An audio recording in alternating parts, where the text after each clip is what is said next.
at the RNC. I wanna see Patricia McCloskey. I wanna scream for the GOP. I wanna sit with Dan Bongino. I wanna show the American flag that hangs behind the toilet in Grandma's basement. I wanna ask him if he'll be my dad.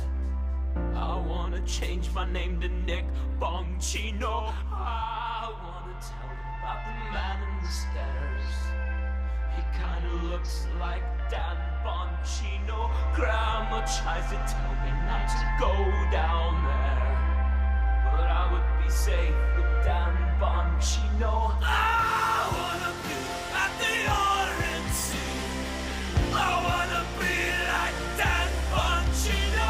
I wanna be at the RNC. I wanna be like Dan Bongino. I wanna be at the RNC. I wanna hold hands with Dan Bongino. I wanna be at the RNC. I wanna be like Dan Bongino. Dan Bongino. Dan Bongino. Dan Bongino. Dan Bongino. Dan Bongino. Dan Bongino. I wanna be like Dan Bongino. Ladies and gentlemen, boys, girls, and MBs, I'm live and alive, and today is going to be a fantastic, beautiful day. I'm Hasan Piker, and this is the HasanAbi broadcast coming to you live from sunny California, Los Angeles, folks. We're live and alive, and I hope all the boys, girls, and MBs are having a fantastic one. That was RNC reprised by Nick Lutzko. A very famous song in this community for obvious reasons, because it's an absolute banger. It's fantastic. And also because that man right there with this beautiful square-like face and incredible physique is now the deputy director of the FBI. So, of course, I wanted to give him a quick shout-out. Wanted to give Nick a quick shout-out as well for his wonderful work. Folks,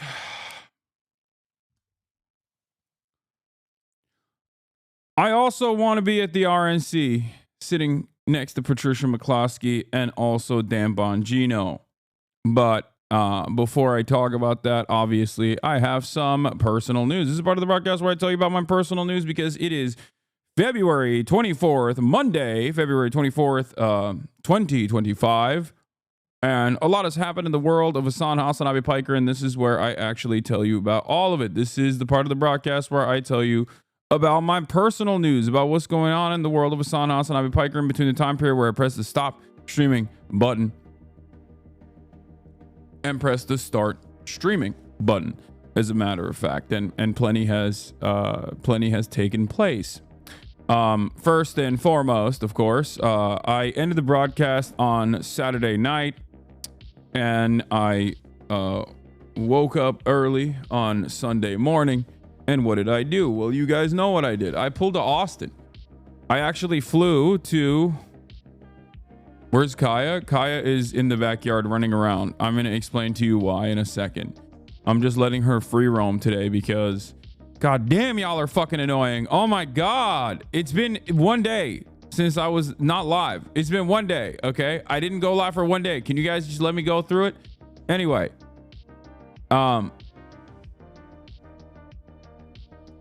So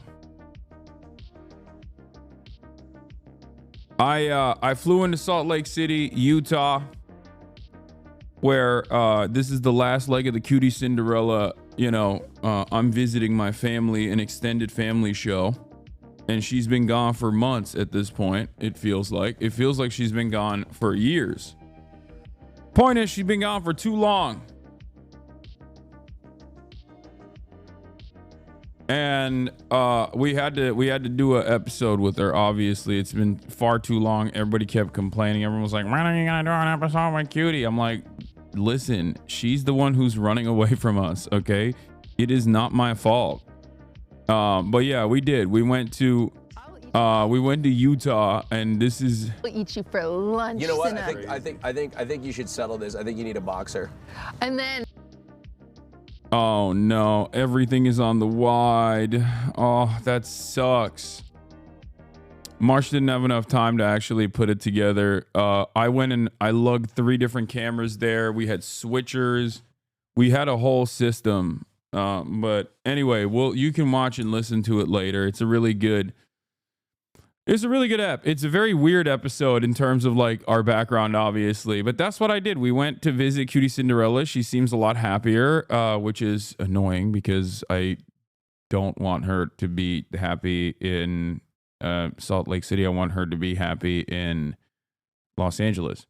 But the outfit was fire. Thank you.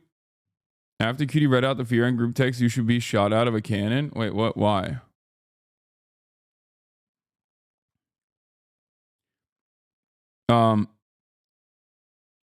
I don't want her to be happy. No. She makes better content. She makes better content when she's not happy. But in any case, you had that shit on Utah. Yeah, I wanted to show up for the fans. I wanted to show up for the Utah Mormie HasanAbi heads. There are a lot of Utah HasanAbi heads, by the way. It was crazy. Both while we were shooting the podcast, like randomly frequenting around this ridiculous park, but also I'll tell you this part of the story. I get on the plane, one of the worst experiences of all time, whatever, and I'm praying to multiple different gods, obviously like DEI gods, you know what I mean? I'm like, I hope there's like a homosexual pilot. Like I was trying to see if the pilot was interested in like zodiac signs or something, at least, you know what I mean? Like he had to be a little quirked up for me, right? Because I couldn't, you know, if I stare into the cockpit and the pilots are white men, I'm fucking cooked. You know what I mean? I'm like, oh my God, there's no DEI happening right now. Like there are no DEIs happening on this. Like, is this safe for travel? Like who signed off on this lack of DEI? Right. So, anyway, we luckily make it, right? We make it to Utah, Salt Lake City, in one piece. I get out of the car. Austin greets me outside of his hotel, and he was like, "Oh, has anyone stopped you so far?" And I was like, "Nah, I'm washed." He's like, "Oh, I guess you're washed." So I was like, "I'm really hungry. Let's go get some food." Walk down the street. We go and get some food. Okay, and instantly the dude, one of you guys, was working the counter at this place. So obviously not a Mormon, or maybe a former Mormon, because it's Sunday. And then the person also eating at the restaurant freaked out as well. And they both got stoked. So everywhere I went, there was a couple of you HasanAbi heads out there for sure. The mountains are so pretty. I will say this about Utah: the mountains are crazy. They go crazy, dude. I get why they have this whole like mountain crunchy granola aesthetic for everything, because that's the only thing that's popping in Utah. Okay, that and like a bunch of quirked up shouties who are Mormon and, you know, living life that way. But oh my Lord, dude, the mountains are crazy. I'm glad there was no inversion for you, King. Yeah, no, they didn't even try to convert me, bro. Let's be real. You know, Hasan, are you even able to say you care about the lives and deaths of Israeli civilians? Yes. Super simple. I've interviewed plenty of Israeli people. There's a lot of Israeli leftists in my community as well. And yes, I care about the lives and deaths of all civilians. Israeli, Palestinian, doesn't matter. Are you also going to Gaza, or did you just say that to prove bullshit points, was the second question. I'm working with some people to potentially do it, but virtually every single person I've talked to, you know, you don't have to ban that guy. Virtually every single person I've talked to has stated that while they can have guarantees for security inside of the strip, there's no guarantees from Israel, unfortunately. But yeah.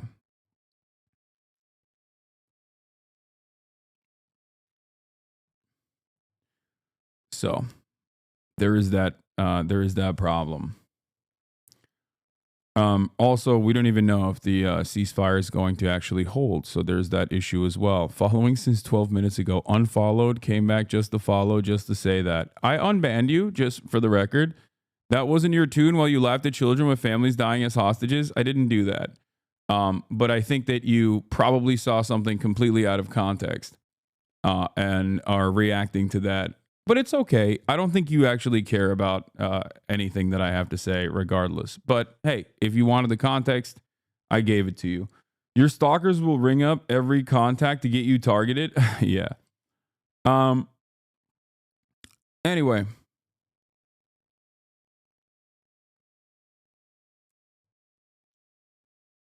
"60 minutes in, let the man speak into the void, I beg." Yeah. So, it was great.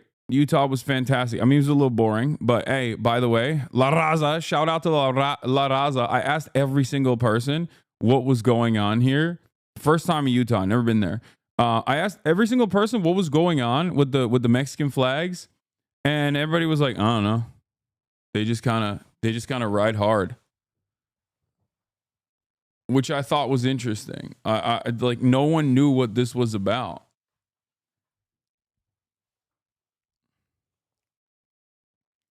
Should have went skiing, Brother Bear. I didn't have time.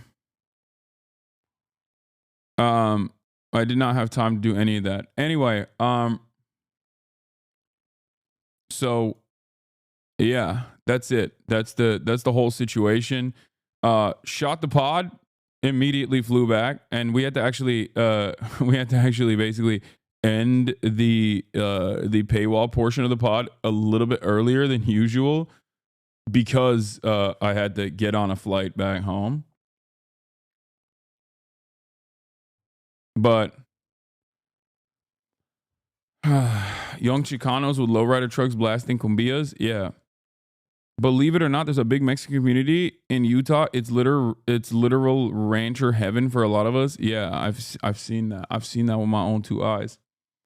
But yeah, mountains are pretty. There's not a lot going on in Salt Lake City. Like, I'm sorry to report. I'm sure that you guys probably will get mad at me for saying this, but there's just straight up nothing going on. There's literally nothing going on in Salt Lake City, especially on a Sunday. Yeah. Maybe there's a lot happening when it's not a Sunday, but I tried some sodas. So that was, that we did that. So that was cool. But yeah, I'm back. And actually, it's pretty good that I took that day off, because I feel like regardless of doing stuff, like regardless of it not being a full day off, you know what I mean? A day off from stream is still kind of good to clear my mind up a little bit, you know?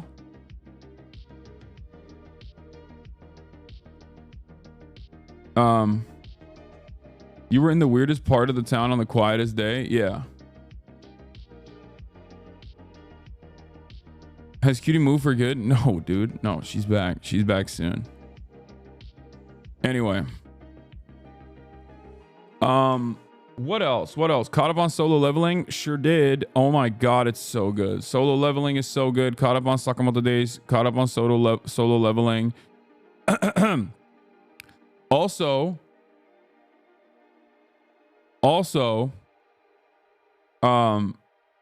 I didn't realize I never actually finished Severance Season 1, because I started Severance Season 2 thinking like, oh yeah, I finished it. I never actually finished Severance Season 1.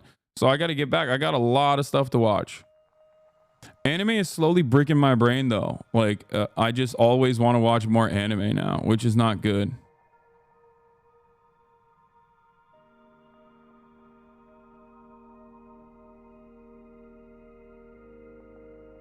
How are the sodas? The sodas are terrible. Orb I've also caught up on as well. Orb I've caught up on too.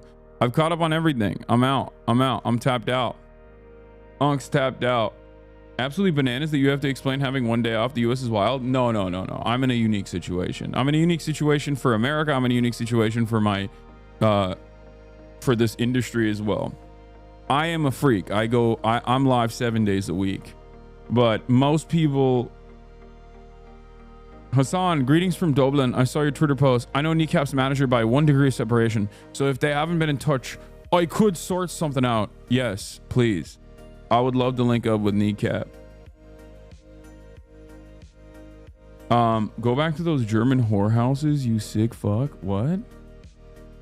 German whorehouses? What are you talking about? Don't talk about your mom like that. That's messed up. Anyway. Where was I? Did you try the fry sauce while you were there? No, I did not.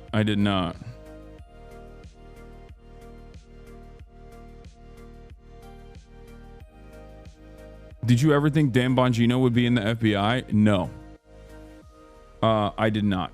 It's pretty crazy. But did anime get any more progressive, or is it still full of fan service? That was the reason I stopped. Which anime? The Macy's, thank you for the playlist.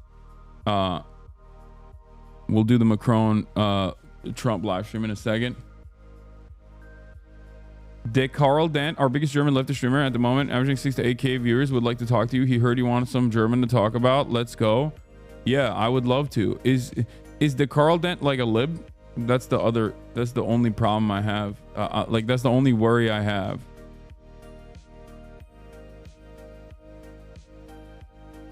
Did you see the TikTok of the girl who did your intro? She tagged you in it? No. What? My intro.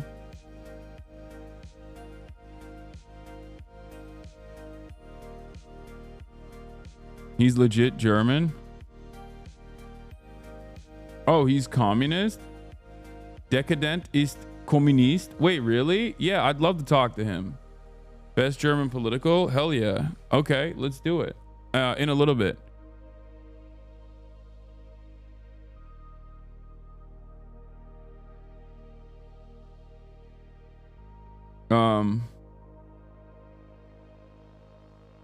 What is the TikTok? Here she is. Coming to you live from sunny California, Los Angeles, folks. We are live and alive. Oh, All God. the boys, girls, and MBs are having a fantastic one because today is a beautiful day. Today is a wonderful day. Today is Monday. Ladies and gentlemen, Monday NEWSDAY. Why am I getting... Place. Anyway, personal news, folks. In the world of HasanAbi Piker, between the time when I press the stop streaming button and press the start streaming button, you already know. Watched some One Piece, went to bed. I'm an old man. Woke up, balled the fuck up. Here's my Instagram story where I look hot at the park. And here is a selfie I took in front of my mirror where I also look hot. Oh my Any God, I'm flex being for red to chat? filth. I'm being red to filth. This is crazy. Okay, I'm too predictable. I gotta keep y'all guessing. I'm too predictable, man. What is this? What is this? What is this? What is this? What is this? What is this? Yes, I'm drinking cold brew concentrate. Shut the fuck up. What's your take on the filibuster? None. I'm too busy filibusting in your mom. Listen, chat. If you come in here between Oh my God. Oh my God. 2 and 4 p.m. Oh my God. I will be eating 10 pounds of white meat chicken breast, okay? That's it. No chat, we're not gaming today. I'm tired. Oh my God. Okay, that's too much. That's me. That's too much. That's too much. I feel attacked. I feel like I was red to filth. I feel too predictable. I gotta start switching it up.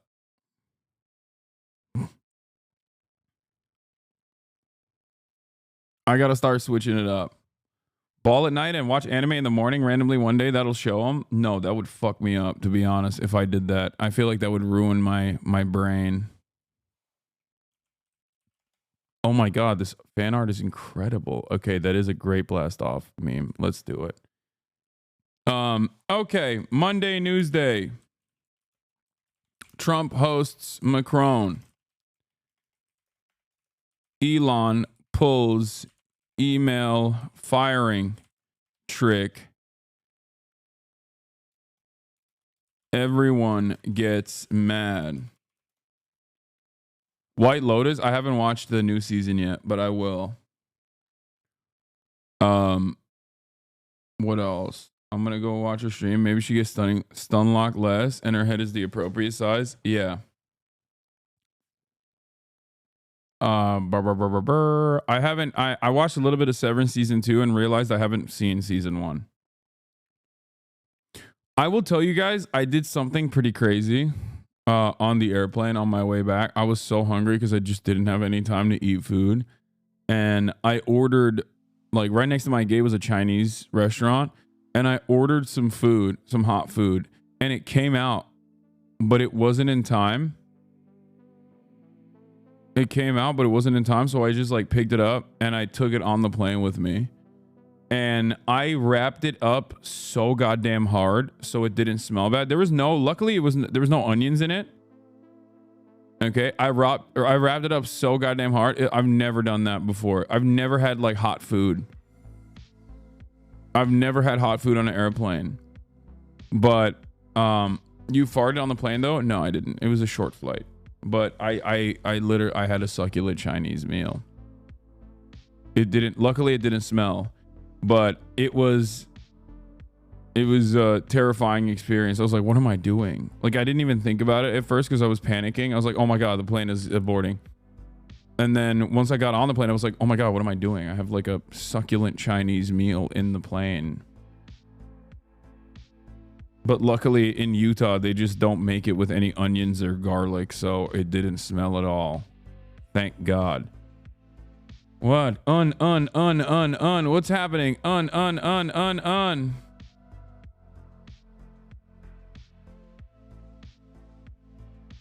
Breaking. What's going on? U.S. sides with Russia at UN.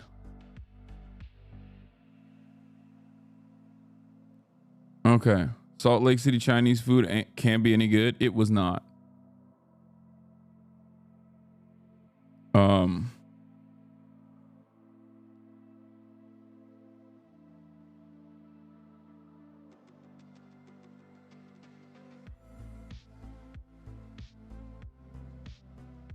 Anyway, where were we? UN breaking news. States that voted against the resolution condemning Russia's invasion of Ukraine.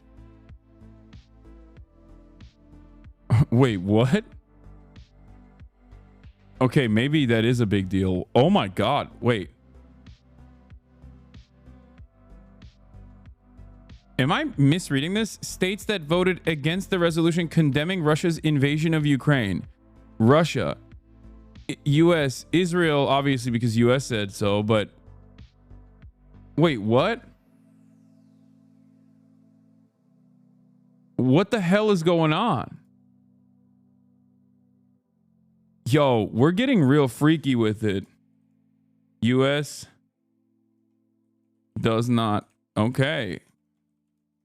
Does not condemn Russian invasion of Ukraine at UN vote. Was that like a misclick? What's going on there?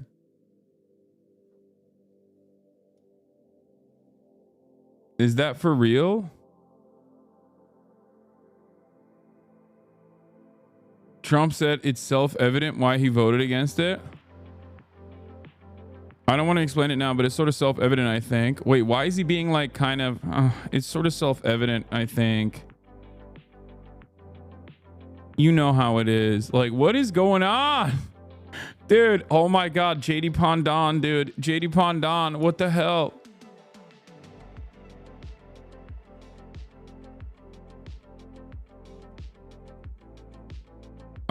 Okay. We're aligning with Russia now? Like, what's happening? What is happening? Is there a new realignment? I'm confused. I'm scared. Chat. I don't know what's happening. Hello?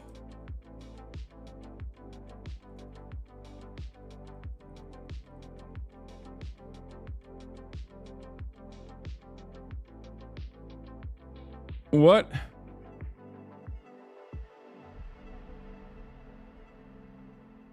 He's put in the title for clickbait. It's not even a clickbait. It's what happened. It just happened.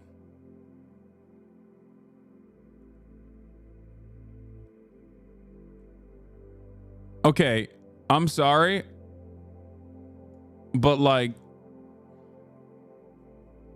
low key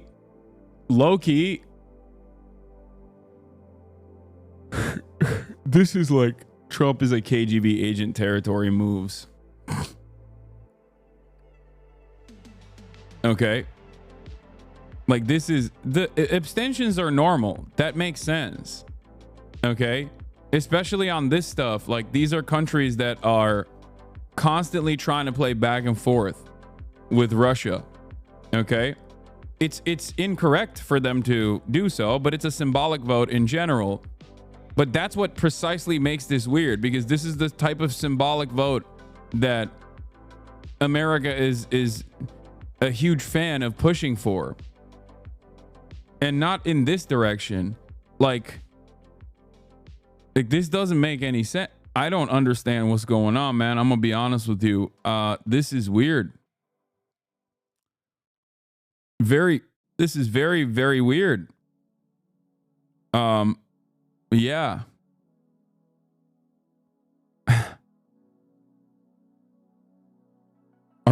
Is America joining BRICS? What's happening? What the hell? Like China abstained. Okay. China abstained. America voted against it. You are not invited. Even we abstained. You guys are such tryhards. You are not invited. How often does Russia and US vote together in the UN? I don't know. I mean, I'm sure yeah, it happens on like not stuff like this.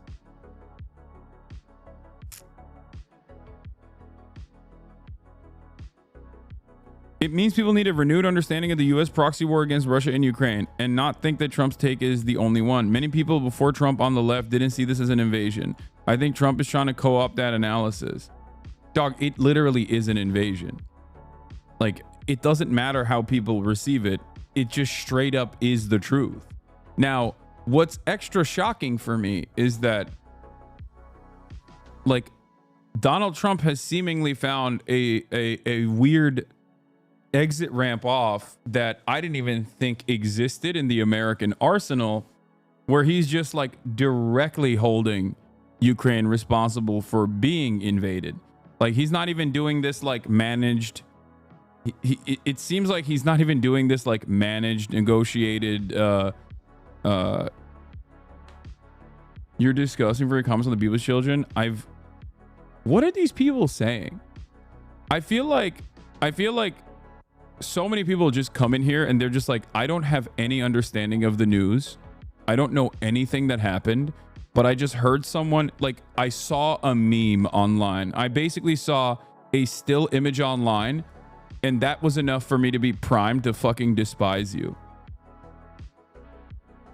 It's because a video dropped on you again? Oh, that makes sense. Okay, cool. This is funny because Zelensky used to say Israel and Ukraine are fighting the same war. Yeah. Yeah, I'm disgusting. For sure. Not the not the parties that have been actively attacking every pro-Palestinian voice and also simultaneously claiming that Israel is great after 15 months, 16 months of genocide. I'm disgusting. Okay, very cool moral compass people have. Yeah, this is not the first time that people have considered me to be a bad person because I hurt their feelings or made them feel bad. Okay, I've been dealing with this my entire career, mostly from reactionary right-wingers and Nazis. And now I guess, liberals who think they're on the right side of history have decided this is a appropriate venue to let out their frustrations on all of those who have been telling them that, there's a genocide going on, which is the truth. They hate hearing about it. Anyway,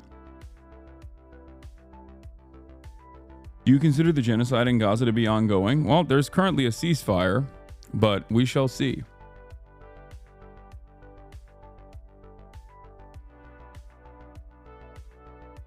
But yes, for the time being, it's a brief and very limited ceasefire. So it doesn't just like stop randomly.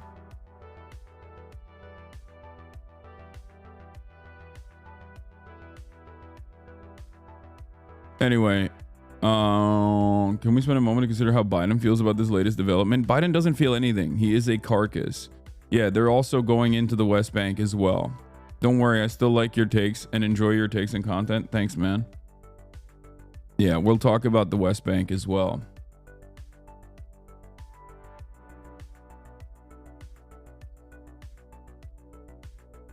So there's that too. But hey, guys, you don't understand. You don't understand. That's, they have to do that because these guys are all very terrorist. These are very scary terrorists. You have to do that.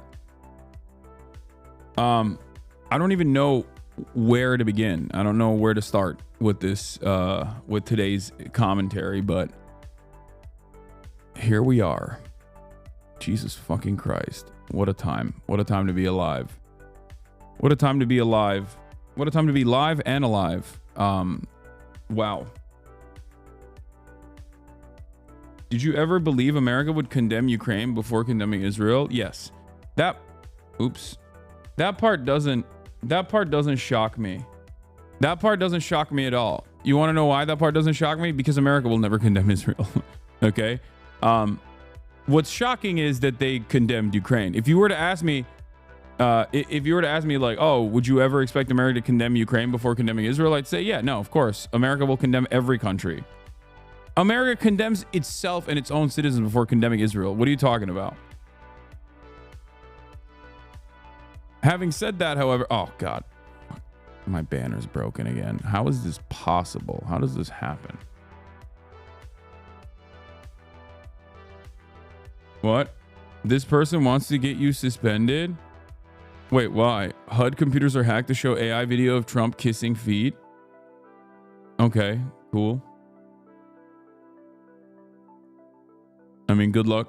Good for them, I guess. I don't know. I don't know what's happening there. Yeah, Prem is reporting that the ICC... Okay, there's a lot of stuff happening in foreign policy, which is, of course, everyone's favorite subject matter to discuss and not understand a single dang thing that I'm talking about, only to then get manipulated by a couple clips to be like, wow, you really love when children are murdered, Hasan, or some other incredibly stupid thing. But the International Criminal Court has been asked to investigate former President Joe Biden, Secretary of State Anthony Blinken, and Defense Secretary Lloyd Austin for aiding and abetting Israeli war crimes in Gaza. A 172-page ICC request to investigate Biden officials for aiding Israeli crimes in Gaza mentioned the killing of Hind Rajab. It has now been 392 days since. It underscored how the response to Palestinian kids killed was simple: more weapons to kill more. This is amazing news. May justice be served one day. I don't even know if like prosecuting these people at this stage is even doing justice, but it's some semblance of justice. It's a good start. It'll probably not happen, but having said that, you know, I'm glad that there is a little bit of that happening. Israel, also being a far-right nationalist Nazi country, is openly embracing European parties with Nazi roots and continued Nazi-inspired policies. And they've been doing that privately, which is not surprising, but they've been doing it. How are you going to say standing tacos is a TikTok invention? What? What are you talking about?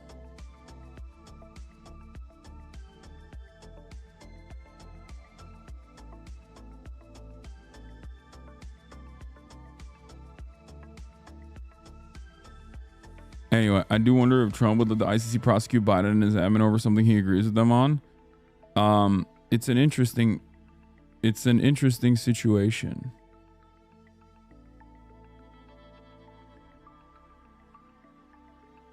Oh, I said that on Trash Taste. I said standing tacos. Is standing tacos not a TikTok thing? I'm wrong. I was wrong on that. I'm sorry. I thought it started popping off on TikTok. How long were you in SLC? Just a day? Not even a day. I was there for... I was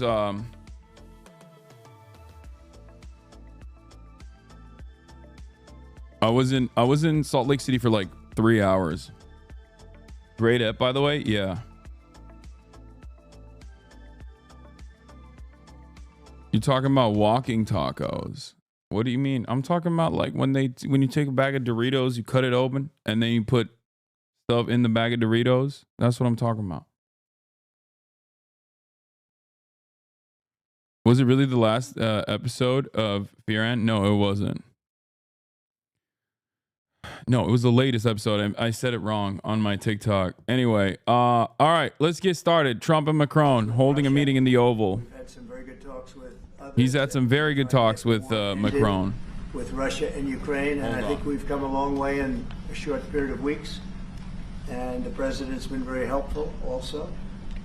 And we're also talking about trade, various trade deals that we will be doing with France. And we'll be discussing a little bit further. Then we'll have a press conference later on. You can ask some questions. We'll be having a press conference in a little while. We're going to have lunch with the entire French staff, and we look forward to it. And again, the relationship's been very special with France and very special with this gentleman on my right. And we look forward to keeping that going for a long period of time. Thank you very much. Thank you. Thank you, Mr. President. Thank you. Thank you. No, thank you. I want to thank Mr. President for his hospitality. We had a good discussion this morning for the G7 here, and for the third year of this war in Ukraine. And I think our common objective clearly is to build peace, and a solid and long-standing peace. And this is what we will discuss, obviously, because I have great respect for bravery and the resistance of Ukraine. Trump talked to Macron. about Ukraine and was like, we should go more in the direction of being pro-Russia. I don't know how this happened. I mean, I guess I do know how this happened. He was like, Macron is such an unlikable figure that I've decided my takeaway from this meeting is I'm going to go tell my envoys to vote in favor of Russia at the UN. Ukrainian people, and we do share the objective of peace, but we are very aware of the necessity to have guarantees and solid peace in order to stabilize the situation. Your shirt's Abercrombie Premium? What? I don't know what you're talking about. I'm here as a friend because through centuries we've been friends, and we are personal friends, like you mentioned it, because we work very well. You're going to mention this dipshit's prime minister being involved in a major scandal of sexual assault, second PM of his to be involved in one? Yeah, I mean, maybe him and Trump are more aligned. I'm curious if you saw the BBC docu on Gaza they took down after one day. No, I haven't seen it.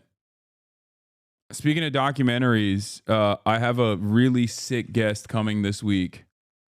A really sick guest incoming. May or may not be. I don't know. We'll see. Let's just say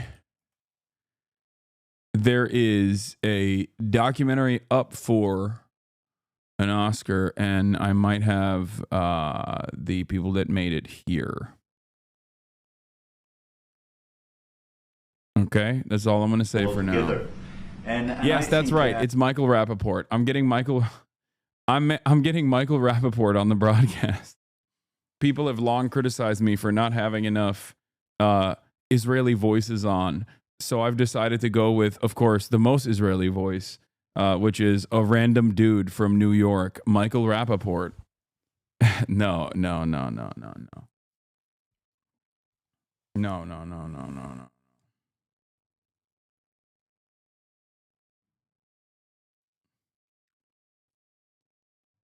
Anyway, let's continue. The US and France always stands on the same side, the right side, I would say, of history. And this is exactly what's at stake today. And this is a very important moment for Europe as well. And I'm here as well after discussions with all my colleagues to say that Europe is willing to step up, to be a stronger partner, to do more in defense and security for this continent, and as well to be a reliable partner and to be engaged on trade, economy, investment in a lot of topics. So I'm very excited by the discussion we will have, and obviously we will follow up. And I want to thank you again, Mr. President, for your presence for Notre-Dame de Paris. When are you going to get a segment on MSNBC? The ratings would blow up. Brother or sister or MB, let me tell you something, okay? MSNBC recently restructured, and that's actually part of what I was going to talk about today. And in that restructuring, this stuff is really boring. I don't really care about Macron talking about, Trump rebuilding the Notre Dame or whatever. But MSNBC quite literally restructured the remaining pro-Palestinian voices out of their regular cycle.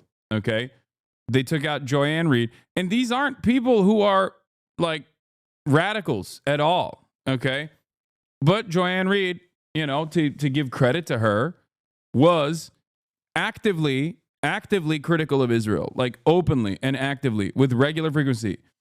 So here, Ryan Grimm, I believe, had some takes on it, so we'll just go there. But oh no, you fast forwarded this cushion? What do you mean, this cushion? Yeah. This would leave Ali Velshi as the loudest voice remaining standing up for Palestinians' dignity on a regular basis at MSNBC. MSNBC canceling Ayman is a pretty direct and explicit message that the network has given up trying to get anybody but old people to watch. Okay.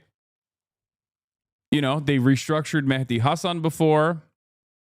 They are now restructuring Ayman Mohyeldin's show. Okay. And they're also restructuring Joanne Reed, who is again another person that has been like actively pro-Palestine. So for those of you who are wondering, like,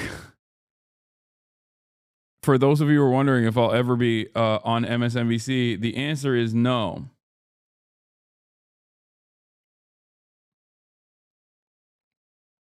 Me 12 hours ago. Wow, it was really wild that MSNBC just let I'm on MSNBC have me on for such a frank discussion about the Democratic Party's leadership betrayals and weaknesses, helping create the Trump's conditions for Trump's ascent. This morning, MSNBC canceling I'm on Mohyeldin's show.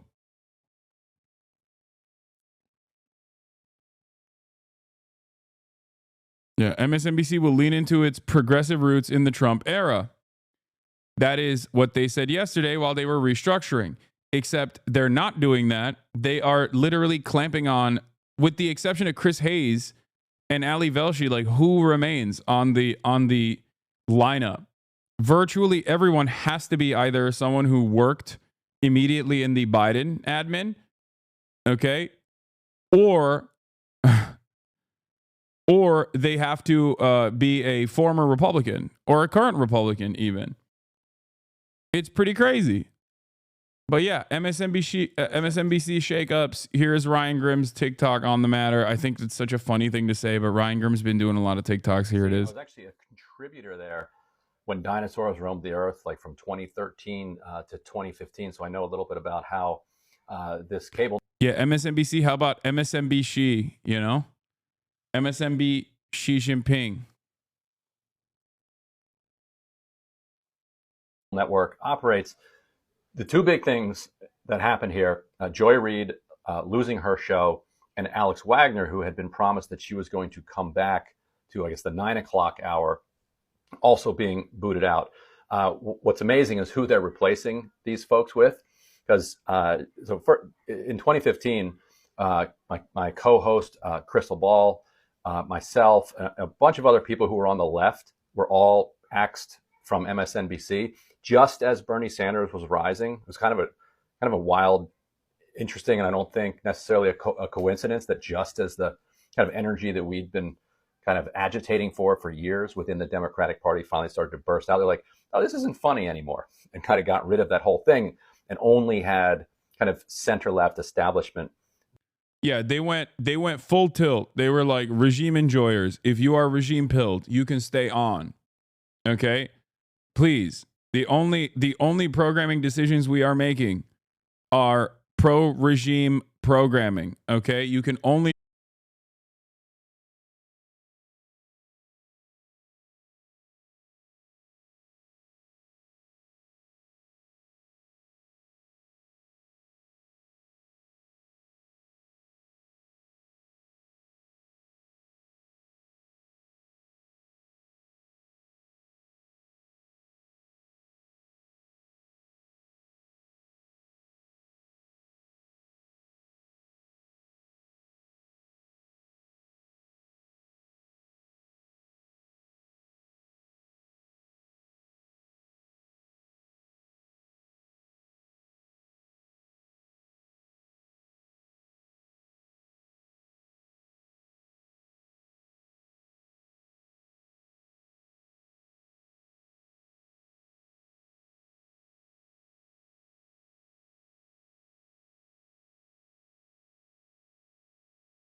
The Irish kind.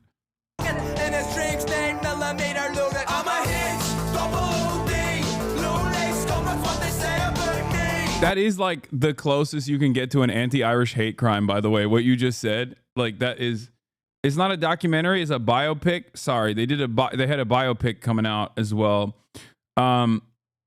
They were, I think the British government also, like they successfully sued the British government recently for not getting an arts grant, specifically because of their political associations. But regardless, we'll get into that in a little bit, okay? Yeah, that's so. Yeah, these guys. Considering these guys to be anything like the EDL is pretty funny. But yeah, he's reading Voice of Hezbollah, the statements of Syed Hasan Nasrallah. But we'll take a look at what they have. We'll take a look at how we can collab, because that'd be sick. Being another, Chris Hayes being another, who are ever willing to criticize Israel. And Joy Reid probably kind of the most willing to criticize Israel. And particularly it's it's assault on Gaza the last. For those of you who don't know, the EDL is the English Defense League. It's a fascist, white nationalist, English movement. They're neo-Nazis in England, and they call themselves the EDL. It's now no longer as poppin' because one of their leaders is constantly in and out of prison. Tommy Robinson, Yaxley Lennon, his government name, and also they've basically become more normalized in their politics through reform. Previously, the Brexit movement, and now Reform Party has made it so that they're no longer a outside of politics movement like mobilization, but instead a literal party you can fucking vote for. All right, let's keep going. 15, 16 months. So with her and Alex Wagner gone, you're down to basically just Chris and Eamon, but who they're replacing them with is wild. You see Michael Steele, former RNC chair, who's now a pretty reliable Democratic partisan. Simone, former RNC chair, man. What are we doing? What are we doing? What's happening? What's happening at MSNBC? What the hell are they trying to do? They've just completely given up on the idea that like anyone under the age of 50 will ever actually even accidentally encounter their broadcast. Okay? They're just like, nope, it's never going to come back. So what we have to do is just like maintain the audience of people that are dying. Okay? Before they die, hopefully we can sell them as many Prozac ads as possible. Sanders, who is like literally a spokesperson for Joe Biden. I wouldn't say they normalize. The majority of the UK population doesn't support someone like Tommy Robinson. Yes, that was a misunderstanding. I should have clarified. It's becoming more normalized by the way of the Reform Party, which is an extension of Tommy Robinson style politics. But of course, they can't do active Tommy Robinson style sentiment in public yet, which is simply what I'm saying, which has actually led to the EDL kind of falling apart a little bit. Do you see what I mean? As in, the Reform Party and Nigel Farage actively talk shit about Tommy Robinson while they have very similar politics to Tommy Robinson. And now that there is a pressure valve for a lot of these people to at least engage politically, okay? Now that there is an active political movement that they can engage with, they don't have to actually do like, paramilitary stuff. Which is also interesting because when the race riots happened in England immediately after the Tory defeat, if you recall, everybody, I mean, those were a lot of Reform voters. They weren't, getting together at the pub for a pint with the EDL boys. They weren't mobilizing on the boundaries of being a part of the English Defense League. They were mobilizing because they were angry. It seemed more so decentralized. The EDL was never a movement, you spanner. They're the original kind of Republican, like I'm an original kind of libertarian. The EDL was never a movement, you spanner. I mean, it was limited in its impact, but it certainly does not. It's nothing now. That's what I'm saying. What is going on?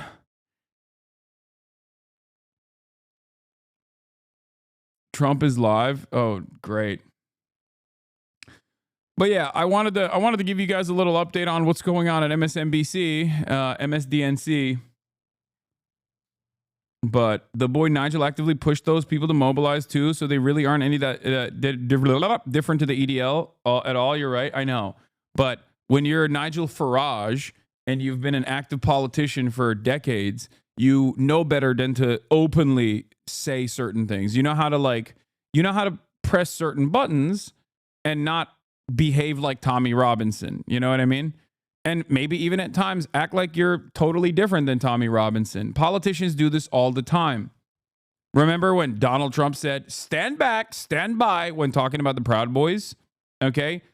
It's kind of like that. But Donald Trump, of course, was doing that in a shittier way than how Nigel Farage does it. But yeah. Donald Trump is holding a live press conference alongside French President Macron now. Restore peace, and I think we're going to do it. We've had some great conversations, including with Russia. Since my return to the White House, we've made more progress toward that goal in 1 month than occurred in the past 3 years.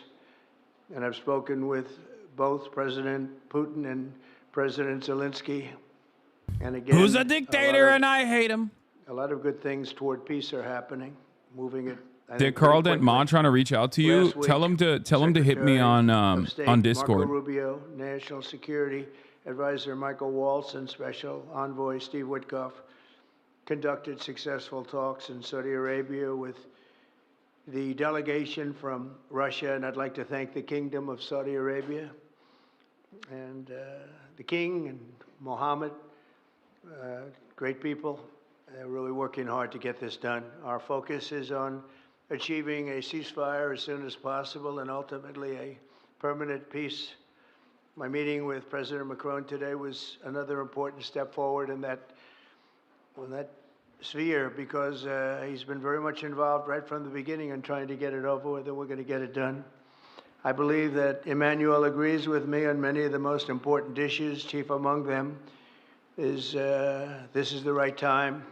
It may be the only time. You know, that's a very interesting and horrible situation, and that could evolve into a third world war. We're not going to let that happen. Should have never started, but it did. And what a mess. What a horrible, bloody mess. I'm also pleased that President Macron agrees that the cost and burden of securing the peace must be borne by the nations of Europe, not alone by the United States. And Europe must take that central role in assuring long-term security of Ukraine, which they want to do. And that's not a very big step. A big step is what's going to happen over the next few weeks. The United States has put up far more aid for Ukraine than any other nation. Hundreds of billions of dollars. We've spent more than 300 billion, and Europe has spent about 100. 100 billion, that's a big difference. And at some point, we should equalize. But hopefully we won't have to worry about that. We have other things happening that maybe take that out of the realm of necessity. And while we've given vast amounts of military aid and money in form of grants, much of Europe's contribution has been economic relief structured as loans for which they'll be repaid. Like the Europeans, I believe that taxpayers in the United States also deserve to recoup the colossal amounts of money that we've sent. The previous administration never even thought of that. They didn't think of a lot of things, like why did they let it start in the first place? That is why we must have an agreement with Ukraine on... Dude, every time he talks about Russia, I can't believe I'm getting... Maybe I'm a little too libbed up, but every time he talks about Russia the way he does and the actions that he takes in regards to Russia, I unironically start thinking he is like... I mean, he's going above and beyond, dude. He's going above and beyond. Like the was Trump a KGB asset memes are becoming reality, okay? Unfolding in front of my eyes. So the reason why I say that is because, like, I understand wanting to, you know, engage with Russia in the ceasefire talks. This is something that I advocated Biden do as well. But this is literally above and beyond. Like the UN, the symbolic vote in the UN, the consistent undermining of Zelensky. Like he goes far above what Trump normally would do in this situation. Like, what the fuck? For the first administration, first term, we had no wars, we had no problems. We didn't have October 7th with Israel. We didn't have Russia and Ukraine going at it. Maybe the piss tapes are real. Nah, I don't think there's anything that would harm him. I don't think like Donald Trump, with the exception of like literally murdering a baby, okay, on camera and then eating the baby. There's not much that is going to cause people to go, oh, that's a bridge too far for me. I hate this guy now. You know what I mean? Blackmail only works if you have some semblance of shame and normalcy. Look at Pete Hegseth. Pete Hegseth is unblackmailable. He is a drunk rapist. And now he is the defense secretary. Our country's history. I hope that's right, but I feel it's right. We've done a lot of things in a very Check your Discord. I wrote you to get a call in with dekarldent. Okay, hold on. My greatest legacy, however, will be as a peacemaker and a unifier. Did you try to add me? Peace, not war, I thank President Macron for joining us today in this urgent work we're doing. We have some wonderful people up front right here that have Did you try to add me? so hard. Steve Witkoff, thank on you Discord. very much. Michael Walsh, thank you. Scott, thank you very much. Whisper to my mods what your username is on Discord. They've really done a job. They worked very hard. It's a real passion to get this war ended. And What's your stance on Macron? As a Frenchman, I'm curious of what others think. I think he is incredibly bad. He is unimaginably bad, and he is almost single-handedly responsible for the rise of the nationalist movement in France by constantly capitulating to right-wing sentiment. Ladies and gentlemen, I'll be saying a few words. He's a horrible racist, and I hate him. Thank you very much, Mr. President, dear Donald, for your hospitality and for this visit. As you mentioned, we have had the opportunity to meet over the past few years. Since your first term, we've been able to discuss matters in Paris and also here at the White House, and it has always been a great joy to do that, and I would like to commend you. And thank you, Mr. President, for extending this friendship to France and taking part in the ceremony at Notre Dame that you mentioned before. It was a great honor for the French people to reopen the cathedral to the rest of the world, and your presence was a testament to that friendship.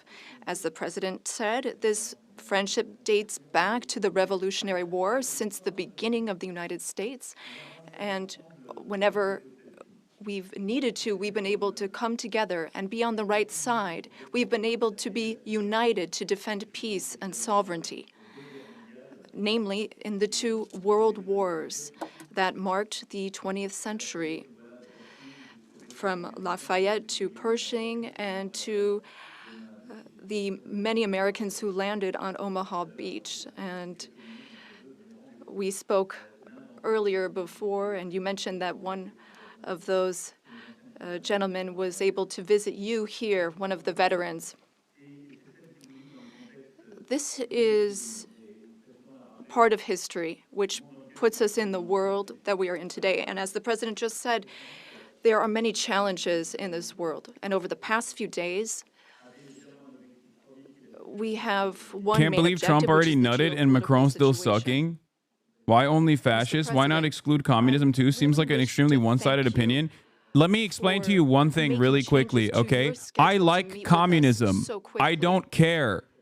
I am not afraid of saying that while I wouldn't consider myself to be a communist, I don't mind communism. I don't mind attempts at moving in the direction of communism. I don't mind this at all, okay? So that is the reason why I can tell you openly that I agree with anti-capitalist sentiments. Okay?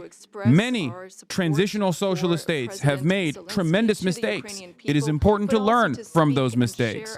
But this should not mean that we should stop pursuing an evolution of the way that our current political economy, our current modes of production change for the better, so that every single person, yourself included, have a war was better only going life to last a overall, few more weeks, but it autonomy. broke out in 2022. We Okay, admire greatly that's it. the courage of That the is the Ukrainian reason why people. I'm And, like, I Mr. guess I'm President, I wish one-sided to if you thank want to for consider this. it that way. Okay? I don't know why you think this is a scary word. That there I don't know are why you think you can just responsibilities on simply, Europe's side, and I guess, indeed, not even address why these things are bad we have invested and 128 rely on billion Red in Scare aid to propaganda. Ukraine and the Okay? Ukrainians.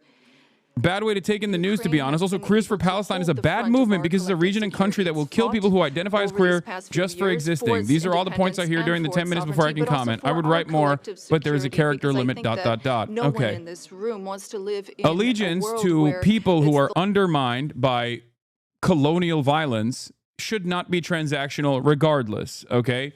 Your assumption is that, you know, they're actually murdering queer people in Palestine on a daily basis. And it's true. Queer people are dying in Palestine on a daily basis. It's just that Israel is killing most of them, the overwhelming majority of them, okay? But regardless, even if a group of people that were being dominated by a settler colony and its ethno-nationalist project, and they were some of the most backwards thinking reactionary people you've ever seen, and there are plenty of examples of this, okay? I would still look at the greater evil in that scenario. I would still call out the larger colonial power dominating these people because, unlike you, I understand that reactionary sentiments such as that, homophobia, queerphobia in general, actually explodes when you are being dominated by a larger power. You have no time to do civil rights protests, okay? If you left people alone,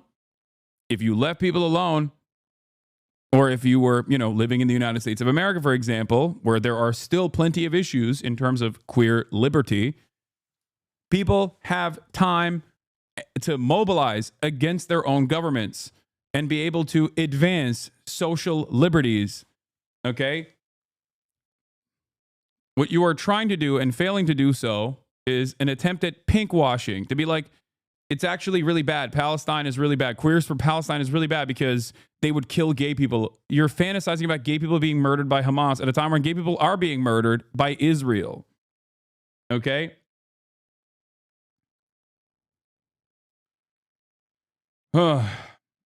Yeah. Also, this has nothing to do with communism. I don't know why you're talking about communism here. Most of the Palestinian emancipatory movement, most of the resistance groups are not socialist communists at all, and they don't have to be. That's my point. You think I agree with like Hamas's domestic affairs? No, of course not. The fuck? But it doesn't matter. It is utterly irrelevant. They have no standing government at the moment. You want to know why? Because Israel blew it up, okay? Peace must allow for Ukrainian sovereignty and allow Ukraine to negotiate with other stakeholders regarding the issues it affects. That affects it, rather. But it is also a country in which we need to shoulder our responsibilities so that we ensure security and stability for Ukraine and for the entire region. And for us Europeans, this is an existential issue. We also spoke about these issues at length with the president. We've worked with President Zelensky and gotten to some of the details of the various phases of the negotiation. And we've also been able to speak about some of this work with our... What is this? Ranging from a low of, dude, no, don't do this. Don't go on ChatGPT to come back with a response. Like, come up with your own responses. You know what I mean? Like, this is, what is this? Did you copy paste this from Wikipedia or did you get this from ChatGPT? Ranging from a low of 10 to 20 million as high to 148 million. Political science Rudolf Rummel and historian Mark Bradley have written that while the exact numbers have been in dispute, the order of magnitude is not. The amount of death due to communism, both are bad. You're just choosing a side and ignoring its negatives. Did you just come in here and hit me with the victims of communism numbers? First of all, your first indication right here should, your dead giveaway right here is this disparity. 10 to 20 million to 148 million. That didn't even ring any alarm bells for you at all? Like, not even a little bit.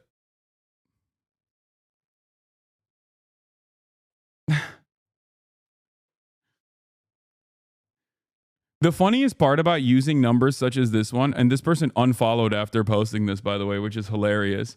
The funniest part about using Black Book of Communism numbers, while also very clearly and deliberately, hold on, let's see how this person arrived at this information. I assume it's from Wikipedia. Yeah, he Googled mass killings under communist regimes and literally just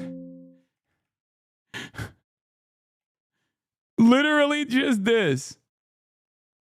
According to historian Klaus Gohan Carlson, discussions of the number of victims of communist regimes have been extremely extensive and ideologically biased. Any attempt, I guess when you were copy and pasting this exact number, you didn't see the introduction, even on Wikipedia, that says that there is a tremendous amount of ideological bias. Any attempt to estimate a total number of killings under communist regimes depends greatly on definitions, ranging from a low 10 to 20 million as high as 148 million. Political...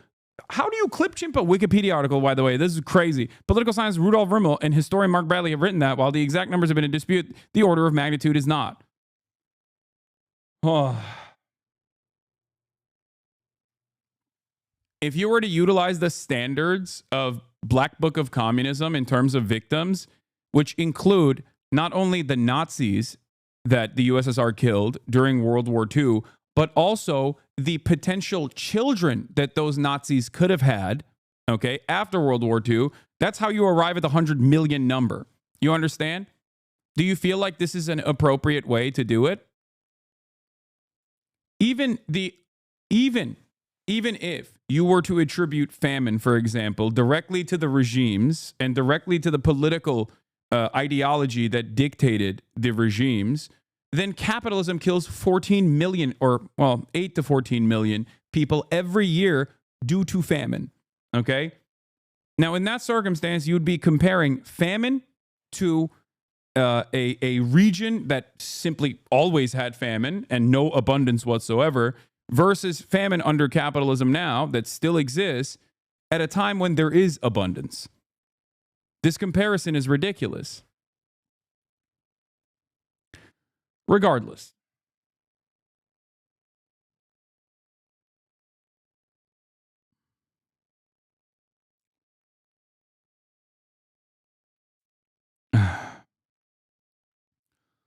Oh, I can't believe I just argued against someone who literally copied and pasted a Wikipedia page. You know? That's crazy. They're getting dumber. Instead of getting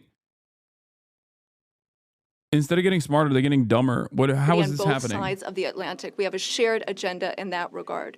We also spoke about the Middle East, among other subjects, and here again, we have the same desire. We don't want to see Iran obtain nuclear weapons. We don't want, or rather, we want an approach with partners in the region that we can trust. Given Iran's nuclear activities, we want to limit its ballistic capabilities and avoid any type of regional destabilization. With respect to Syria and Iraq, we also share the same desire. We don't want to see Islamic terrorist groups resume any of their activities because for some time our armies have very bravely been engaged in the Gulf, as you have led. And contributions have been significant and helped stability in the region. And I say this with great sincerity. France was affected by a terrorist attack in 2015, which was linked to the terrorist activity in Syria. And we are in that region at your side to work for more security. Ladies and gentlemen, we had extremely productive discussions this morning during the conference, and we spoke with our ministers and counselors and advisors. And I wish to say, after speaking with President Trump, I fully believe that there is a path forward. We share the same beliefs. We know what work needs to be done, and in the weeks to come, we will work on that. Our teams will come together in various formats to make sure that we have this solid, lasting peace with great strength. Mr. President, Thank you so much for welcoming me here today. Thank you so much for these productive discussions and for your commitment. Thank you, dear Donald. Thank you, Emmanuel. Thank you very much. Okay, thank you very much. Brian, would you like to ask a question? Go ahead. Welcome, President Trump. I just want to touch upon real quickly the Harvard poll that came out that had, thank you very much, the Harvard poll that came out had you up 9+ points, and all of your agenda that you ran on, you're accomplishing that. You got the support of the American people, including stopping the war in Ukraine. If you can comment on the latest Harvard poll, I appreciate that. Well, I was honored by it. It was a big poll, and it's usually a poll that leans on the other side of things, the other side of the world, so to speak. But the Harvard poll is a respected poll, and it has us not only leading, but leading by a lot, and leading on every single issue that we've talked about. And as I said, we've become the party of common sense, and I think that's a very important element now, common sense, because what's happening in the world and even in this country, some of the things that took place, many of them are now canceled, and the rest are being canceled as we speak. But we've moved very rapidly and I think very effectively. So I was honored by that poll. Thank you very much. Appreciate it. There are no questions. No. This man saw the Modi press conferences when Modi was in America and was like, that's what I want. I want that real bad. Go ahead. The questions are now, Mr. President, they're saying you got a thick 8, like literally. He's like, thank you for that question. I love having a thick 8. It's the thickest of 8s. Yeah, I think the meeting in Saudi Arabia was a fantastic one. We met with the Crown Prince. It was just a fantastic young guy. He's young. Yeah, Mr. President, your bitch is too bad. They're saying it's the baddest bitch. Tremendously respected all over the world. What do you have to say, sir? He goes right to the king, and the king is incredible. Gotten to be friends with both of them very much, and they want to see this ended, and they're going all out to make sure that it is. How is this literally any different than the DPRK news Americans love to laugh at? Excuse me. The difference is the DPRK is restoring the glorious revolutionary principles. Okay, that's the difference. The drip. The DPRK drip is better. But yes, yes, it is literally the same. Yes, it is straightforwardly the same, but worse. The American side of this is worse, and I'll tell you exactly why. At least back in the day, there was this notion that there was adversarial journalism, and in certain instances, there truly was adversarial journalism, which meant that people could arrive at the truth a little bit, and that created this notion that the press is independent and free. Everybody in the DPRK knows the press is not independent and free. That's the major difference.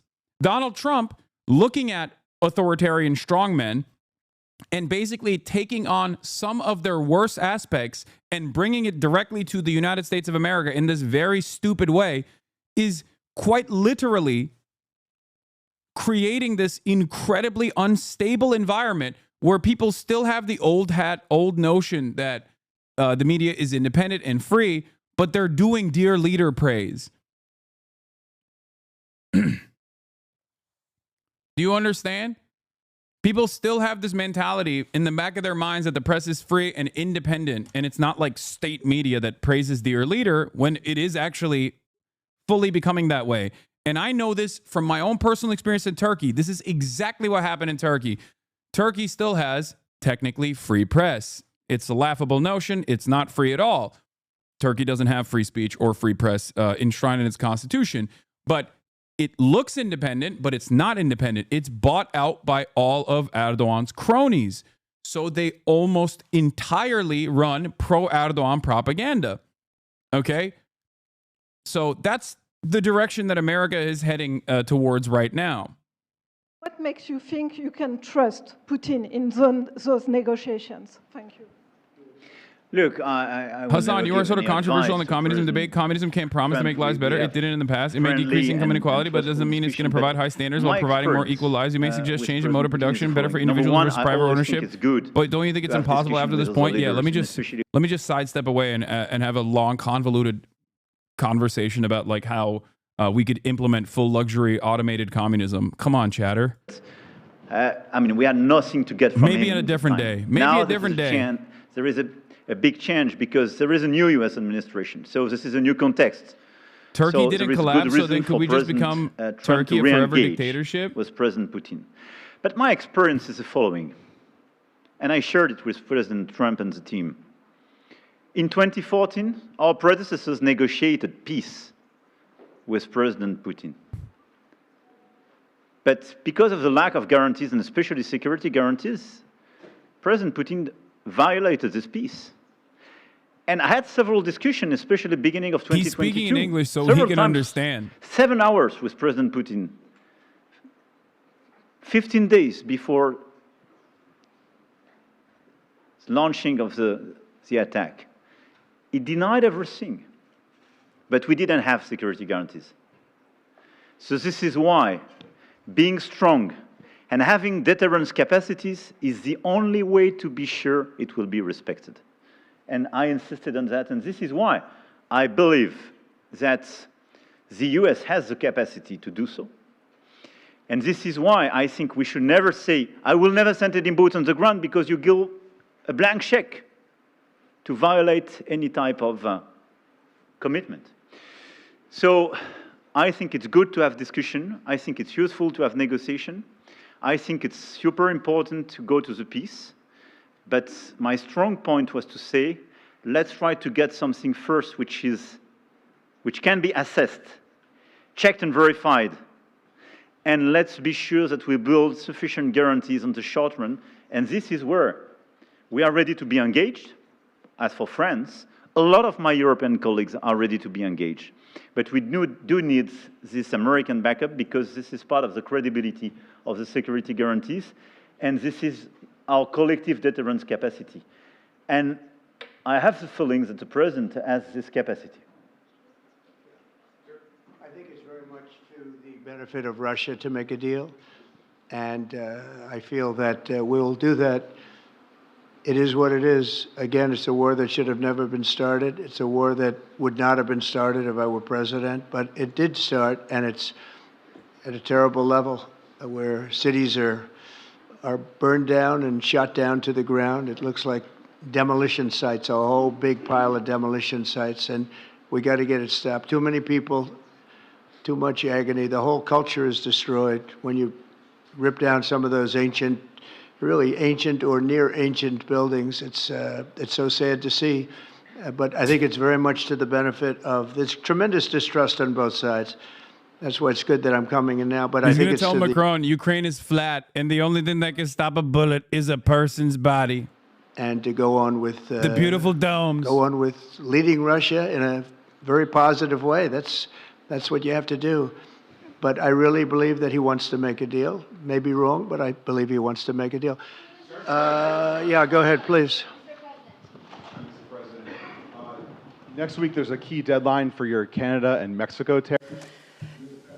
Believe those countries have done enough on the border to stop those from taking effect. And for President Macron, I'm wondering if you believe that this critical minerals deal with Ukraine represents a de facto. Bro, Bloomberg, Russian officials are reportedly. Wait, no, there's no way this is correct, right? Did Bloomberg actually report this? Hold on. Wait. Russian officials are reportedly wary of President Trump's strategy, not understanding it. They remain cautious about Trump's seeming embrace of Putin. What? This is like when Nick Fuentes was like, yeah, I think you guys got to dial back on the Sig Heiling a little bit for me. Okay. Then like, what? No. What is happening? What is going on? I mean, I'm confused by it too, because he's going above and beyond. Like, he is going above and beyond. It's not normal. The level of glaze. No. The account itself is not verifiable, but the account itself is basically taking stuff from, news. Phytux is decently reliable. That's not the original account, though. This is the Phytux network, but they're not coming up with their own news. They're just, look, this is what they're, it is from the Bloomberg article. Officials in Moscow are cautious about Trump's embrace of Putin. Two people with knowledge of the situation said the Russian leadership doesn't fully understand the White House strategy and is wary of traps, another person close to the Kremlin said. So he's not. The article is real. It is from Bloomberg. Our country will be extremely liquid and rich again. Plus, we're doing other things, as you know. We're finding tremendous waste, fraud, and abuse at levels that nobody thought possible. You're seeing what's going on. And that was also part of the Harvard poll. Do you agree with what President Trump is doing with ELON and others that are looking for the waste, fraud, and abuse? And the numbers were staggering. It was like 70% to 2%. Everybody wants to find out. They don't like it. And, you know, the radical left or whoever it may be starts screaming about the Constitution, but it has nothing to do with the Constitution. It has to do with fairness to this country. It has to do with being ripped off. And when you read the things that all of these billions, and I mean many billions, hundreds of billions of dollars have been spent on, that's all you have to do is stand up here and read them. I could stand up all day and read the kind of things where we're spending all of this money.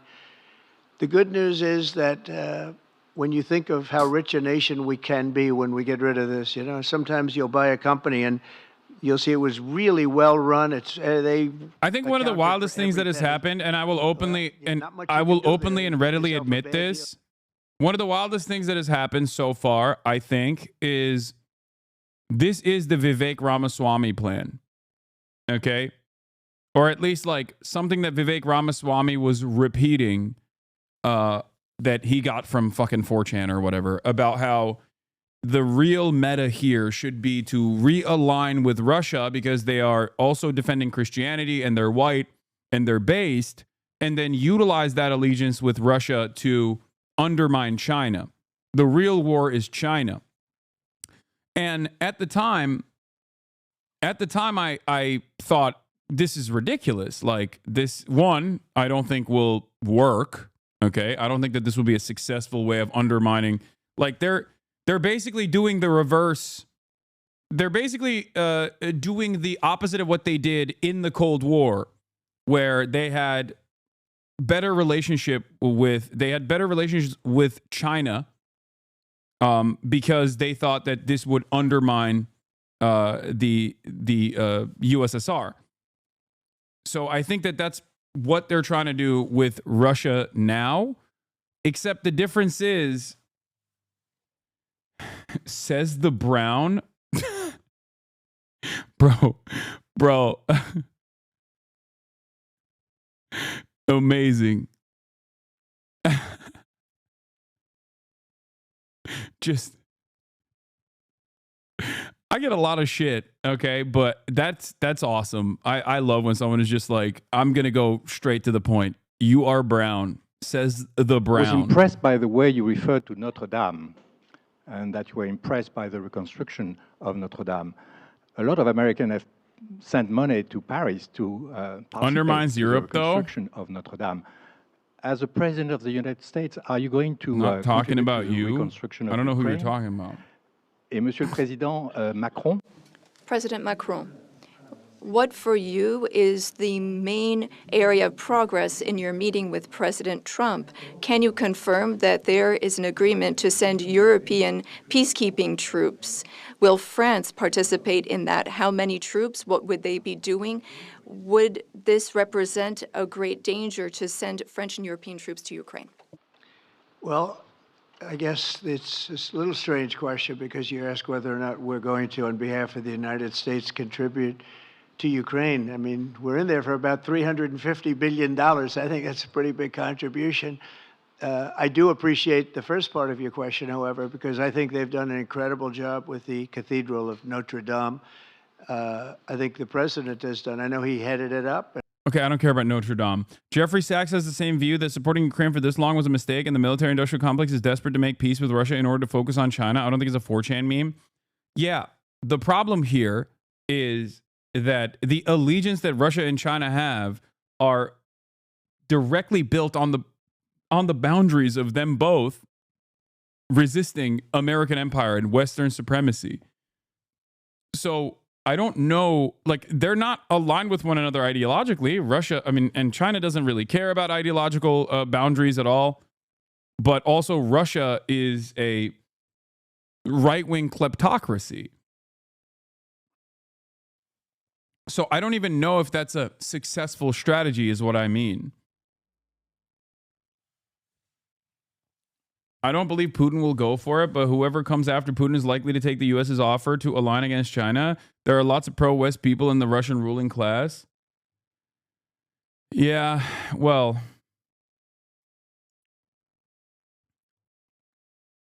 yes, I'm going to have German socialist streamer dekarldent in a little bit, in half an hour, once we're done with this part of the segment.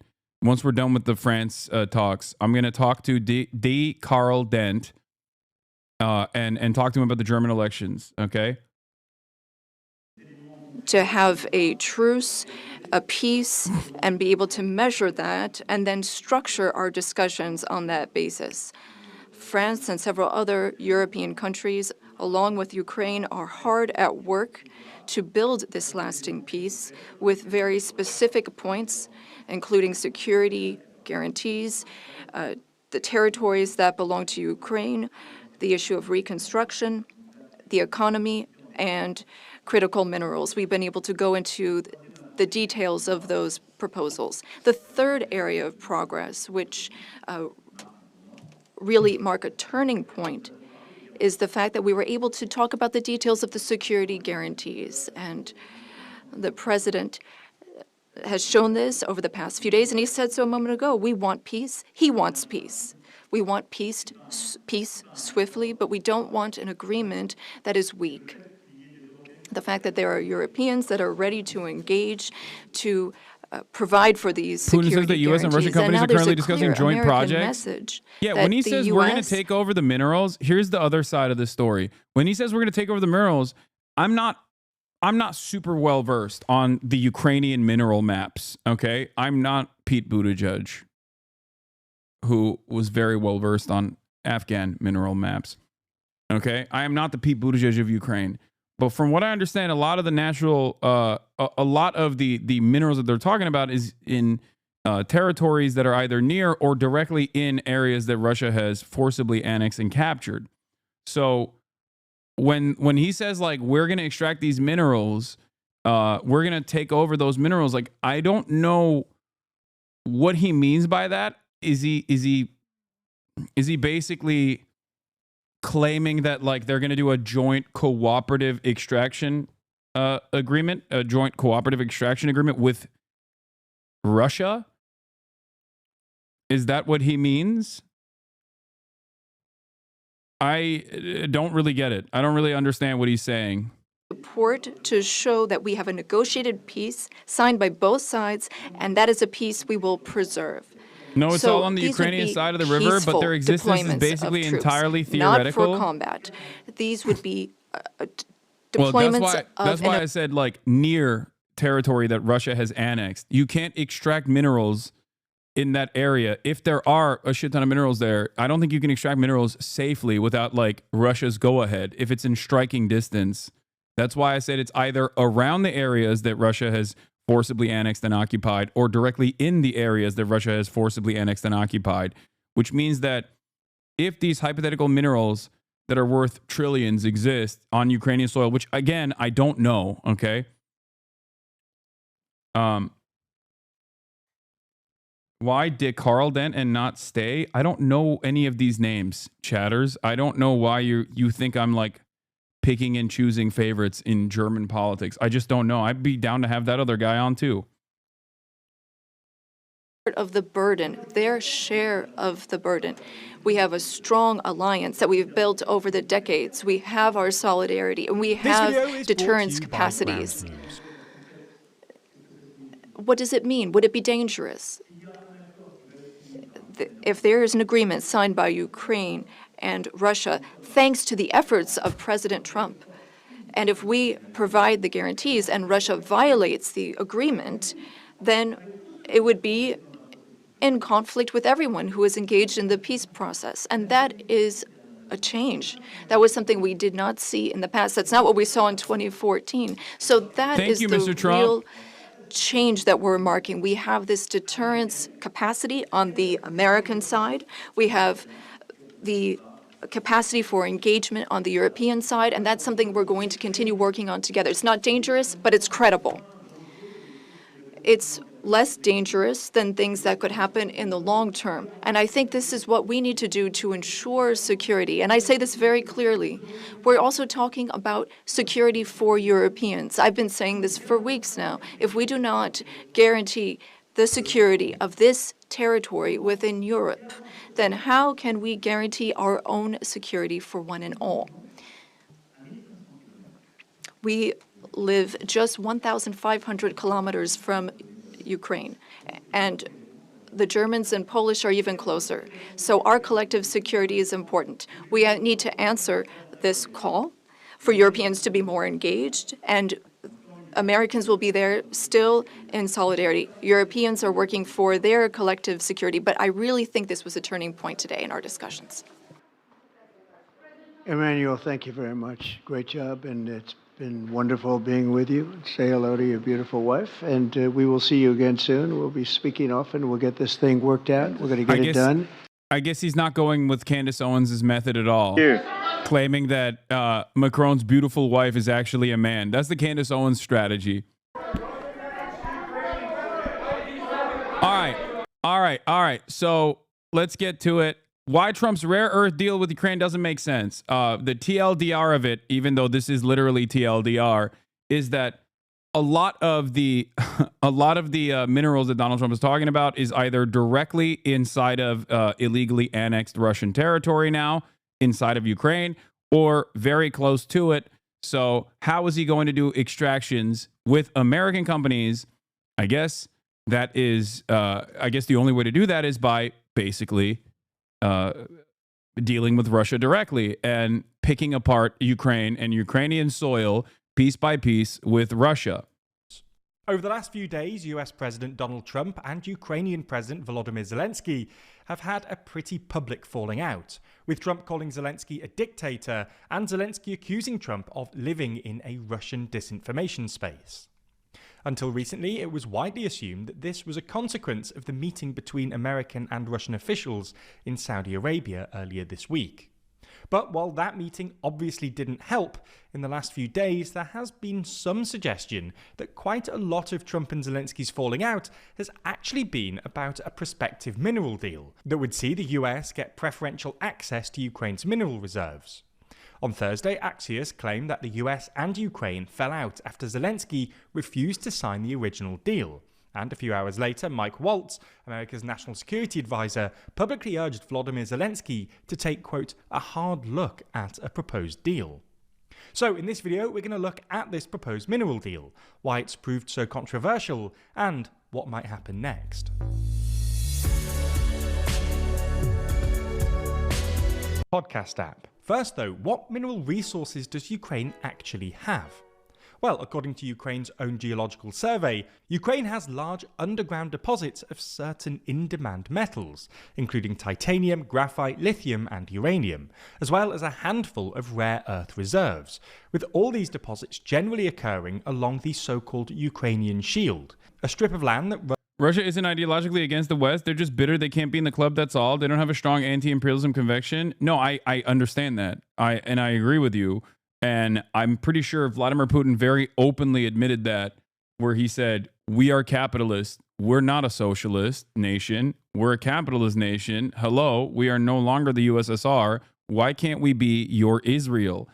That was a conversation that took place with Tucker Carlson when he went over there to be like, when he went over there to be like, look at the beautiful metro stations Stalin built, and also look, Russians eat burger every day, and it's actually better than American burger, which was, I think, the highest stage of like pro-Russian propaganda that anyone can ever engage in. To claim that Russian burgers are better than American burgers, like I don't know how Tucker Carlson is still seen as a patriot after that one. Okay, I wouldn't say that, and everybody thinks I'm an anti-American radical terrorist. Regardless. They're only against the West in terms of Western values, woke house rage. Yeah, I think that it is pretty obvious that post-USSR, post-collapse of the USSR, Like, Russia would have loved the opportunity to be a part of the American periphery. They would have loved to be a Western-aligned. You are whatever is trending. Yeah, it's super trendy to be someone who's critical of American foreign policy. You get rewarded a lot for that sort of thing. Famously, it's great to be anti-Israel and pro-Palestinian. It's so trendy. It was so trendy that I've been doing it for 10 years now. No one ever has a fucking answer for why I maintained these positions over the course of a decade. Cool. Leftism, super trendy. Hey, have you looked outside? There's a literal fascist coup going on in the current government. What the fuck do you mean? Leftism is pretty trendy.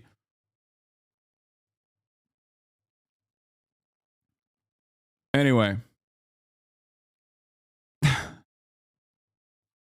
Runs along the right bank of the Dnipro River. However, these deposits have not undergone any significant exploration or development. For instance, Ukrainian officials claim some of the world's largest deposits of titanium, used for missiles, planes and ships, but only 10% of its proven reserves are being developed. So, why haven't these reserves been developed? Well, it's at least in part because, during the Soviet and much of the post-Soviet era, Ukraine didn't receive enough investment. Then, in the 2010s, when Ukraine began drawing up plans for it, offering outside investors tax breaks and investment rights, including a major oil and gas privatization effort in 2013, these efforts were interrupted by Russia's annexation of Crimea in 2014. Then, in 2017, Ukraine launched a new energy strategy to accelerate the licensing of mineral extractions. But Russia's full-scale invasion in 2022 again got in the way. Anyway, Ukraine's unexplored mineral wealth has apparently drawn Trump's attention, and Ukraine and the US are now negotiating some sort of deal that would give American companies privileged access to these deposits.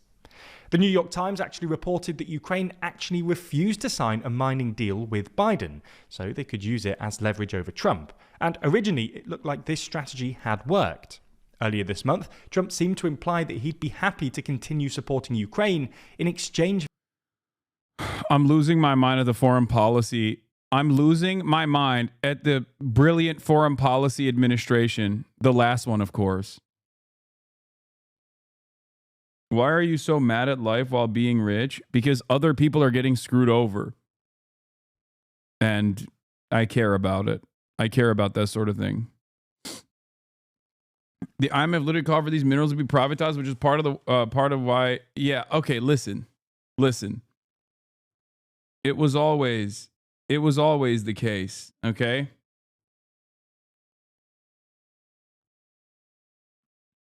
Hold on.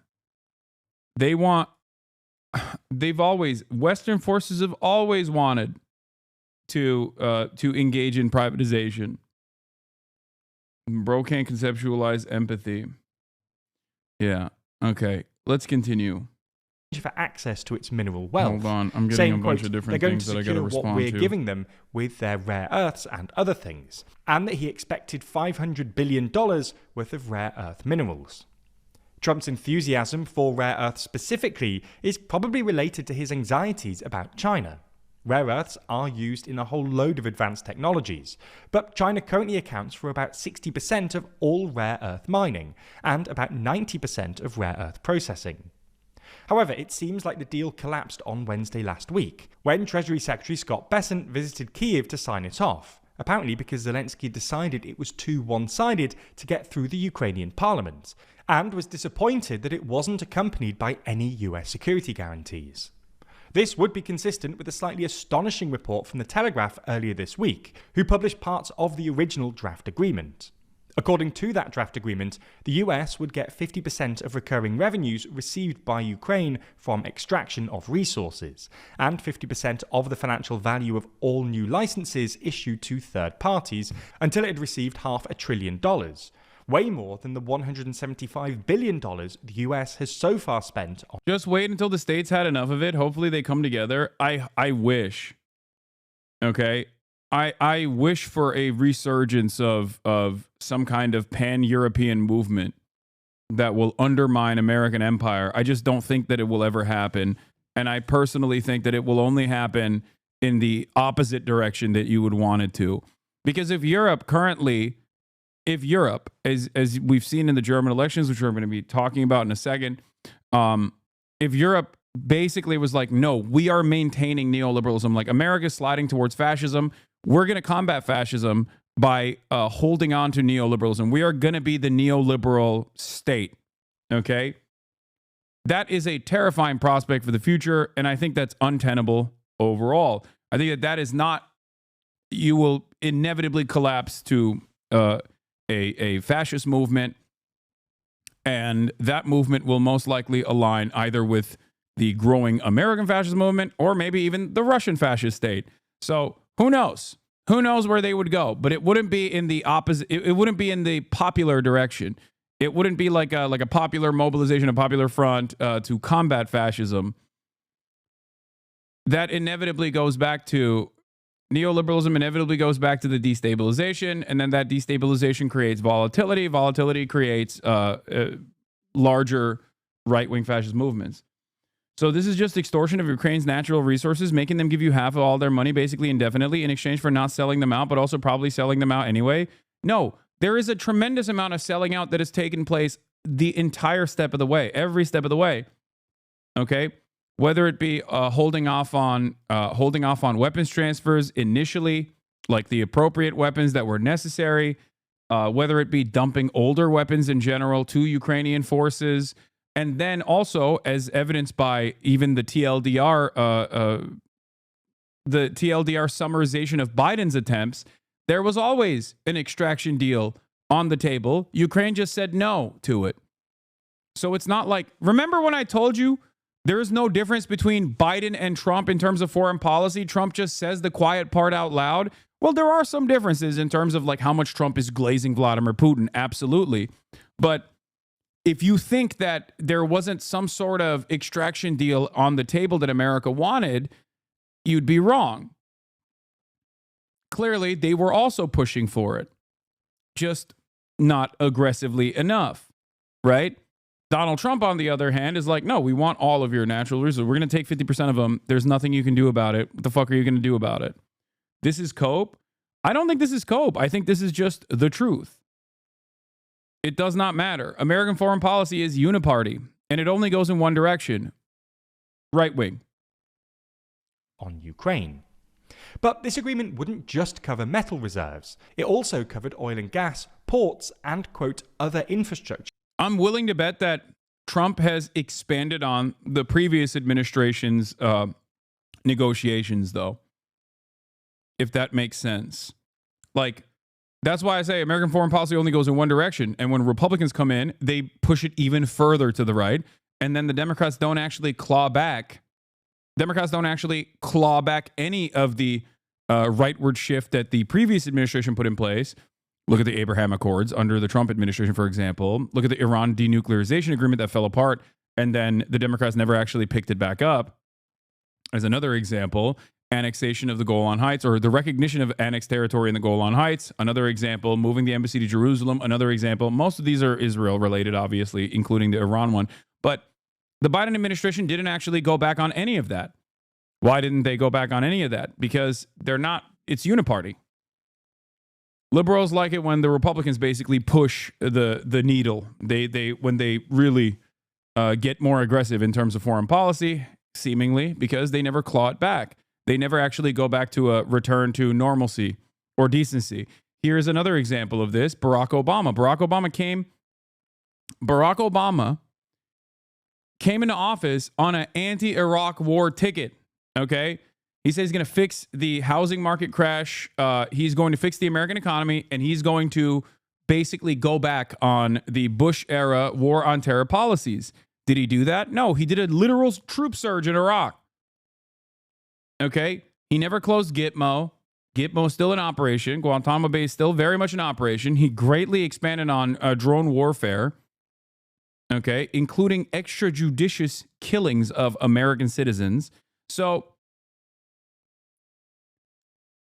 yeah, that is another great example of how liberals, even if they promise certain things, actually end up not doing those things and continue escalating conflicts around the world. Obama, on the other hand, did do some interesting stuff, I will admit, in terms of the Iran denuclearization agreement and also starting the normalization process with Cuba. Those two things were absolutely glaringly obvious W's for Barack Obama. Donald Trump immediately came in and cast all of that aside. And guess who came after Donald Trump and didn't actually fix it? His name is Joseph Robinette Brandon. Okay? So there it is. As agreed. The US would also get to decide who got those licenses and the terms of any future projects, with the draft also stating that, quote, the agreement shall be governed by New York law, without regard to conflict of laws principles, and that the government of Ukraine waives sovereign immunity with respect to its liability. In short, the US basically gets to control all of Ukraine's extractable mineral wealth and any infrastructure until the country has paid back roughly 3 times what the US has spent in aid, which is why the Telegraph describes it as, quote, the economic colonization of Ukraine in legal perpetuity. Perhaps more importantly, though, it's not clear Ukraine would ever be able to pay off $500 billion, for the simple reason that, while Ukraine has clearly done a great job in advertising its mineral wealth to Trump, there's a fair bit of uncertainty about how much mineral wealth Ukraine actually has. You hear massive numbers being bandied around at the moment. Trump claimed Ukraine had $500 billion in rare earths alone. The New York Times put Ukraine's total mineral wealth at $11.5 trillion, while the Washington Post put it at an astonishing $26 trillion. But to be totally honest, none of these numbers seem remotely plausible.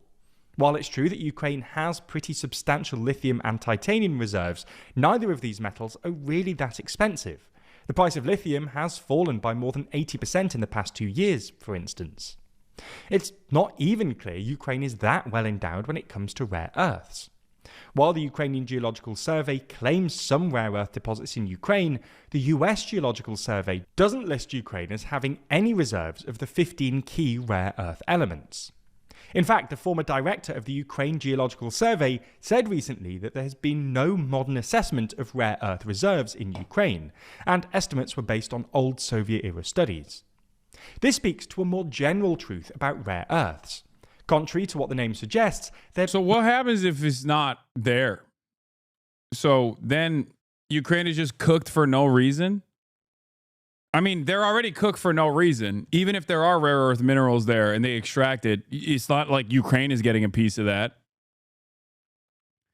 It is truly insane that America can so openly talk about basically stealing all of Ukraine's natural resources, or worse, talking to the invading force, the invading nation, about, you know, doing a little split with Ukraine. That is America's foreign policy.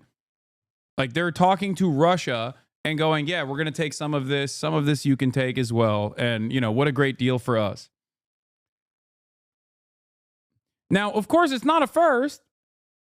Yes, you're right. It's not a first. This is American foreign policy. I'm just shocked at how out in the open it is, because Donald Trump, as always, is the great communicator. not actually that rare geologically. The issue is mainly that... Does this undeniably make Russia an imperialist? Russia and its irredentist actions already I mean, Russia is a right-wing, ultra-nationalist, capitalist kleptocracy. They're not the USSR, okay? They're just straightforwardly trying to bring back, to the best of their ability, Russian Empire. I think it's truly crazy how much America has benefited from this. It really is. I mean, goddamn, dude. And it is extra wild that Donald Trump is doing this out in the open. Like, no secrets at all. What is this? He's about to farm you? Who? Vladimir Poo? Asmongold is talking about you right now? Oh, nice. Another person who is going to have some fantastic political takes, I suspect. Their extraction is severely polluting, and their value is massively overhyped. According to Bloomberg's Javier Blas, the value of all the world's rare earth production at best rounds to $15 billion a year, a fraction of the value of annual global oil or copper output. To reach the $500 billion mooted by Trump, the US would need to secure 150 plus years of Ukrainian output. So, if Ukraine doesn't really have trillions of dollars of mineral wealth, what's Zelensky doing talking it up? Well, some Ukrainian officials have come out to say that Zelensky talked up Ukraine's mineral riches to curry favour with Trump, but also in an attempt to draw American companies and capital into Ukraine, which would give Trump an incentive to take Ukraine's security more seriously. Whether this strategy works or ends up with Ukraine turning into an American economic colony remains uncertain. Either way, this all demonstrates a transactional attitude towards alliances under Trump, which doesn't bode well for Ukraine. As this whole rare earth saga demonstrates, following along with the news is pretty difficult in the current landscape. We're increasingly being flooded by misleading content, algorithmic feeds that just back up our biases, and reductions in fact-checking efforts. It almost feels like people are intentionally making it harder to get to the truth. One way you can cut through the noise is with Ground News, a website and app on a mission to give readers an easy, data-driven, objective way to read the news. Every day, Ground News ingests over 50,000 articles from all over the world. Every story comes with a quick visual breakdown of the political bias, factuality, and ownership of the source's reporting, all backed by ratings from 3 independent news monitoring organizations. For example, here's a story about JD Vance warning Zelensky against bad-mouthing Trump. Right away, you can see that the story had at least 33 outlets reporting on it. 31% lean left, while 50% lean right. Every story also comes with a detailed view of the bias distribution, factuality scores, and even specific ownership information, so you can see how reliable the reporting actually is.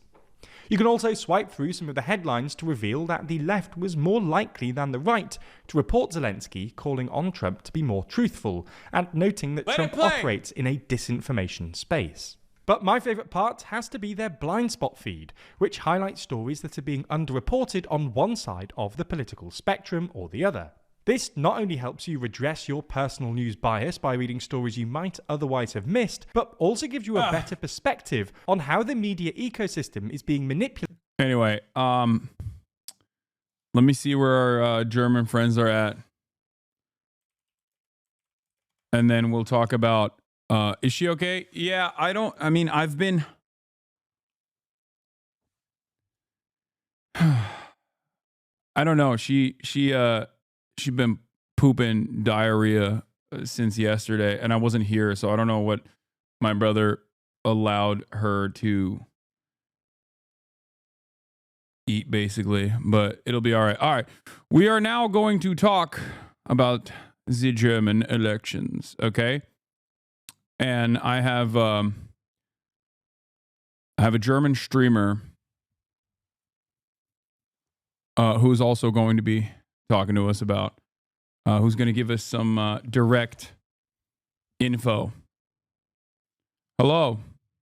Hello, can you hear me? Yeah, I can hear you. Can you hear me? Yes, this is the German. You wanted the German. Now there's a German one here. What would you like for me to call you, by the way? Or how would you introduce yourself to my audience? Just call me Carl. It's okay. fine. All right, Carl. Hold on. Let me turn this off. So do you want a German accent or not? I can give you the full German experience if you want to. I mean, I like that you're making it seem, you're implying that you don't have a German accent right now. I do, but I can make it much stronger. Okay. No, this is good. This is a good level of German, I think. Have you ever heard my German accent, Carl? No, yeah, I did. I like your Turkish one better, but the German one is not bad. Oh, when I say like, oh mein Gott, ich kann nicht glauben. Ich kann das nicht fassen. Nee, you got to work on your anger level, because if you want to imitate a German one, then you got to be much more angry. This was more like an Austrian accent. Ah, okay. The German one is like a much harder one, like, oh mein Gott, ich kann das nicht glauben. Oh mein Gott, ich kann nicht glauben. That's much better. More angry. Just imagine you hate foreigners, and there's a bunch of them in your country, and then that's the anger level you want to have. I mean, that's not very hard to imagine how people behave in that situation, considering that I have been a long time warner, I guess, not an advocate, but I've been warning about the fascist movement and mobilization happening in Europe, in European countries, Germany included, for quite a while. And I think that there is a lot that is happening in the United States of America that ends up happening in Germany as well. Now, of course, I want to talk to you about that today, considering that there was obviously a German election that took place, and Germany's conservatives celebrated the election as the far right was carved out of the governing coalition, even though they had major victories. And I want to talk about that. I want to talk about Die Linke. But if you don't mind, let's get started on the parties in general. Like, what are some of the German parties? How does that look? And also, maybe we can do like a briefer on every individual party and the election results as well. Yeah, so it's a bit more complicated in Germany than it is in America. In America, you got 2 neoliberal parties. Yeah. And in Germany, we got like 20 of them. So we got a lot more neoliberal parties to choose from, and there's just like one non-neoliberal party, which is like just kind of neoliberal, which is Die Linke. So it's a classical left-wing party with some Marxist ideologies in there, and pretty much all the rest of them, like despite their color, despite their name, like even the Social Democratic Party is like neoliberal right wing, if you ask me. So we got a lot to choose from and not much to pick for. Yeah. So to start at the top, which is like the party that won the election, which is like a Christian Democratic Party. Or it's a center right party, right? It's a center right party. No. Like they call themselves a center right party, but Friedrich Merz, which will be the next chancellor of Germany, he's pretty much a light version of Donald Trump. So he worked for BlackRock for 10 years. He's a multi-millionaire. He tried to take over the party a couple of times in the past, but failed. Then Angela Merkel, after 16 years of being the chancellor, left the party or stepped back from the party, and Friedrich Merz took over.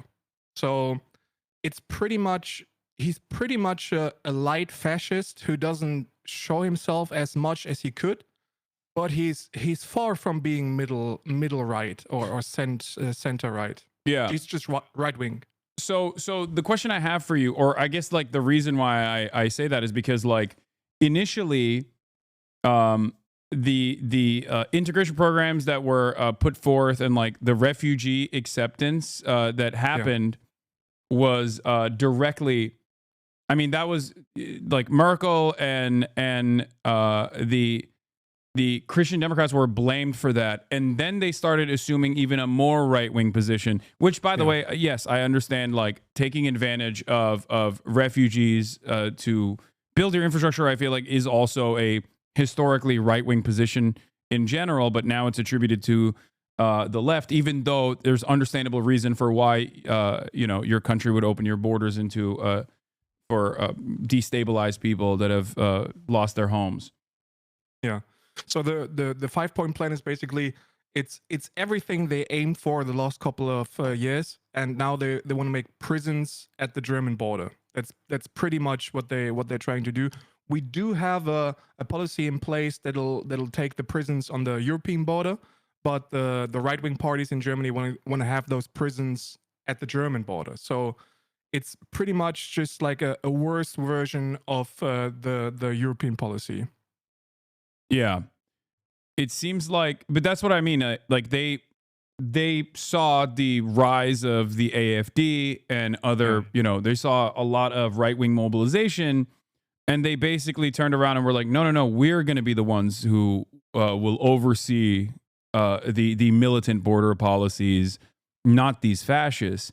And I feel like a similar thing also happened with Macron in France as well. Yeah. Where with the rise of the nationalist movement in France, Macron oversaw many of the same like anti-migrant policies and adopted them almost entirely and pushed for it aggressively. And if you ask these guys, they will say, "Oh, we're doing this because we want to stop fascism. We're capitulating to reactionary sentiment so that we can stop the fascists from gaining power and gaining momentum." That is precisely what the Democratic Party tried doing as well. But of course, they got destroyed by the Republicans in the process. And they've never really stopped trying to do that anyway. Well, that's what they always do, right? Like, as soon as the economy fails because of capitalism, they turn fascist. And they try to take all the blame and put them on the foreigners in Germany. And they did the same in Italy. They did the same in France, in Poland, Hungary. They did it in all the European countries, which is why all of Europe moves to the right wing. And now, pretty like even the Green Party, which is like the one of the more left-wing parties, you could say. It's like they're neoliberal, but they're also like left-wing. Like at least they were in the last couple of years, and they turned straight to the right-wing policies against foreigners, and pretty much like they're in line with the AfD, which is what's happening right now. So we got a couple of parties, like 5 of them, who are just in line with AfD. They do the same policies. They're pretty much the same, except for being not as much anti-Europe as the AfD is. So the AfD wants like a German currency. They want the Deutsche Mark back, which is like catastrophic, which is like the only thing that the AfD does that the other parties don't do. So in Germany, we're pretty much, as a left-winger in Germany, you're pretty much fucked at best. Oh no, I know. Right? Oh, I see it, and I think like the Israel stuff, I think perfectly demonstrated that like in terms of German politics and the widespread adoption of like very far right sentiment on this issue. But the thing that is always shocking to me is when the German government, for example, will undermine the ICC, or when the German government will. When anyone in the, when any German politician says like, oh, fuck the European Union, like the European Union is geared by Germany. If Germany falls, then the EU is gone. There's no more EU. Like it's the economic engine. And the same with ICC. Saying, like, sorry, go ahead. European politics is German politics. That's what they say in Germany. Like it's not in Brussels. It's in Paris and France. That's pretty much it. And as you said with all of the Palestinian and Israel stuff, like if I'd be in Germany, like I live in Ireland, but if I'd be in Germany, I'd be in jail. Like pretty much that's just straight up it. Like we like the left movement in Germany is just as pro-Israel as like the American right-wing movement. Like as a pro-Palestinian left-winger, you're pretty much just fucked all over the place. I mean, I got a tattoo on my arm that says Palestinia. If I'd had that in Germany, like I'd be in jail. That's pretty insane. Much. I mean, I've seen it though. I've seen it. They're fairly actively going after any kind of like mobilization that criticizes Israel. And even from what I understand, Die Linke is what we're going to be talking about today. Obviously, they gained a lot in this election, and there's some celebration that's worthy here. I think, especially as an American, it's like ridiculous for me to criticize any other country's politics in this way, because like Die Linke, even if I don't fully align with their worldview, it's like closer to me than the modern Democratic Party is. That's for sure.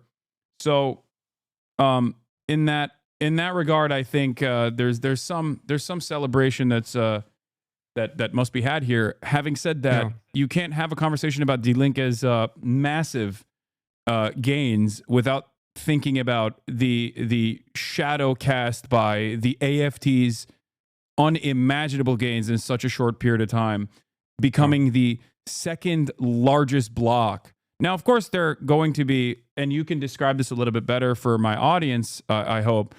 There's going to be some, they are not going to be a part of the governing coalition. The AFD is not going to be a part of the governing coalition. So even though they are effectively the second largest party, they're still completely shut out from the government. So that's, that's praiseworthy, I guess, or that's the reason why the right wing is celebrating in Germany. No, yes and no, because they're being used as a tool by the Christian Democratic Union. So basically, you have to understand that for whatever reason, although we're turning back to being Nazis, like we have a problem with being called a Nazi. So the policies are the same and the thinking is the same. We're as much racist as we were in the 40s, but we have a big problem with being called racist and Nazis. And so we try to do right-wing policies and politics, but without being called Nazis. So the Christian Democratic Union is using the AfD as a tool. Pretty much they're saying we have to work with the SPD, and if you're not doing as we please, then we're going to work together with AfD. That's what they're doing. They try. Usually we have 4 years of a government working together, and the Christian Democratic Union already says we're doing this for 1 year. So we're just restricting the time for 1 year, and we see how it goes. And if you're not doing what we want to, we work with the Nazis. This is what's happening. So they got big power. They got a huge momentum. And as a left winger in Germany, pretty much our job is to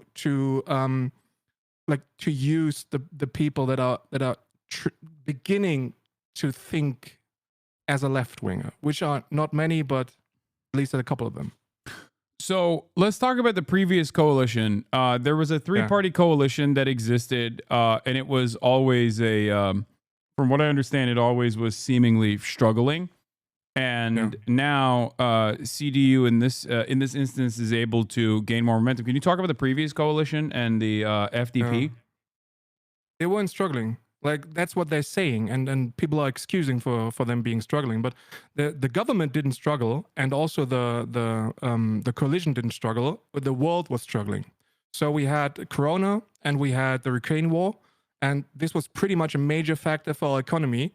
And that's the reason why the government didn't do as well as they could have done without all those crises. And they did more, I think they did 70% of what they promised to do, which is more than any other government in the history of Germany did.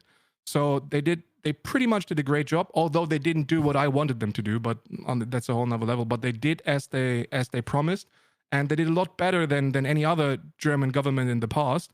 But the right-wing movement, so Christian Democratic Union and AfD, they took all the economic crisis and said, well, that's because of the government. And people took the pill. So what are you going to do? Yeah.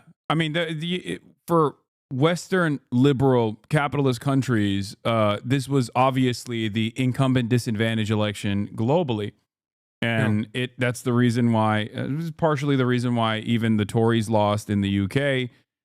So whoever was in charge that oversaw the cost of living crisis was basically left with all of the blame.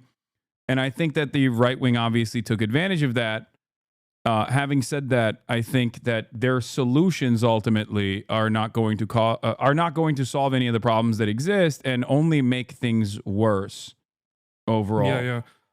Well, and there's another factor that you have to take into consideration, because the FDP was basically just openly sabotaging the government the last 3 years. So they said it. So usually the government works for 4 years. This time there were new elections after just 3 years, because the FDP was basically just sabotaging the government, and they had no chance but to do re-elections, right? So yeah. Well, at least they're not in the government as of now, so they didn't get enough votes, which is good. But this was a major factor for the last government not being as successful as they could have been. So the way this works is, if you don't get 50% majority, if no singular party reaches 50% majority, then they have to set up a coalition, right? Yeah. And it seems like the Christian Democrats are going to set up a coalition with the SPD once again, yes, as they have in the past. And therefore, I mean, that I suspect is what's going to take place, right? That's the yeah. It's not as much about percentages as it is about seats. So you need a couple of seats, I think it's 316 as of now that you need to form a government. So or 306, I don't know. But at this place, we're going to get the Christian Democratic Union and SPD government, which is basically a given. Yeah, 316 seats, 316 seats total. Yeah. Right. So that is a given. Yeah. What do you? I mean, what have they signaled that these two parties are going to do? Because like SPD, can you describe to my American audience like what SPD is and how they present themselves versus like what their current alignment is, what their current ideological alignment is? I think in Germany they call them the socialists. So but in Germany, like in America, everything that is like just slightly left wing is a socialist. So they're far from being socialists. Like they're like a neoliberal, just centric party that does everything they have to do to stay in power or to take the power, and they're doing nothing that could be considered left wing for 20 to 25 years. So they destroyed the social state. They present themselves as a labor party, which is kind of the whole identity of being like a labor party, just like doing the stuff that the others wouldn't do, being like a classical Marxist left-wing party. But they, like, ever since the KPD, so the Communist Party in Germany, split themselves from the SPD, there's not much of a socialist view left in the SPD. So the difference between SPD and CDU isn't as large as you'd think. So they pretty much do the same Eurocentric neoliberal politics, and they're great coalition partners. Like they work together for like 20 years, the last couple of years. I'm 36 years of age, and I can't imagine like SPD and CDU. It's basically the government. They're doing coalitions all the time for 20 years. And they're doing much the same. CDU says what has to be done, and SPD just like they do nothing. So like, let me ask you something, Carl. There are a lot of, I would say, German liberals who are frustrated with your commentary, and it's something that I'm very familiar with. Liberals being frustrated with your commentary. That, yeah. What is their assessment? And I asked chat this as well. What is your assessment, chat? The German liberals specifically, like what is your problem with what Carl has said so far? Because it seems like maybe, I mean, I've seen a lot of people that support the Greens saying that the Greens are actually leftists. Yeah. I've seen a lot of people chime in and say the SPD is not neoliberal. But I mean, which is crazy, but okay. It seems like from what my assessment, and this is reductive, but I saw basically the Christian Democrats and SPD and even the Greens as like numerous different parts of the Democratic Party, even the FDP, as a matter of fact, very similar to the American Democratic Party, but they just all have like different facets of the American Democratic Party, because we have our crazy neoliberals who like immediately want to implement free market principles on the one hand. We have our obviously relatively socially conservative right-wing Democrats out there, the Blue Dog Democrats and the Problem Solvers Caucus here in America. So like, I think all of these parties that I have basically pointed to make up different parts of the Democratic Party. And I would even go so far as to say Die Linke as well would make up like the super progressive wing of the Democratic Party, like the AOCs and the Bernie Sanderses of the Dems as well. I wouldn't say so, because I heard a great thinker in Germany who says if you take all the policies that Die Linke tries to implement and you just implement 50% of them, that's the end of capitalism. Like, and it's pretty much just the truth. So they're very like, they have some great Marxist thinkers in the lead as of now for the last couple of months, and they're doing great work. So I'd say if you want to vote for a left-wing party, then you have to vote for Die Linke. The only reason like the communists in Germany and also those like ultra left-wing people in Germany aren't much of fan of Die Linke is because they're against parliamentarism itself, against the democracy as it is, and because of their statements or missing statements about the genocide in Israel and Palestine. So that's the only two reasons that I can think of that people aren't happy with Die Linke. But besides that, they're doing great work. And all those other parties, they're pretty much neoliberal. So none of them is socialist. none of them some are like more progressive than the others when it comes to society. So SPD and Grüne and FDP, they're all for like homosexual rights and trans rights and stuff like that, but not as much as Die Linke. So even when it comes to the society, the Die Linke is much more progressive than all those other parties. And when it comes to like economics, like all of them are pretty much doing the same work. Like all of them are neoliberal.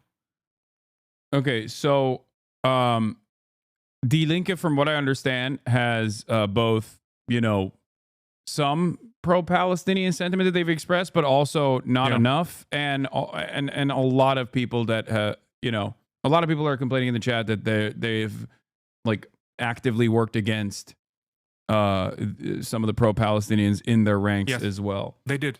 They threw out a couple of activists out of the party because like I don't understand Germans when it comes to Palestinian anyway. So like it's hard for me to talk about it. Like a friend of mine, Abdul Shahin, who's like a Palestinian, he said the time when I listen to white people about Palestine is over. Like I don't listen to them anymore. Like don't talk to me about the topic. You have no idea whatsoever, and you'll never have. So just shut the fuck up and like let's keep going, right? And this is pretty much my view on the whole like Palestinian. Like Friedrich Merz, the first thing he did was invite Benjamin Netanyahu. Yeah, that's pretty insane. That pretty much tells the story, right? So that tells a really scary story, because the ICC, much like many European institutions, is almost entirely protected by Germany. And if it wasn't for Germany, then like the ICC is a completely toothless institution. One could say that it already is, unless they're, you know, unless they're going after warlords in Africa, or as Lindsey Graham once famously said, thugs like Putin. With the exception of those territories that the ICC covers, like Germany is supposed to be the protective party over the ICC. So when Germany invites Netanyahu, that is directly undermining the ICC's power. It's saying that the ICC is over. There is nothing. Yeah, it's anarchy. Like Putin is there's objectively no bad, though. Come on. Yes, I know. I'm just simply stating that so is Benjamin Netanyahu. It would be ridiculous if he said Putin can come to Germany, okay, without fear of repercussions. Everyone would understandably get mad at him. But when he says Benjamin Netanyahu can violate the ICC arrest warrant and come to Germany without any fears, this is not seen as like a direct shot at the remaining power and influence that this International Criminal Court has. Yeah, it's just a kick in the balls for the ICC as a whole. Like Germany was that one European country that took the ICC and put it about everything else. And historically, it's a pretty bad hit for the ICC in general, because it says you can do whatever the fuck you want to as long as you're in line with America.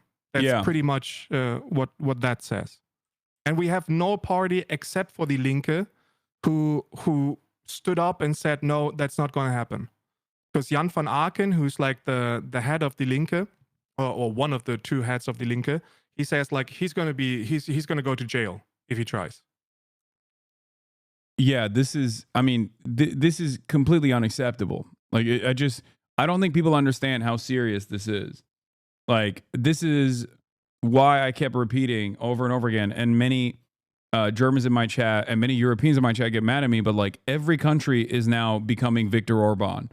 A lot of the Western European nations made fun of Viktor Orban for understandable reasons for the longest time, and now slowly but surely they are moving in the Viktor Orban direction.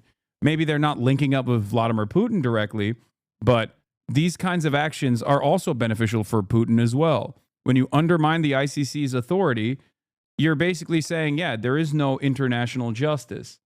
There is no international court. There is no international law, because Germany is the protectorate of the ICC. The entire, like, post-World War II, whether you want to say it's like an aesthetic development or not, the entire rebuilding of the nation revolves around like holding on to these values, right? Well, Germany is Europe.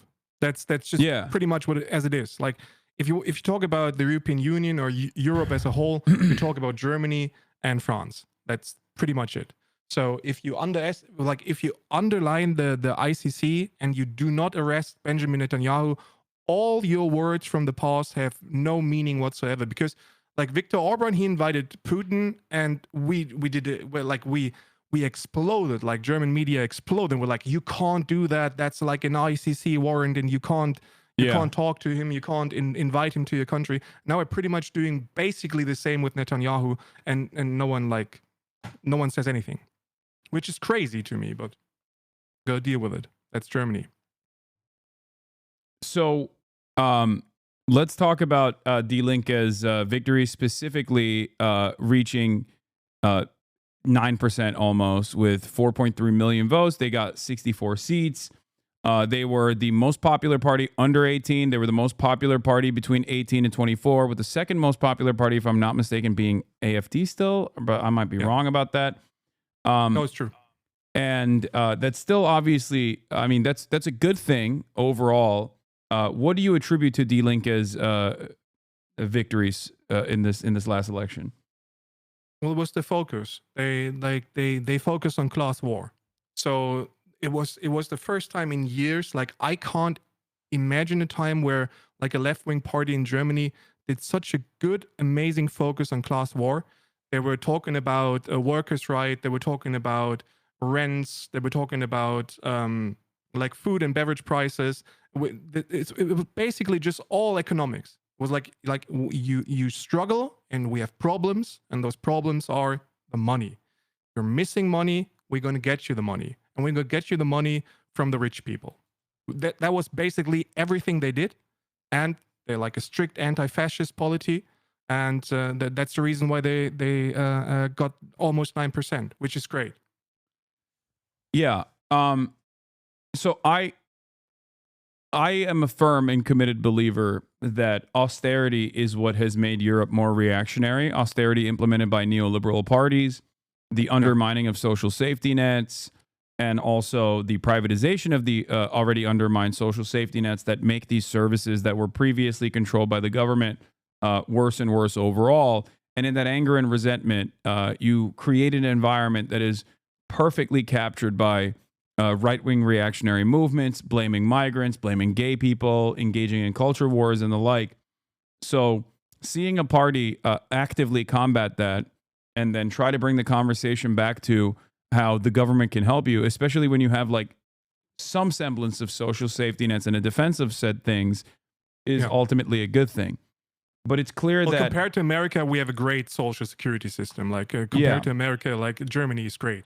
Like we're not as good as Scandinavian countries are, but we are a lot better than the US is doing. But we could do a lot better. So we're privatizing like the whole, like we're not buying houses, we're renting houses, which is the reason why capitalists profit from those house rent prices. And they go up and up and up and up by 40% the last 5 years, which is like the capitalists do what they always do. Like whenever there's a crisis, economic crisis like Corona or the Ukraine war, like people are expecting that the prices go up. So, and as they were expecting that the prices go up, like the capitalists took the prices and just skyrocketed them to the max. So they did maximum profits over the last couple of years, and everyone's blaming it on the foreigners, which is kind of crazy because like there's a German politician who's Gregor Gysi, who says like a couple of years ago, 10 years ago, there weren't as many foreigners in Germany as there are now, and the rent prices were up as well, and you didn't have just €1 more in your pocket. So how can the foreigners be responsible for the lack of money in your pocket? Which is a question that no one can answer. But like this is something that I talk about all the time. It's undocumented migrants are not your landlords. Your landlords are the ones who are raising the rents, and your politicians are the ones who are in the pockets of landlords who refuse to increase the housing supply. So that's a great way to communicate. I just seeing the rise of the AFD, though, are people actually listening? Especially considering that the CDU also still improved its stances, from what I understand. Improved its standing, from what I understand. So you got You got gains on the CDU side, and you got major gains on AFD. What does that say about German politics, the state of German politics right now? Well, the German society is just like they buy the picture of the bad illegal immigrant who's responsible for the shit that's happening. So we got historically low crime rates in Germany. Like the crime rates aren't as high as like the media and the people are trying to tell the German people. And we're just trying to build the feeling of you have to be afraid, and you have to be afraid of the foreigner. Because the illegal immigrant is the source of all our problems. And if we get rid of them, if we get rid of the Muslims, like, it's not the foreigners, it's just like the non-white people, like, just say it as it is. It's just straight up racism. We do not have a problem with like Ukrainian people or with Polish people or with French people. We have a problem with like the Muslims, like the Turks, the Arabic countries. Like, we have a problem with those people. So if you come to Germany and you're not white, you have a problem at the moment, because people are buying that you're responsible for pretty much every problem that is in Germany right now. So whether it being the crime rates, whether it being like economic crisis, whether it being like, just pretty much imagine any problem, and the answer from CDU and AFD and SPD and the Green Party is, well, it's illegal immigrants. So I think 70% of the people who voted yesterday, the most important topic for them was illegal immigrants. 70%, which is crazy. In 2021, like climate justice and like war and corona and stuff like that was on our agenda. So those were the topics that you could win an election with. This year, it's illegal immigrants. So, and this is the reason why even the SPD and the Green Party focused on illegal immigrants and what we can do to get rid of the illegal immigrants, which is pretty much nothing, because, like, first and foremost, they're not illegal. Second of all, it's because of the Dublin Amendment. So Germany is in a pretty privileged position that if we hold European law, then we do not have any immigrants whatsoever. No one can enter Germany because we're in the middle of it and we have no border. So we have no European border, so no immigrant can enter Germany without breaking a law. So German politics at the moment are saying, like, we do not want any immigrants whatsoever. We just want the ones who work, which is like a classic capital argument. You're not looking at the human, you're looking at the resource. If you work, you're good. If you're not working, get the fuck out.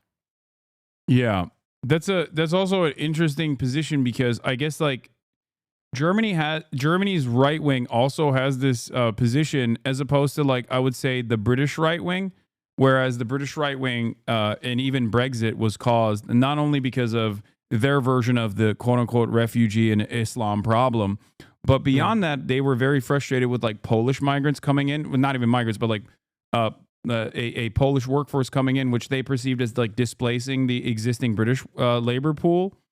And I feel like in Germany, there's a difference where some of the right wing parties still have a very like hardline approach, which is maybe born out of German history post World War II, bringing in migrants specifically to work in German industry. Turks obviously being a major group here, where they just simply look at it with a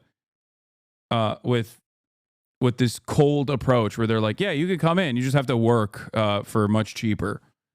Is the AFD's stance on this similar, or do they want to just eradicate all across the board, like no more migrants whatsoever? In public, yes. Like in public, like people like Alice Weidel, she's someone who's in public saying that we need immigrants, and as long as you're paying your taxes, doing your work, as long as you assimilate, you're fine and you have nothing to worry. But behind closed doors, like the AFD is run by Nazis, like just straight up literal Nazis, like like the same the Hooker thinking guy, right? That dude is like a straight up Nazi. Yeah, he is. Like he's a fascist, he's a Nazi in every way. Like he'd walk next to Hitler if he'd had the chance to. So the AFD is run by literal Nazis, but they trying to be like just like a mild liberal right-wing party. So we have no problem with foreigners in general. We have no problem with any race or any ethnicity or any religion in general. It's just the criminal ones, and it's the ones that are not working and destroying our social state. So in the 90s, we had some right-wing party, NPD, which is similar to NSDAP. It was a national party, Germany. And they realized that the German society is not ready for getting rid of all the foreigners. So they had to tell a story. And their story was that we have no problem with foreigners or immigrants, but we do have a problem with the criminal ones and the ones that are not working. And pretty much ever since, every right-wing party in Germany is doing the same story. Like, we're super liberal, like we're super friendly, like the world is our friend, but we have criminal ones and we have the non-working ones, and we have to get rid of them. So this is also the public state of the AfD. But behind closed doors, make no mistakes, the party is run by Nazis. Yeah. So what do you suspect is going to happen for the future of German politics? I can tell you what I suspect is happening, which is that whichever governing coalition exists, it's going to be very right wing. It's going to basically try to take up as many of the I guess, quote unquote, populist stances, like the right wing nationalist stances that AfD has, and try to get ahead of the nationalists. Try to get ahead of the nationalists, like securing a governing coalition next time around.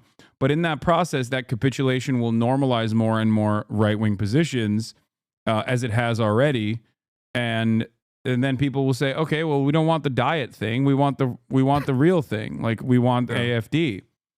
Yeah. That's what my assessment is on this. And that's precisely what's happening in the UK with the reform movement, as well as people are immediately frustrated with the current Labour administration and the after years and years of Tory austerity, the Labour administration has not really dramatically changed the direction of the British economy. So the reform movement is growing in the UK, and I think that the AfD will grow in Germany if left unchecked, if they don't actually change their policies, and I don't think they will. Yeah. What do you say to that? Well, Die Linke has an answer for that, which is called anti-fascist economies. So we need a strong social state. We need to solve the problems that the people are having, like lower the rents, lower the prices, lower everything that the people are struggling with. And as long as the people are happy, fascists can't grow, which is pretty much a theory that goes around for a couple of years, and we're trying to do that. It's pretty hard because we're not doing any of this. So we're going to get rid of some foreigners, like the illegal immigrants will go, like a couple of thousand of them will be deported. I don't know where, but they're going to get deported. And wait, I thought they don't call it deportation, they call it remigration, I thought. Yeah, remigration is like it's deportation. Like, yeah, no, I know. I'm joking, but right. That is what, because like I feel like deportation in and of itself has a different meaning in the minds of Germans, at least for German history. So they actively, even the AfD will try to actively liberalize their reactionary sentiment here and say, no, we don't want deportations, we want remigration. Yeah, remigration it was a huge scandal because remigration is just like deportation, a word that Germans don't use. We call it, well, let's get them back home. So we're euphemizing everything that has to do with deportation, but it's deportation. Like, we're going to get them to prisons if we don't know where to put them. So it's deportation. Like, we're going to deport a couple of thousands of them, and no problem's going to get solved. So the people are still angry, and then the AfD is gonna rise even more, in my opinion, because like the AfD is a party that can go even further than what the CDU and the SPD is doing right now. So right now we're talking about illegal immigrants. So, but where are you going to do if the illegal immigrants aren't in your country anymore? You go to the immigrants, right? Yeah. You take the illegal and you get rid of the word illegal, and you just take the immigrants, like the non-white people in Germany. So the AfD is gonna radicalize even more. or just take more of their already radicalized ideology to the public, and let's hope that the German population doesn't swallow that pill. Like, I'm hopeful, I'm motivated, because Die Linke is a really strong party, and I think that as of right now we have a huge left-wing movement in the German youth, so we can mobilize the people for class war and be a good solidarity force, and like just put some millions Germans on the streets. Like, Germans usually aren't protesting as much as they are in France or in America, but we got to get used to that, I guess. So, what do you say to people that claim that Die Linke's advancements simply were to take away from SPD and Grüne's? You know, they just basically took some of the SPD and Green Party voters, and that it's ultimately marginal. And then the other question that I have for you also is why the AfD is so popular in Eastern Germany, because a lot of Americans don't understand the difference and think that it is because, you know, that's where all the migrants are, that's where all the migrant crime is or whatever. But I think that they don't understand what the full picture is. No. So first question, yes, that's true. Like 600,000 voters just directly voted Die Linke instead of Grüne. So like obviously they take voters from SPD and the Green Party, but I think it's a good thing because SPD and the Green Party aren't left-winged. So, and Die Linke is. So if you're a left-winger, you got to vote for a left party if you're voting. Yeah. So having a strong left-wing party in the parliament is pretty important, and standing up for what you believe in is also very important if you believe in democracy and parliamentism. So if you vote as a left-wing in Germany, you can't vote tactical for the SPD or the Green Party, because you're basically going to get the same politics that you're going to get with the CDU. So CDU with SPD, there's no difference from CDU and the Green Party. It would have been the same. And why are there like more right-wing people in Eastern Germany? Because Eastern Germany's economies are even more fucked than in Western Germany.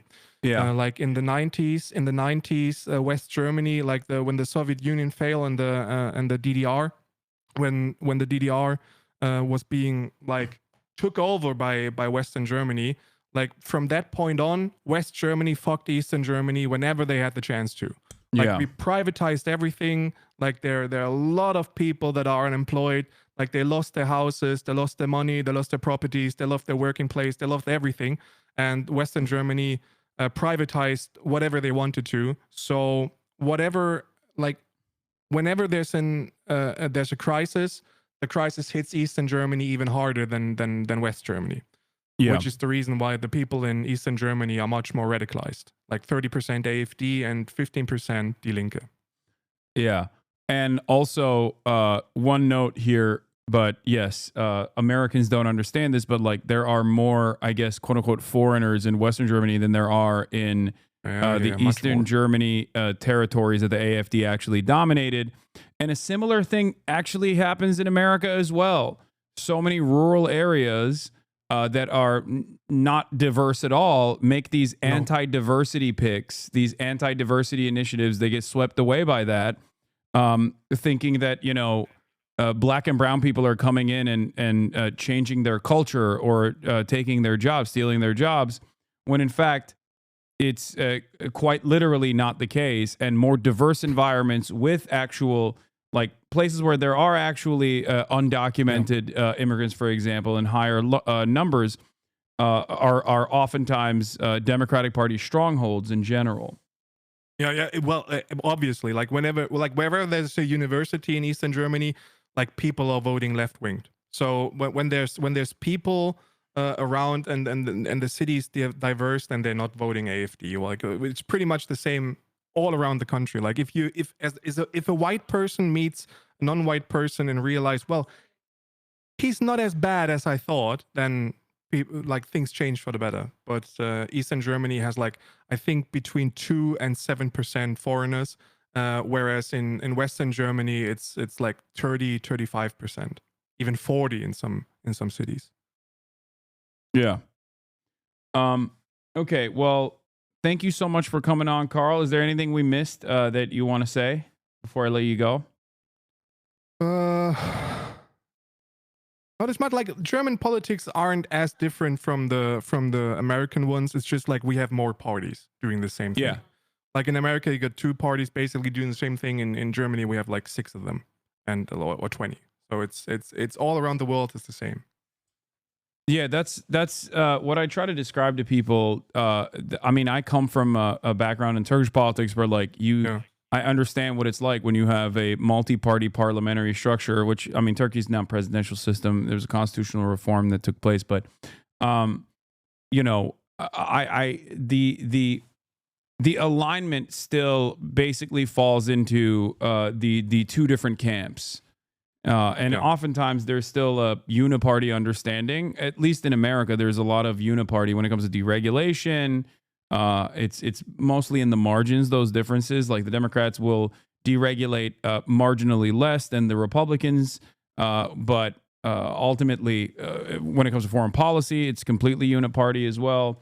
Having said that, in the European parliamentary structures, the coalitions that they build basically create the same exact outcome. Yeah. It's neoliberalism. Like everywhere you look, it's the same in America as it is in Europe, and especially in Germany. Like, we profit from capitalism all around the place, and we turn to fascism whenever there's a crisis. So that's the same. Like, it's happening to you in America, and it must be very hard to be a left wing in America at the moment. So stay strong to my comrades in America. Just stay strong, and I don't know. Like, I really don't know what to do against Trump, because he's like pretty much doing the German playbook as of right now. Yeah. Oh, you mean the old German playbook? The old German playbook. Yeah. Exactly. The liberal one, but he's doing the old German one. Oh, yeah. It's funny. Like you say, history repeats itself, but I could not think that it would repeat itself in America, but it is. Oh yeah, no, it is. Unfortunately. And it took less than 100 years for us to just like snap back, because I guess you know, capitalism is inevitably going to yield crisis, and in that crisis, fascists will obviously create a semblance of stability, and in that circumstance, capitalists have a decision to make: where do they still want to maintain the same old hierarchies, even if it's done with the steel grip of fascists? Will they be able to restore order that way, as long as they retain the same hierarchies? Or will they join the right side of history and maybe actively fight against it? But I do think that one thing is clear, and that is that neoliberalism is on its last leg in general, born out of all of its victories in the post-Cold War era, in my opinion. Yeah. Well, if we're not solving the problem, then the climate is going to solve the problem, right?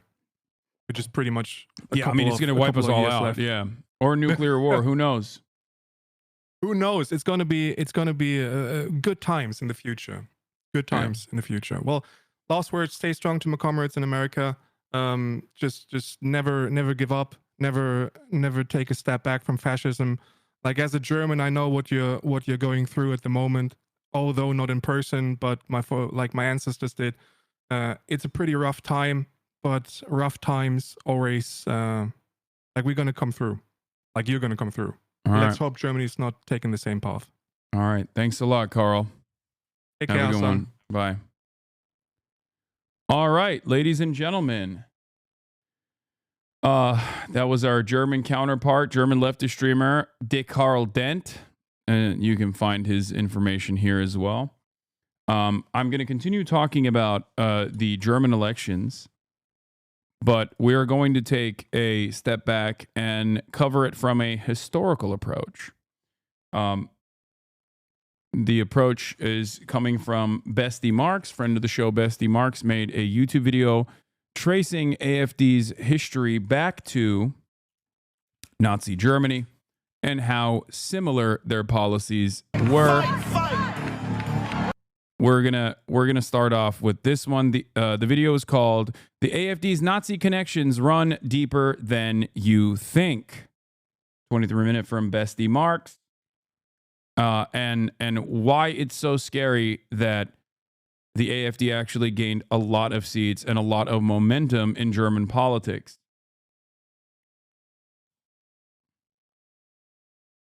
Fight, fight! I gotta pee. The far-right AfD is surging. 1 in 5 Germans would now vote for them. Yet, while many insist the AfD are not Nazis, a more unsettling reality lurks just beneath the surface. The party thrives on the normalization of far-right ideology.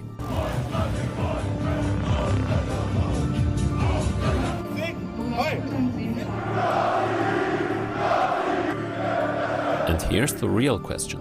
Have the seemingly anti-fascist liberal parties, through their own policies on migration, economic equality and foreign intervention, helped create the very conditions that fuel the AfD's rise? Dass selbst ein Teil der Grünen inzwischen AfD-Position übernimmt, das nennen wir eine Zeitenwende. Today, we're breaking down the AfD's secret and not-so-secret connections to neo-Nazi structures, the role of mainstream politics in normalizing the far right, and why the AfD is only a symptom of something much deeper. Subscribe, hit the like button, and let's get into it.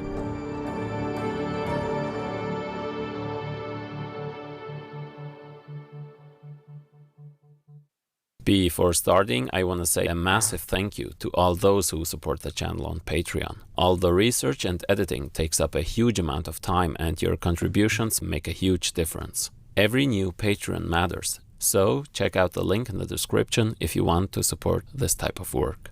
Thank you.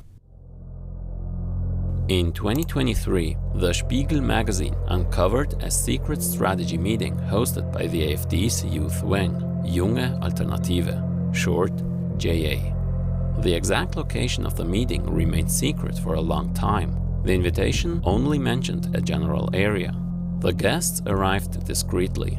In late February, just over 50 people gathered at Hofrien in Uchte, Lower Saxony, to discuss the Roaring Twenties.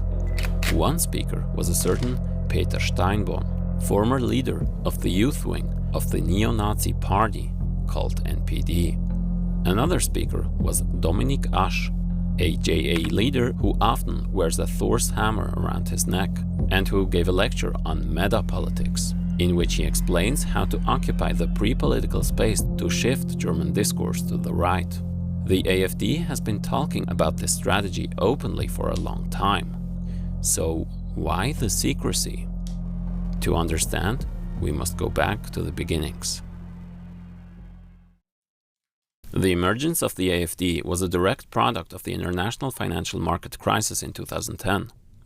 Founded in 2013 by neoliberal economists and conservative elites, the AfD was initially a response to the euro crisis, much like other far-right, so-called Eurosceptic organizations in Europe.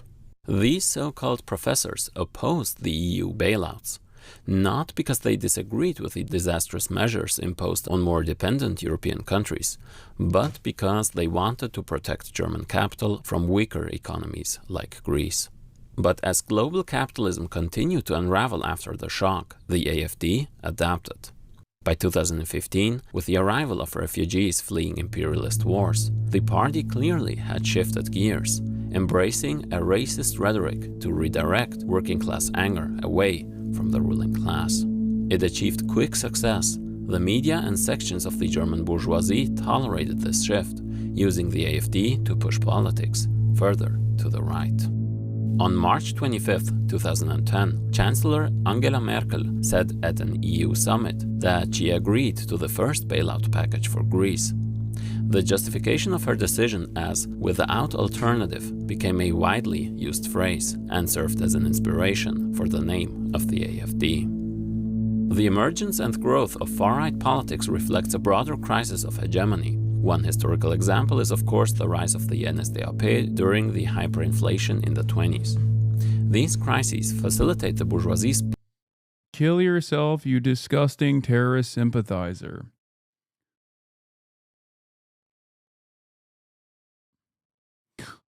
I hope you know that this is, probably going to get you a site-wide ban. I would urge against it. It's not something that I'm, unfamiliar with. A lot of people say this to me all the time. But, you have an 8-year-old account. You've been on this platform since 2017, and now you just have a site-wide ban, Kind of seems silly to do.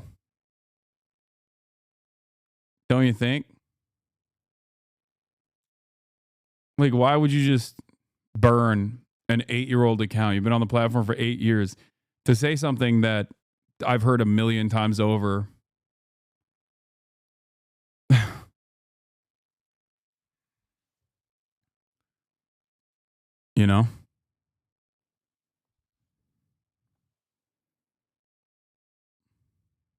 Pokimane Gachigasm.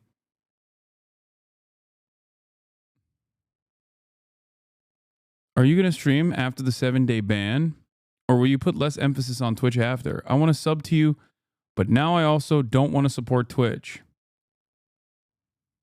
Call Destiny.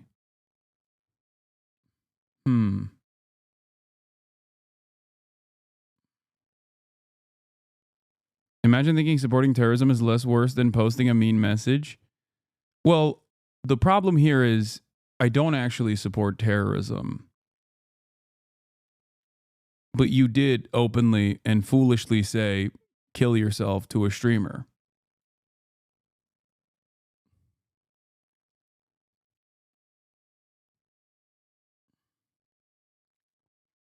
You must ask yourself why you are this angry and this resentful.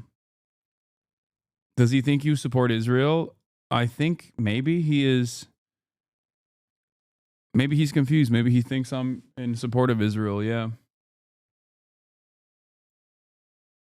All right. You just support Hamas. They get kisses from their hostages. Totally normal. I support Palestinian emancipation. If you want to, if you want to make sure that Hamas doesn't exist, okay, then you have to end the occupation. It's pretty simple.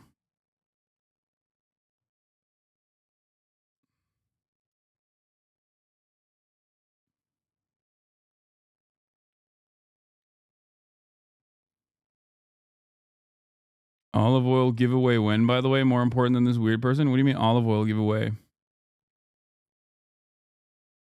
It's pretty simple. Do you support an end to the Israeli occupation?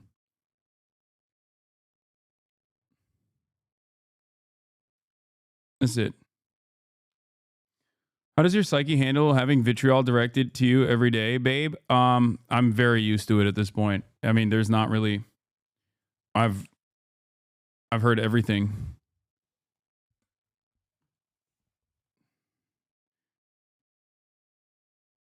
It's usually not.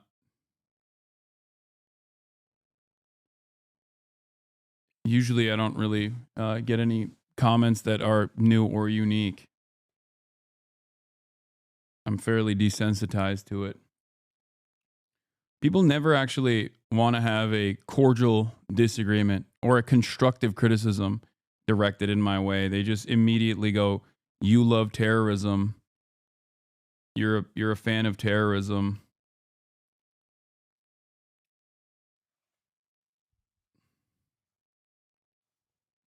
It's pretty easy to, shrug that off.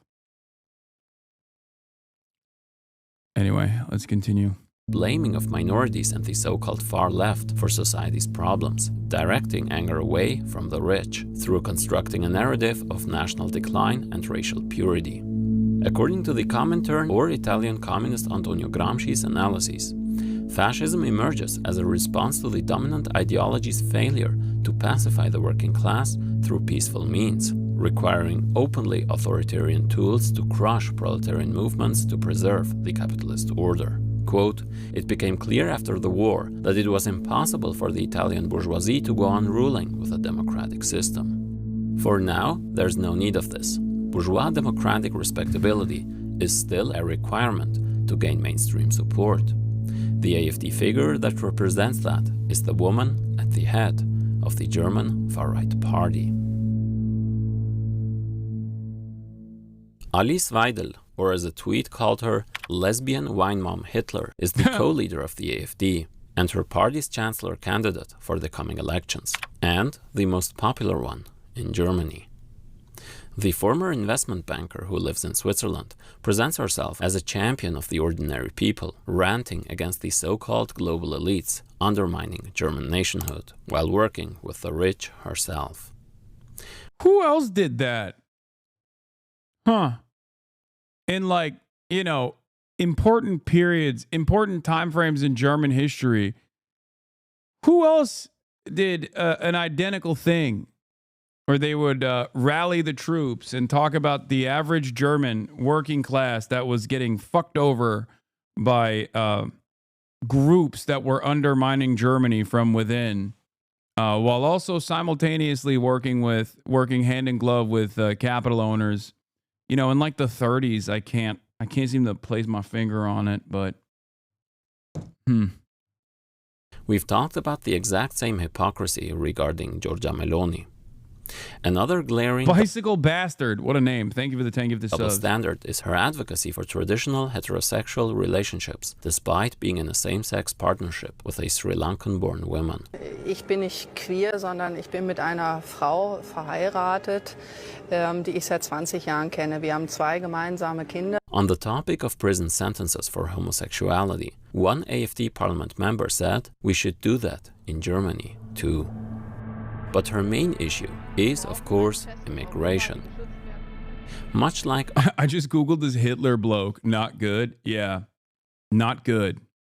Other far-right racists, she described multiculturalism as a failed concept and warned of the Islamization of Germany, spreading replacement theory conspiracies, calling for a return to a Germany for Germans, dreaming of a fortress Europa. The former co-leader of the party alongside Weidel stated, "We must close the borders and then endure the cruel images." On the topic of migration, AfD politicians have put out statements reminiscent of the most Hitlerite of Hitlerites. We must, of course, dispose of such people. The refugee doesn't care at which border, Greek or German, he dies. The whole development we are witnessing right now, the creation of a mixed peoples to erase national identities, and with that, the surrender of sovereignty to the EU, is simply unbearable. And with this guy, it gets especially ugly. I have a vision now. If things go well in Germany, we will eventually have a kind of... Guys, I'm going to be honest. The vibes with this AfD party are not great. And also quite similar to that previous politician that I was talking about, this Adolf guy. Also not great. Not good at all, it seems. Of apartheid state, like in South Africa back then, where whites just somehow keep the rest in check. Once we finally get there, we'll line them all up against the wall, dig a pit, throw them all in, and dump quicklime on top. Now, hearing the word deportation over and over again might seem almost normalized in the former Hitler country, because it is. Would you force them back to Syria? Deportation ist ein Begriff, den wir überhaupt nicht verwenden. Das ist ein Nazi-Begriff und Zwangsdeportation gibt es für uns überhaupt nicht. Zum Schluss auch mit Abschiebung, natürlich. Das ist Teil des deutschen Rechtssystems, auch des europäischen Rechtssystems. Rückführung, Abschiebung. Abschiebung ist der fachliche Begriff bei der Polizei. You don't like the word deportation because of its historical connotations, but you know, whatever you call it, that's the reality for these people, isn't it? Wenn Sie das Deportation nennen, hat das einen völlig falschen Zungenschlag. Das wollen wir nicht. People forget that before the systemic mass extermination of Jewish people, the Nazis called for deportations to create a physically cleansed Germany, free of Jews, for instance, by deporting Jews out of their homes into ghettos and to drive them into Soviet territory. Although, needless to say, supporting genocide is also still normal for ruling German parties. Today, virtually all the major parties are in favor of deportations. According to liberal logic, if the center-left parties didn't argue for it, they would lose voters to the far right. So to them, stopping the far right means becoming the far right themselves. But also, they serve to create scapegoats such as migrants, anti-Semitic Muslims, and so-called cultural elites to direct anger away from those in power. The Greens and the SPD, despite their progressive anti-fascist branding, frame migration as a security issue, thus contributing to the dehumanization of migrants and reinforcing the narrative that they are a threat to social cohesion. This rhetoric not only legitimizes the AfD's xenophobic agenda, but also undermines solidarity among the working class, dividing it along ethnic lines. But, much like Italy's Giorgia Meloni, Alice Weidel is still the quote-unquote polished bourgeois democratic face of the AfD. So much so that neo-Nazis online call her a puppet and a traitor, especially after she said that Hitler was a communist. Back then, during the Third Reich, the National Socialists, as the word says, they were socialists. Adolf Hitler considered... So. Yeah. Incredible, by the way. Incredible for any German to say this. It's like directly your history. Okay? Yeah, Americans say this all the time, but Americans are stupid. It's very cool that Germans can be just as stupid as Americans. I love that.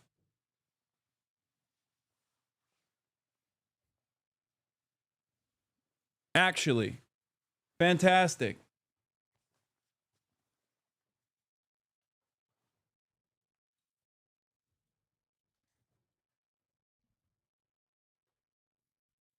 Look her up. Her grandfather was a Nazi judge. Yeah. That's why she knows better. She's like, yeah, my grandfather, who was a Nazi, was a big socialist, loved socialism.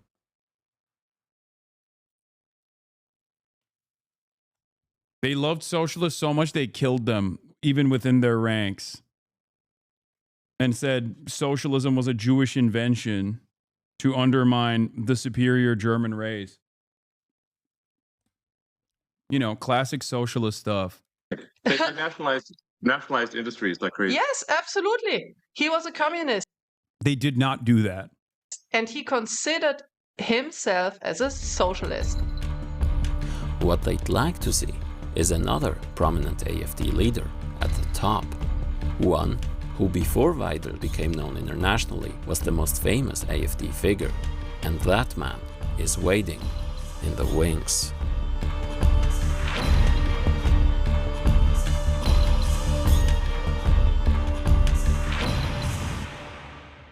Björn Höcke is a leading figure of the AfD and head of the party in Thüringen. Influenced by his anti-communist father, he began to work as a teacher after studying sports and history. In an NPD magazine, it's pretty much confirmed that he wrote articles under the pseudonym Landolf Ladig, praising the ideas of the NPD, glorifying the Nazi regime, claiming that foreign powers have been envious of the Germans' discipline, and spoke of a revolution brought closer by self-amplifying crisis dynamics. The identitarian system opposition must take the lead in this revolution to introduce the organic market economy based on racial biology. The publisher of the magazine is a close friend of Höcke, one certain Thorsten Heise, a current leader of the NPD and one of the most influential German far-right ideologues.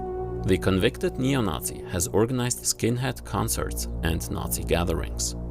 Following the Holocaust denier David Irving, Höcke stated in a letter that the air raids on Dresden in 1945 were a violation of international law, quote, "Never before in world history and never afterward were so many people moved from life to death in such a short time." Höcke had to promise his school administration that he would never again publicly express such views as a teacher. In 2010, at the commemoration of the Dresden bombings, he demonstrated alongside neo-Nazis.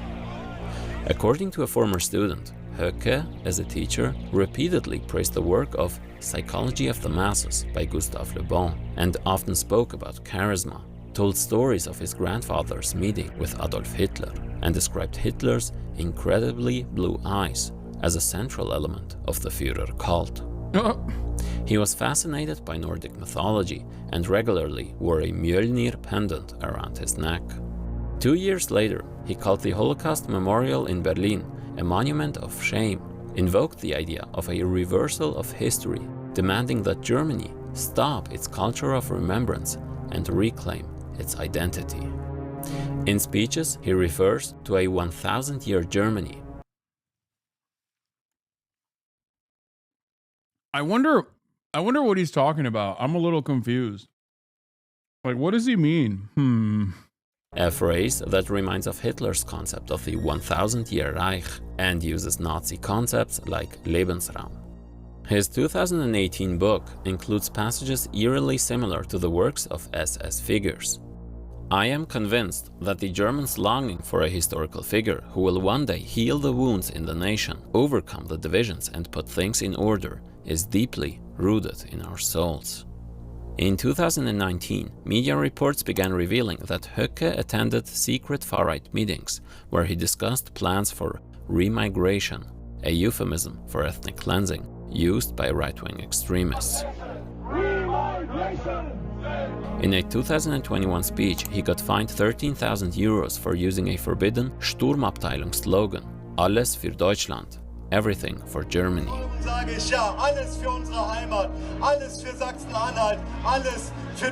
Just last year, he was banned again. Yeah, he messed up. He was just the alternative.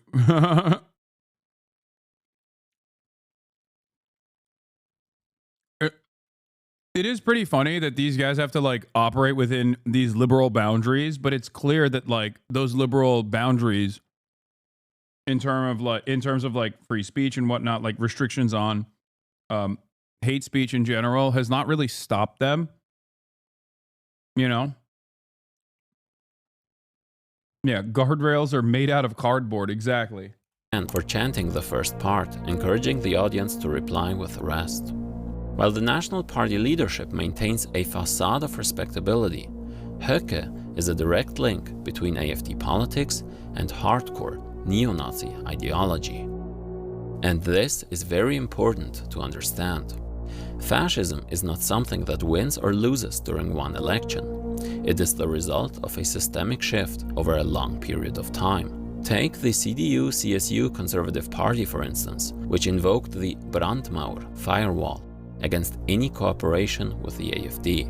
But over time, they've been gradually softening this stance, and this year, the CDU has finally cooperated with the AfD in the parliament for the first time, a historic turning point, opening up the possibility to have a far-right party in the German government for the first time since World War II.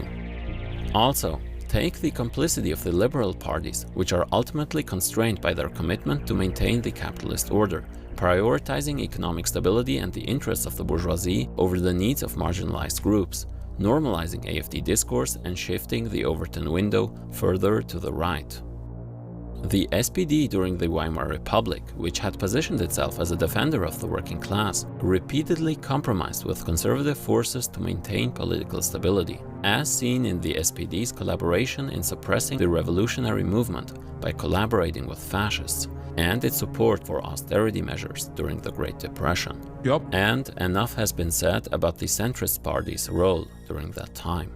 The main report at the 7th World Congress of the Comintern in the 30s put it very well. Quote, "Before the establishment of a fascist dictatorship, bourgeois governments usually pass through a number of preliminary stages and adopt a number of reactionary measures which directly facilitate the accession to power of fascism. Whoever does not fight the reactionary measures of the bourgeoisie and the growth of fascism at these preparatory stages is not in a position to prevent the victory of fascism, but on the contrary, facilitates that victory." However, believe it or not, Höcke is still just the so-called moderate wing compared to other members of the AfD, slowly but surely gaining more and more influence in the emerging party. Publicly, the AfD tries to maintain distance from neo-Nazi organizations. When the NPD encouraged its supporters to vote AfD, the party quickly distanced itself. While the Communist Party of Germany was quickly banned by the post-war West German government, the NPD was left untouched, and remains so to this day. It emerged out of a Nazi organization whose members defaced synagogues with swastikas and demanded that Jews... That's interesting.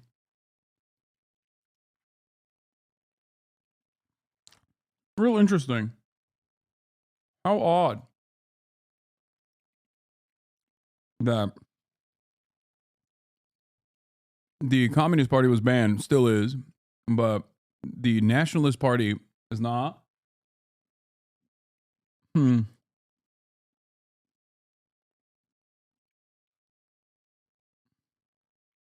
Jews leave Germany. The AfD has a so-called incompatibility list on paper. But evidence tells a different story, making this list meaningless. Let's talk about some of these isolated cases which seem to happen over and over again. One such case is Andreas Kalbitz, once one of the AfD's most powerful figures. He attended neo-Nazi marches and even a gathering of a banned group linked to the Hitler Youth. The AfD kicked him out, not for his ideology, but as a strategic move to avoid scrutiny. Yet, he still holds a seat in Brandenburg's state parliament under the AfD faction. In one speech, he said openly what others don't dare to do. Quote, "The AfD is the last evolutionary chance of this country. After that, it's just helmets on." But these so-called isolated cases are anything but rare. Studies show that the AfD gained traction where the NPD was strong. It is argued that the open Nazi party laid the groundwork for the AfD's normalization. Behind the scenes, AfD parliamentary offices have hired former NPD candidates and individuals from banned organizations. And these guys are not just at the bottom, but linked to the leadership. Quote, "We differ from the NPD primarily through our bourgeois support base, not so much in terms of content." But it doesn't stop there. One former NPD member who worked as a staffer for the AfD is Marcel Grauf. He's known for having said the following things. "I so desperately wish for a civil war and millions of dead. Women, children, I don't care. It would be so beautiful. I want to piss on corpses and dance on graves. Sieg Heil." At least we now have so many foreigners in the country that a Holocaust would be worthwhile again. The fact that they generally tend to subhuman behavior is already due to their race. This, surprise surprise, was of course not an isolated case. Another Hitlerite hired by an AfD deputy is convicted neo-Nazi Mario Müller. In Brandenburg, the AfD faction's top candidate was active in the Spreelichter, a group banned in 2012 for its neo-Nazi ideology. These are just a few examples out of many. AfD youth members have been photographed training in combat sports with members of banned Nazi groups. When confronted, the AfD brushed it off as just, quote, "a normal sports club." What is considered normal to many Germans has been shown to be open Nazism and genocide in history already. The fascist movement does not need to win in government in order to find the danger of the workers' movement. Much like in Italy, where the fasci fought proletarian power to defend private property, the far right today utilizes the threat of the strengthening of left-wing extremism to legitimize support. Quote, "Take the left-wing extremist threat seriously and participate in all possible measures to finally rid the German national body of this tumor. Those bastard Antifa kids of stoned parents should be threatened that next time they'll end up underground. Deport Antifa to Buchenwald, work instead of left-wing terror." The Nazis viewed communists as their main political enemies, and many were among the first detainees in concentration camps. Yep. The Bolshevik threat was used by Hitler to centralize state power. While communist organizing is weak at the moment, the ironic part about this, by the way, is that there are still liberals who look to that and say, and that's why, because the left went too extreme, that the Nazis rose to power. This is a common argument that I hear from liberals in, 2024 and 2023. This is a common argument that I had heard from liberals over and over again, which is so insane because you're assuming the role of historic liberalism that straight up was wrong after the fact.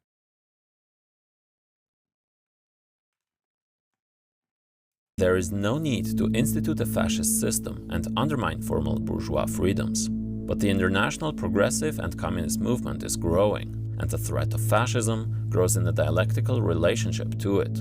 Quote, "In short, democracy organized fascism when it felt it could no longer resist the pressure of the working class in conditions even of only formal freedom." When your mass movement becomes big, and then they will try to suppress you, they will come out with fascism.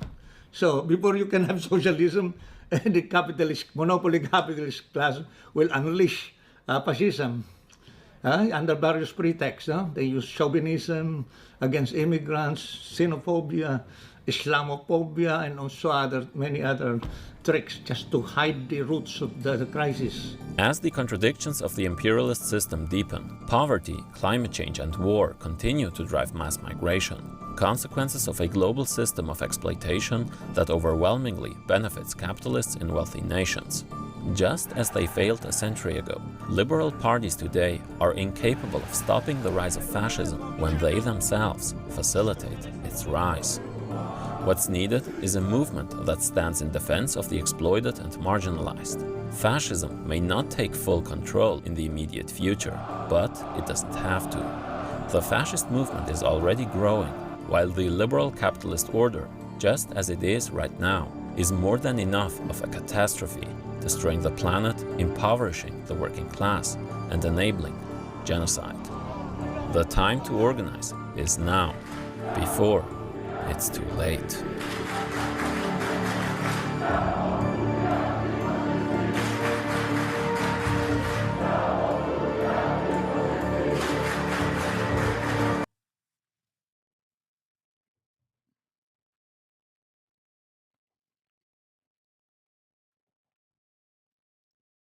Relevant threat. The AFD is set to come second and stay out of government, but by pushing anti-Muslim, anti-immigrant, and anti-Palestinian laws to be the political forefront, the AFD has already mainstreamed this agenda and changed the country, forming Stat Raj. I can't say that. The right has pushed the boundaries of what is acceptable, manipulating Germany's culture of atonement into a commitment to defend Israel at all costs, no matter how extreme its actions. This proxy nationalism is defended by an unholy alliance of the right, left, and center. $10 only. Sheesh. What are you talking about?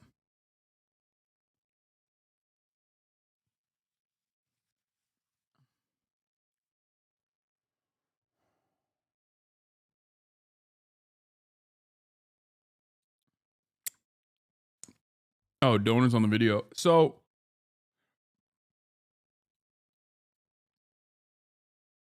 this is something that I talked about. This is something that I talked about with Donald Trump. If you remember in that Newsweek article that came out before the election, where I was talking about how sad I was about the election, regardless of whether Kamala Harris wins or loses, that Donald Trump had successfully undermined American politics, or rather destroyed it and then rebuilt it in his own image. This is precisely what's happening with the AFD in Germany. The AFD is also gaining a lot more momentum in this process, but they are simultaneously bringing all the center parties further and further to the right. Center parties, seeing the growth of the AFD, out of fear that the AFD might actually seize power, are basically doing their very best to take on a lot of the right-wing positions of the AFD in an effort to say, hey, you don't need to go to the alternative. We are the alternative. Now, of course, not realizing what happens in that process, I, as an American, am very familiar with this. You become, if you're not the alternative and you become the AFD yourself, is that a good thing? Is that actually a good thing? Like what? You're just going to manage fascism in a more technocratic approach? Is that what it is?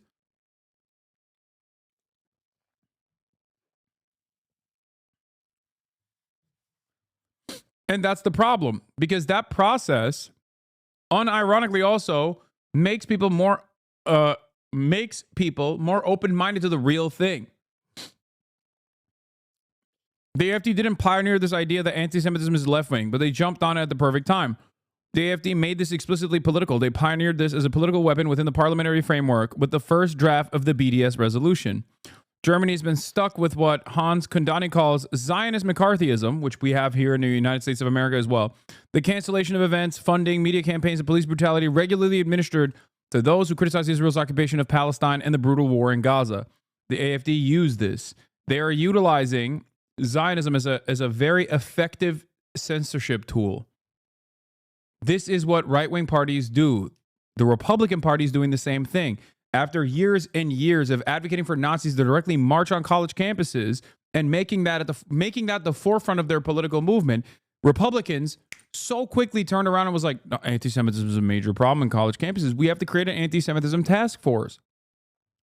Ironically enough, of course, the anti-Semitism task force will obviously target Jewish anti-fascists as well as anti-fascists of every other background.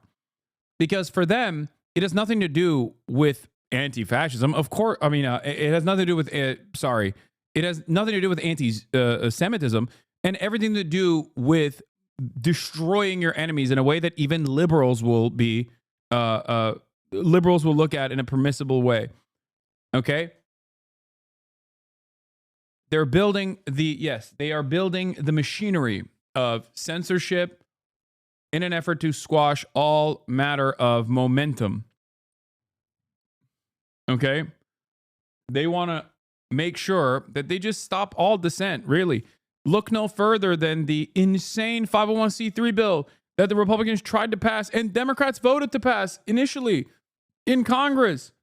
They wanted to make it so that Trump was the incoming president. Democrats knew this. And in that lame duck period, Democrats who were pro-Israel, okay, Democrats who are pro-Israel literally voted to give the Trump department, the Trump Treasury, awesome powers to decide any and every 501c3 group. Any 501c3 group is actually a terrorist group. The funniest thing just happened to me. Look at what I'm quote retweeting now. What? Bernie and his wife skimmed millions from his 2 presidential campaign. Oh, he got quote retweeted by Roger Stone. Bernie and his wife skimmed millions from his 2 presidential campaign. He's an obnoxious, honking loudmouth and a hypocrite. He's driving a top-of-the-line Mercedes and has multiple vacation homes. Kash Patel should do a deep dive on Bernie's finances, and then Bernie could have a federal vacation. Anything just to shut him the fuck up.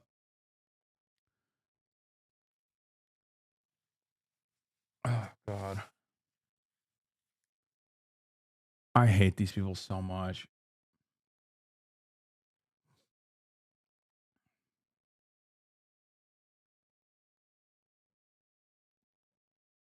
I just joined Die Linke and getting involved in political activism, even though my rough German as is. The DE coverage is helping tremendously in getting caught up to speed. Much love. Hell yeah. I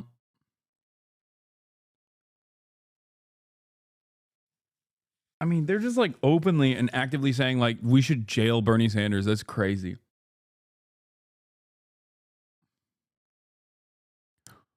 Those surprised or perplexed by Alice Weidel's marriage, including the BBC, most German gays probably voted for the AfD. I don't know about that. This is a Spectator magazine editorial manager. SourceRomeo.com. What the hell? Yeah, I don't know how reliable this information is. But speaking of which, I do want to get back to something important here. As I have warned, yeah, that the chatter from earlier that wished that I kill myself is, of course, received a site-wide ban, unsurprisingly. That's an 8-year-old account that he burned for no reason. But anyway, one thing I want to mention here, okay? We got to talk about this. All right? Remember how I was telling you that time and time again, the Netanyahu administration has shown that they are not really afraid of the growth of the nationalist, fascist, and oftentimes even anti-Semitic movements in Europe. This is yet another great example of such. The far right in Germany, according to Haaretz reporting, is not regarded by Netanyahu government as a threat, but rather as a potential ally. For Israel, the AFD is the cherry on top, providing a platform to continue their shared crusade against Muslims and Palestinians. This is from a report that showed that the Foreign Ministry of Israel quietly started giving assurances to far-right parties all around Europe. Apparently, knowing full well that there was a momentum happening on the nationalist front in Europe, the Israeli government immediately worked to create allegiances with those guys, because obviously they do not care about anti-Semitism. They do not care about the growth of fascism. They actually benefit from it in their minds. They in the short-term period think that this is a beneficial allegiance. Okay? This is something that I've talked about extensively.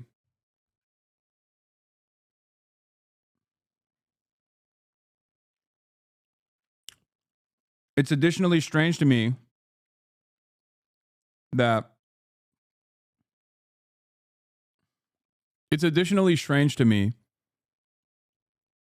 that people who are liberal Zionists don't understand that they are making allegiances with very dangerous people that will absolutely betray them. Okay?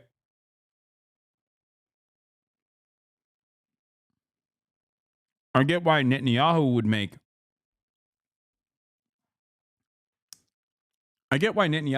these calculated decisions.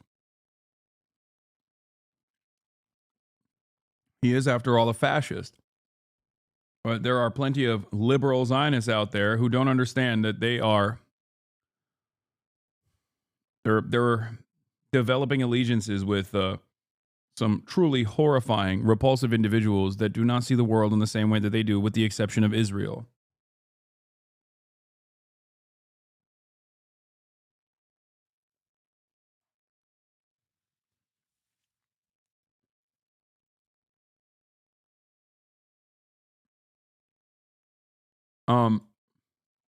Genuine question: why do people attack you instead of people like Ryan Grimm, Jeremy Scahill, The Intercept, Ken Kuppenstein, Democracy Now?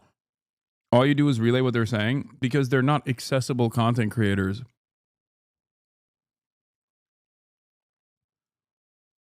You can't develop a parasocial hatred towards fucking Jeremy Scahill unless he streamed all the time, in which case you probably could.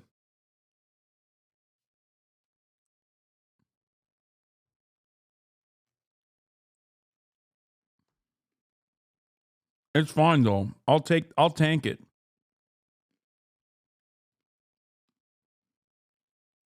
I mean, specifically in the drama sphere chatters, once again, because doing a YouTube drama video on Jeremy Scahill is not going to garner you millions of fucking views. In the same way that if you're a coward, even though you're very obviously pro-Israel, but you're too cowardly to openly admit that, instead of saying that, what can you do? Disparage every pro-Palestinian voice. That way, you, in your mind, get to live the best of both worlds. You get to simultaneously say, I'm pro-Palestinian, guys, but these other pro-Palestinian voices, well, they're far too radical for me. Okay? When in fact, the ultimate goal there is for you to traffic your pro-Zionist opinions. And they oftentimes do come out. Okay? But that is the reality. And unfortunately, many liberals who are not exactly well equipped to understand foreign policy will go along with it because there are a lot of like pre-established quote unquote truths. That's the way reactionary politics works. If you assume a reactionary role, you can basically just say, this is common sense. This guy is bad. For example, you can clip something out of context and then without ever making an argument as to why the argument that I'm presenting is wrong, you can just simply say, this is a bad guy. Look at this bad opinion.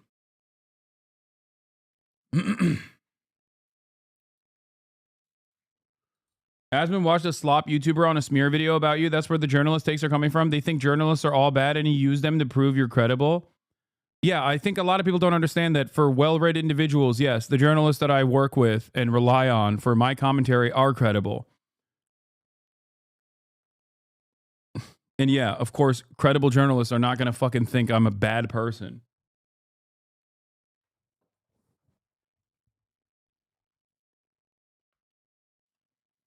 Sometimes the takes aren't even... Here, I'll give you another example.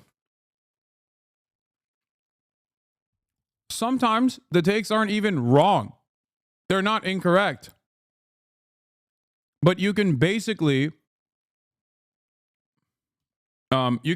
just like take a correct position, and as long as like public consciousness is on the opposing side, turn around and say, look at how bad this opinion is.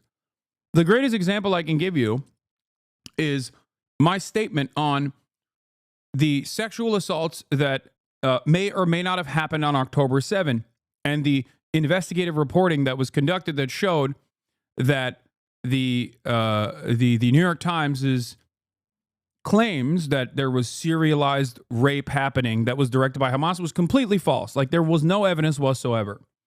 Okay? So,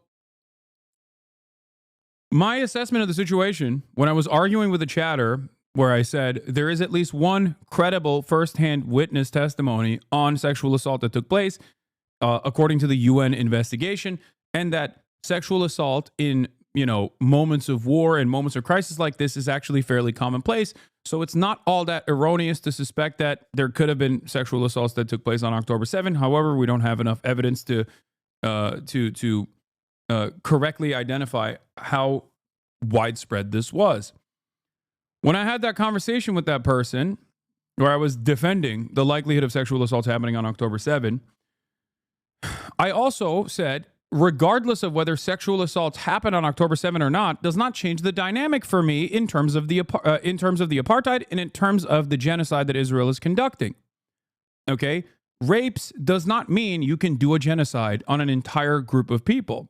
And that's a very normal position to have. I think that if you were to ask people, can you genocide an entire group of people if you suspect some of them of doing rapes? Most people would probably say, oh, I don't know. I don't think that that's, I don't think that that's appropriate, right?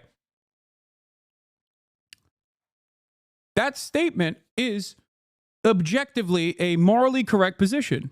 And yet someone can clip that exactly as it is and turn around and say, oh, he's saying rape is resistance.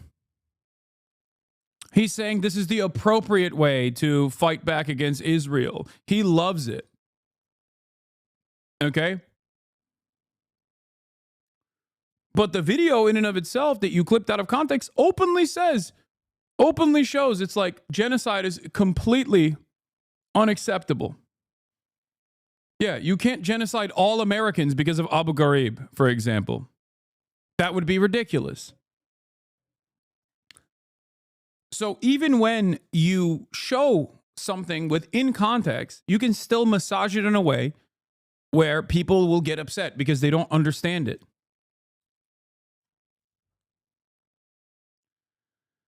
But that's it. That's it. That's where a lot of this anger and resentment comes from, mostly because these issues are, I guess, morally uncomplicated, but can come across as very complicated and even traumatic for a lot of people. And therefore, it's much easier for someone to just be like, see, he's a bad guy.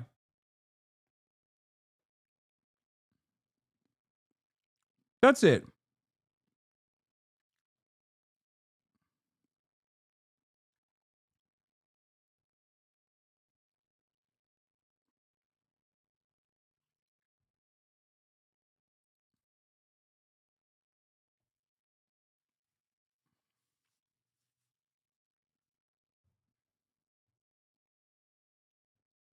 Anyway.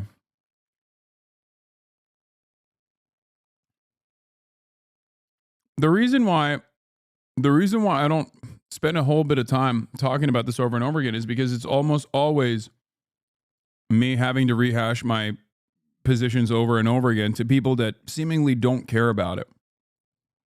And it gets incredibly unproductive to hyper focus on it when the world is still continuing and bad things are continuing to happen, oftentimes escalating dramatically.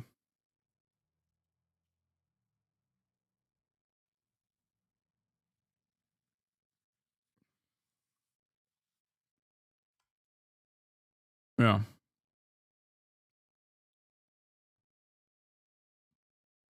So yeah, let's continue.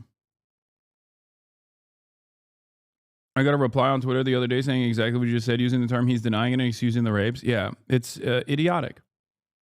But that's why I always tell you, like, you can correct the record, and you should. When people come in with that, a lot of people obviously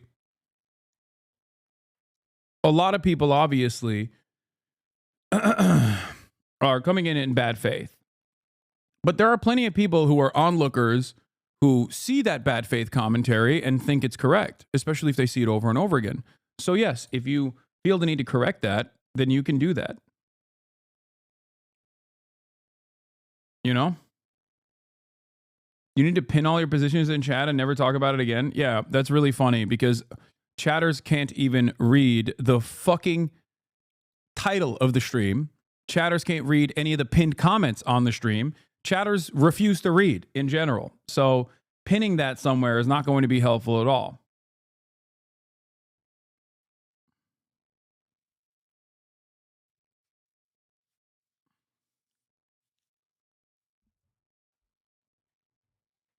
But yeah, these people are gross. If you are pro-Israel, you're gross. Sorry, you're a bad person. And I expect you to stoop to incredibly silly new lows. That's it. Wasn't there an effort post somewhere? Yes. And I also posted one on my YouTube page as well, many, many months prior to all of the new but old clip chimps.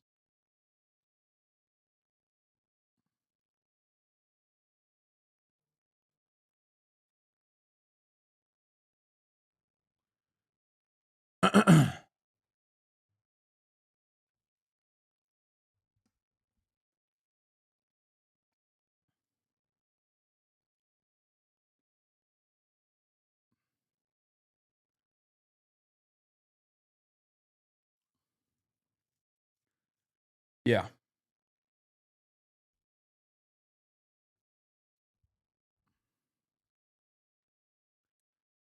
Where were we? Let's continue. This isn't a joke. Trump and MAGA are openly pushing for a dictatorship. Let's take a look. I am the campaign lead for the third term project. So our state. Do you think the shift towards the right will continue or reverse? Let's take a look at what they're saying at CPAC, and maybe we can make this assessment. Goal is to ensure that President Trump can get the third term that we believe the public demands that he receive. Representative Andy. Amazing. Amazing. Oh, one other thing that I wanted to say is, like, pay attention to what certain content creators pay attention to. Okay? If they claim that, let's say, they're combating anti-Semitism, okay, and then their commentary features virtually zero attention to places where anti-Semitism is thriving, whether it be YouTube, whether it be Kick, or even massive content creators and their communities on Twitch.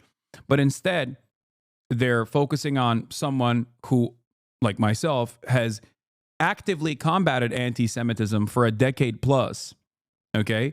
Then they're not serious people. They're trying to use this in a very cynical way to, one, get some drama points, and two, to attack a person because they've designed this person as their own fucking personal villain that is responsible for all of the wrong things that are happening in their lives. That's it. If you are hyper-focusing in this moment where Donald Trump and Elon Musk are ripping through the federal government, if you're hyper-focusing on the largest progressive content creator on this platform and across the board, and that is the only thing, that is the only person you are making your enemy, that you're branding as your enemy, then yeah, you don't care about anything. You just want to fucking make the existing liberal or somewhat progressive audience members that you have despise someone like myself because of your own personal petty agenda. That's it. Yeah, you just want to dominate. And it's not going to work, and the more it doesn't work, the more you fucking lose your mind.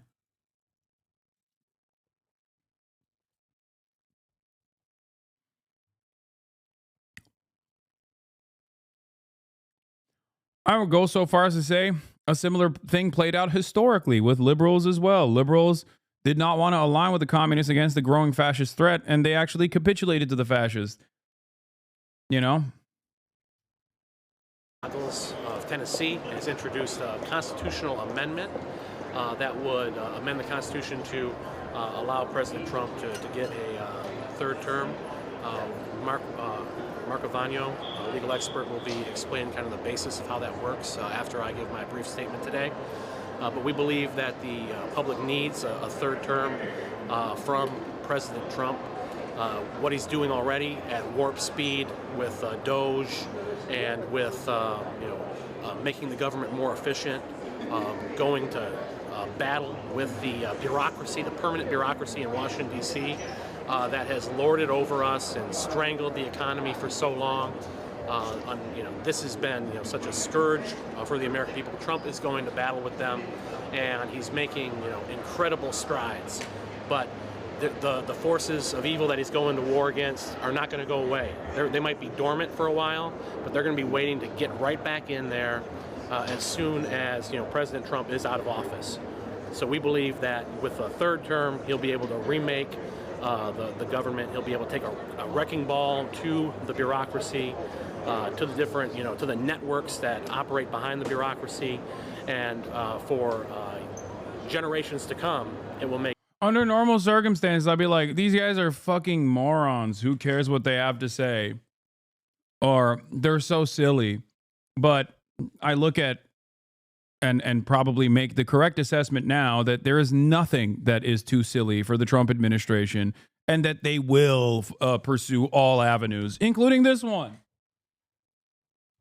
I mean, these guys were just like saying over and over again, Project 2025. Well, Trump says he doesn't know what it is. His dumbass followers would come in here every now and then, which I miss, by the way. I miss the hogs so much. This community was so much more fun when we had hogs.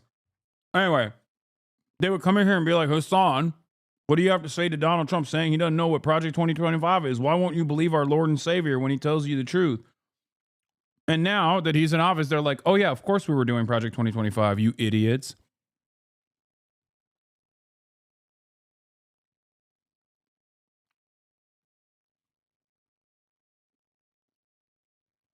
So yeah, I don't treat anything these guys say as like just a joke. Make the necessary change, stop the deep state, stop the institutional bureaucracy, stop the administrative state, and restore freedom to the people. So that's the idea here that we're pushing with the Third Term Project. Go to thirdtermproject.com for more information. And I'm just going to have Mark Avagno, our legal expert, talk a little bit about the basis behind it, and before we take some questions from the media. So, Mark, go right ahead. Thank you, Shane. So a lot of people, especially in the modern mind frame, think, well, presidents should only have 2 terms, right? That's how it's always been. Well, the truth of the matter of fact is that it's not always been like that. Franklin D. Roosevelt served 4 terms as president, and then we got this 22nd Amendment. That was the impetus for it. And so we are not asking for a huge modification, actually. And we've got a lot of criticism. Well, what if we allow Joe Biden to run again? Well, I don't know if he can even tie his shoes, so that's not going to happen. But what about Obama? Obama could run again. Well, what we're asking for is a... Well, he's going to be like, well, he's Kenyan. And also, we're going to deport him to Kenya, so he can't run again anyway. A modification to the 22nd Amendment, which would be that a president can serve 2 consecutive terms and no more. So in President Trump's case, he served 1 term. The second term was interrupted, and now he has another term, and so he should be allowed to effectuate his agenda with the second term. A lot of presidents, usually when they won once, they won again. And so we're not even saying that President Trump will be president again. So if he does run in 2028, it could be that he does not elect him. We're just saying that he should have the opportunity to be elected. And so there's certainly legal precedent for it. We're going to have to get at least 2/3 majority vote in the House and in the Senate, but that's certainly possible. And it's not unprecedented that a president would run 3 terms or even 4 terms. We're just saying a 3rd term would be ideal. And a lot of the left says they support democracy. This would be part of democracy, right? So we're just giving opportunity. If people don't vote for President Trump in 2028, so be it. But we want him to have the opportunity to run again, to continue making America great. Republicans are so funny. They push the term limits in order to prevent an FDR dominance of government, and now they want the reverse. God, Republicans never change. Oh, yeah.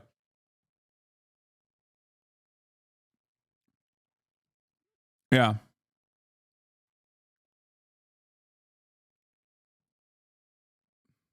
Immediately blames the left. Obviously, of course they have to. How else can they exist?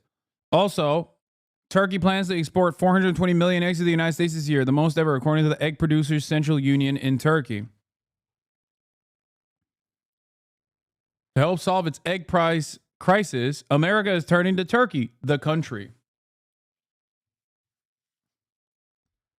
I'm ashamed. Well, I'm proud of my country for saving the Amerifats from the Treatlerite, the great Treatlerite crisis that they're experiencing.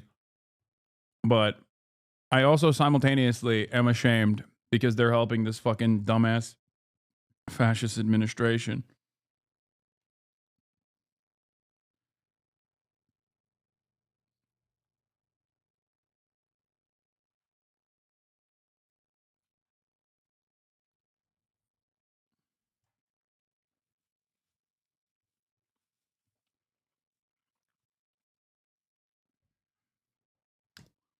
What is egg in Turkish? Yumurta.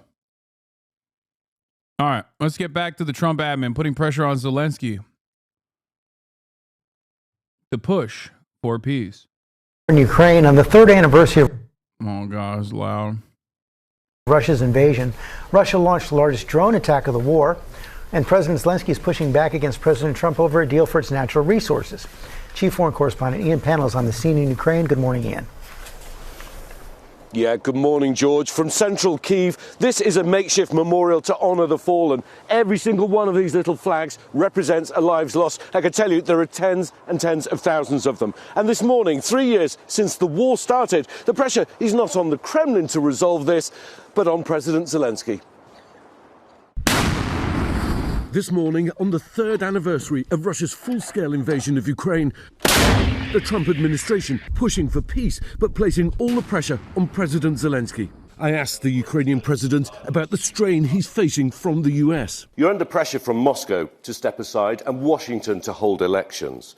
Would you be willing to give up the presidency if it meant peace for Ukraine? The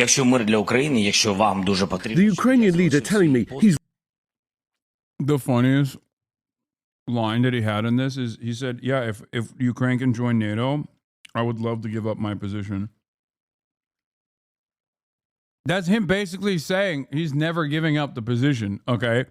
Like, I'm against Donald Trump on the whole, like, Zelensky's a dictator, blah, blah, blah, but, like, I mean, come on. He knows that ain't happening, so he's just like, yeah, give me NATO, and I'll drop. He's ready to resign if it means peace, and he offered to stand down if it meant membership of NATO, saying, I'll do it immediately, without a long conversation about it. This weekend, Russia launching the heaviest drone attack in 3 years. Ukraine and much of Europe shocked by President Trump's radical shift in US foreign policy, talking with Russia about ending the war but without conditions and excluding Ukraine from the talks. I would say that I'm optimistic and positive. My goat is back. My freaking goat is back. Steve Witkoff. Put some respect on it. Pour some honey on the goat. This man is the LeBron James of crisis management, conflict management.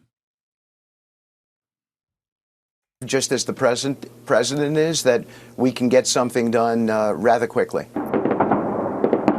The president falsely blaming Ukraine for Russia's ongoing assault, and now demanding Zelensky sign a deal to pay the US $500 billion. Zelensky pushing back, saying Ukraine received $100 billion in aid and noting that the money was given as a grant approved by Congress. But the Ukrainian leader saying the countries are making progress in their negotiations. Well, President Xi Jinping of China, Vladimir Putin talking on the phone this morning, reaffirming their support for each other. But interestingly, President Xi Jinping backing this talks process that's underway between America and Russia. Robin? All right. Ian, our thanks to you for your continuing. Wow, how interesting. Why would that be interesting? Their involvement in this affair on the Russian side is obviously not the same as America's involvement in Ukraine in terms of like how much power they have over Russian politics. China can't dominate Russian politics in the way that America could just like tell Ukraine to roll over, right? But regardless of that, China does control a tremendous amount of influence on the Russian side. And throughout this entire process, they've been pushing for a ceasefire from the jump.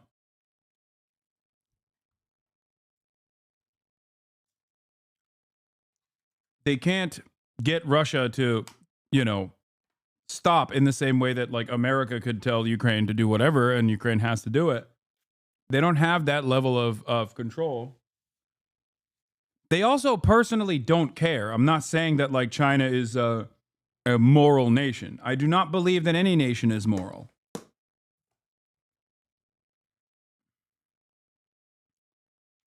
Pushing for a ceasefire but supporting Russia's efforts, what are you saying? Yeah, no, you heard me. You heard exactly what I said. China has put numerous proposals on the table revolving around the cessation of hostilities. China also, as a foreign adversary outside of the American sphere of influence, is aligned with Russia. But China doesn't have the same level of influence over Russia that America has over Ukraine. You heard all of the words come out of my mouth. I'm not saying China is moral. So Palestine isn't moral? No nation is moral. Palestine also doesn't even exist. What are you talking about? Movements can be morally correct. Movements, emancipatory movements, under the grips of settler colonialism will be morally righteous. But nation states that are developed do not operate on the boundaries of morality. They just don't. And I'm not saying that like China's push for a ceasefire comes from a place where they're just like, oh, we love doing peace. It's just beneficial for them. It's beneficial for them when Russia undermines American hegemony, and it's also beneficial for them when when this war inevitably ends, so that they're not so that energy prices can stabilize.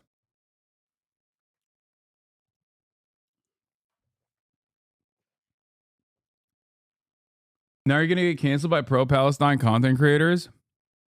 What? No, I'm not. Do you want to clarify the Palestine doesn't exist comment? I get exactly what you mean, but for the inevitable bad faith clip chimps out there, I think everybody understands what I mean when I say that. Palestine as a nation state is not recognized by the international community. Okay?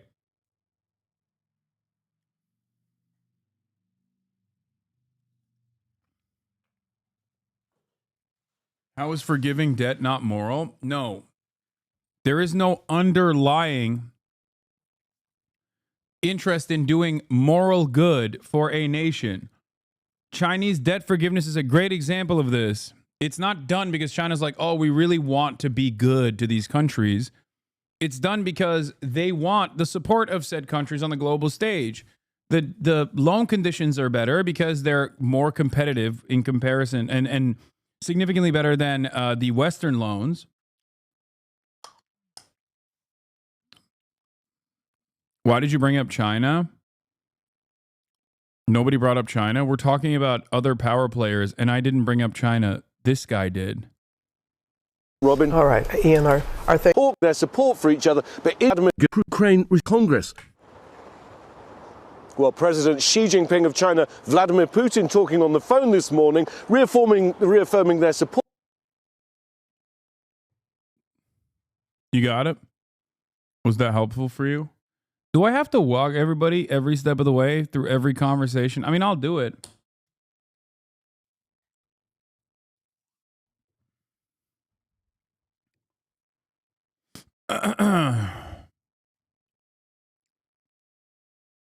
This is my job to a certain degree, so I'll do it. You know? Is France going to lift the block? No, in fact, to be frank, we paid. Macron corrects Trump after he claims Europe loaned Ukraine. Because he's not, look, if we do this deal, he's not looking for more war. He doesn't mind, but I've specifically asked him that question. He has no problem with it. Is France going to lift the block on the $300 billion in frozen Russian assets in Belgium? France has opposed unfreezing it to pay Ukraine and compensate the U.S. for its support. Is France going to lift its opposition to that? This is, I mean, we speak about frozen assets. We already used them to back precisely the loans negotiated at the G7. And it's part of the sanctions, so it will depend on the follow-up of the discussions. But clearly, we respect international law. It's just frozen assets now. You can take the proceeds of the frozen assets, but you cannot take the assets themselves because it's not respecting international law, and we want to respect international. This stuff is so funny because, it's just what we say goes, right? That's it.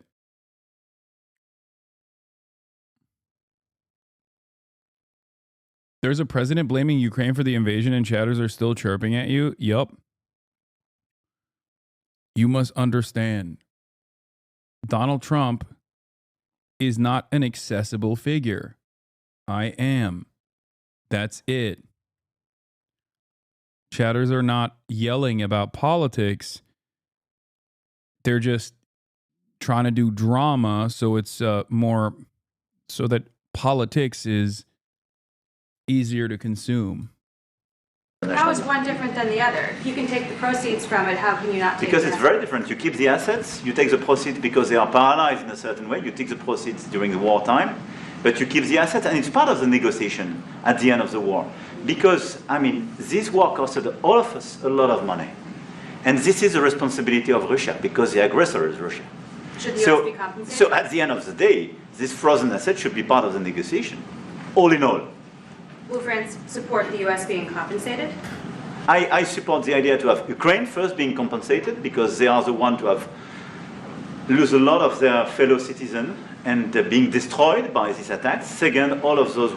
It's crazy that even this douchebag is correct on this, by the way. Like, even this charlatan, even this douchebag, I hate Macron, next to an animal like Donald Trump, comes across like a beacon of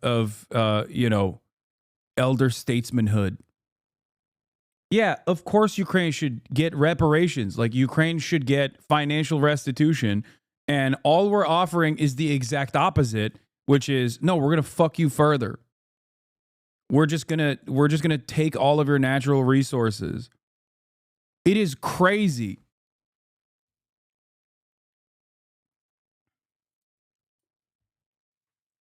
Why do you hate Macron? Oh my God, dude. Where do I begin?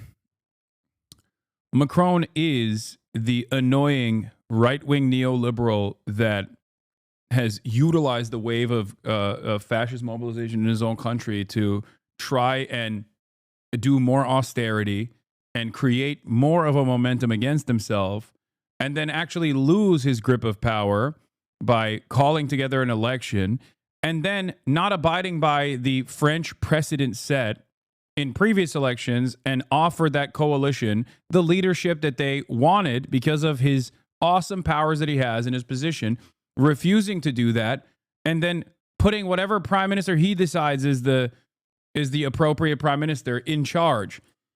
The second prime minister that's in charge currently is also under a sexual assault controversy as well. There's like there's some kind of like Catholic Church rape coverage that the prime minister engaged in, from what I understand. But that's not even the biggest problem. I can't believe I'm saying that. Sexual assault cover-up is not the biggest problem. It's ridiculous, but that is just the state of affairs in Western politics nowadays. Holy fuck. This is not even a post-Trump universe. Yeah,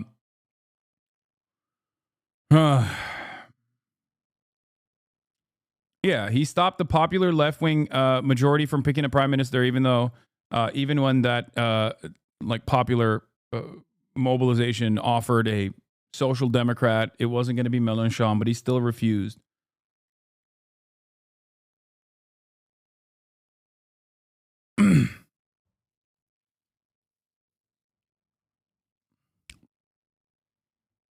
He covered 100 plus child raised by a school which he was a board member of. Yeah, it's insane.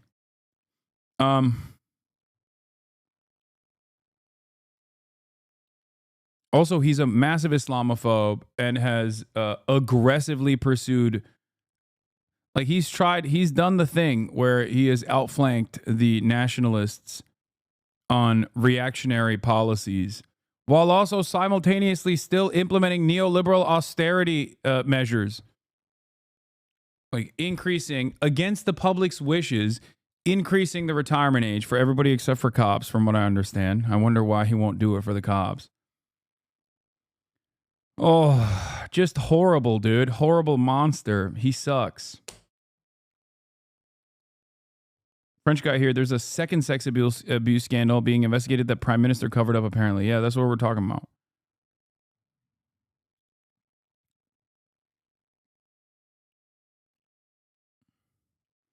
Are we really ignoring why he used to be a socialist? Are we really ignoring why he was forced to do that, though? Go ahead. Tell me why he was forced to do that.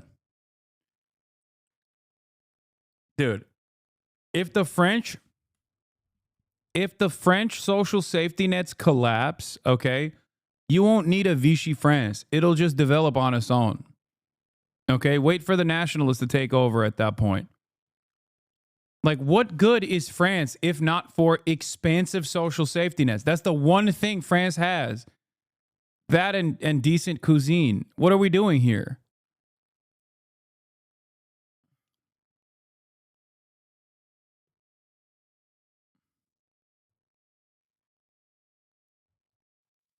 No, I meant the immigration part. Okay, go ahead. Why was he forced to do that?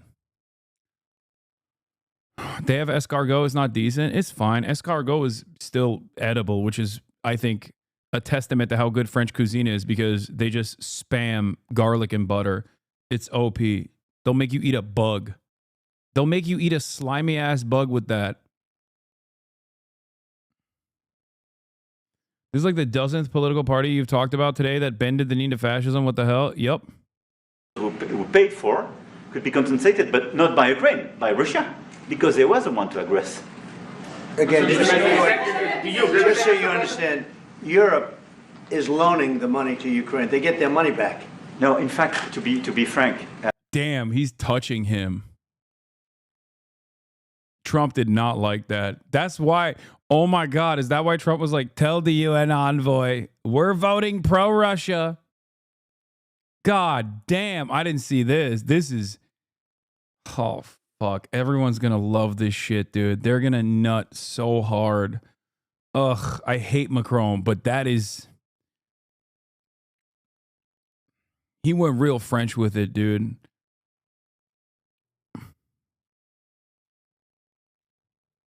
Yeah. In that moment, new axis of evil formed. Dark Soul style opens up a new screen, axis of evil formed.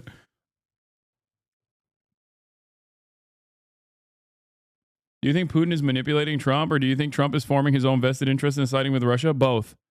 I think that Donald Trump and the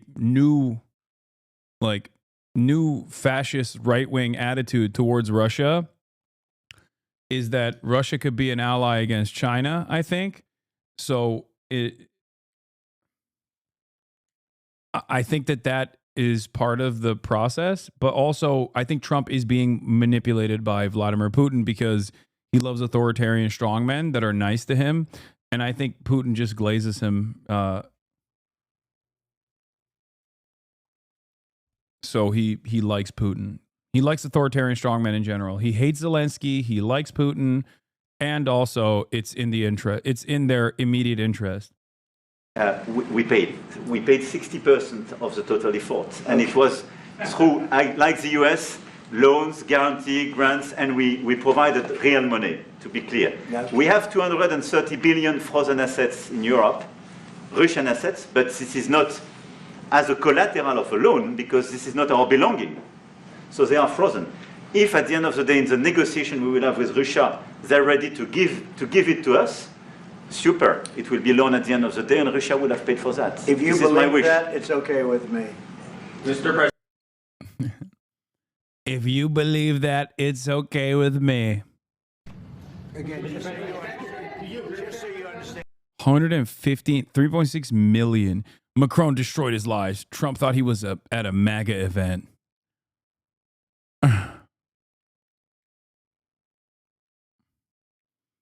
I like that liberals are also doing this thing where they're like, the majority of the money the U.S. granted Ukraine goes here. We sent our old stuff. Now it's being replaced with new and advanced equipment.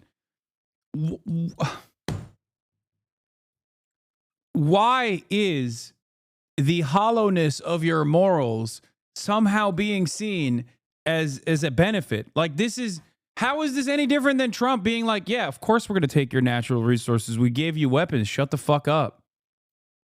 Like, liberals, are you a defense contractor? Like, why are you saying this? Why are you saying this as a positive? It's so crazy because, like, when I say this, people yell at me and say I'm pro-Putin. They're like, oh, Hasan, you're pro-Putin for saying this. When I'm like, this is a scheme. This is a scheme, okay? It's a proxy war and a scheme. Liberals say it as a flex. What does she mean? I mean, she's correct, okay? Ukrainian appropriations from the United States of America come from old equipment that we're just dumping off over there. And it's great because the military-industrial complex can then turn around and be like, one, we just gave all of our old equipment and we have to rebuild. Now we have to rebuild our arsenal. So they get more money in return from the federal government. You can flex your sex appeal, but not morals. Flex your own morals if they are better. What? I don't know what you're talking about, but thank you for saying I'm flexing my sex appeal. Thank you for saying I have sex appeal. Yeah. They're saying it to soften the right-wing perception that Ukraine is being sent cash. It's an appeal, not a flex. No, it's not an appeal because it might be intended as an appeal, but you're basically admitting the reality.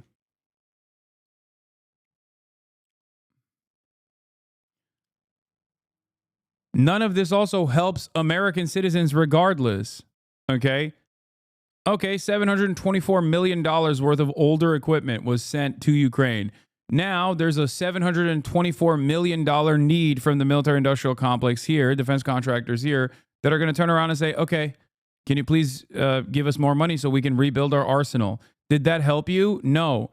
You want to know why it doesn't help you? Because there's no labor unions anyway. So military Keynesianism doesn't even actually operate in the way that it's supposed to because none of that wealth, none of that money even goes back to the working class in general. Okay? And this is before we consider whether or not this is appropriate. If this is the only standing industry in the United States of America, that like all of our manufacturing is geared towards a permanent war economy, what does that say about our foreign policy?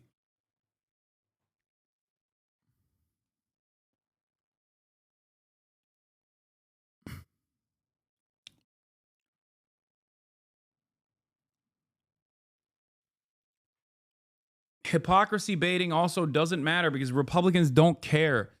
They're shameless. And I don't think liberals care either. I don't think anybody cares about hypocrisy. They only care about it when they can just like use it as a wield it as a weapon against their interlocutors. That's it.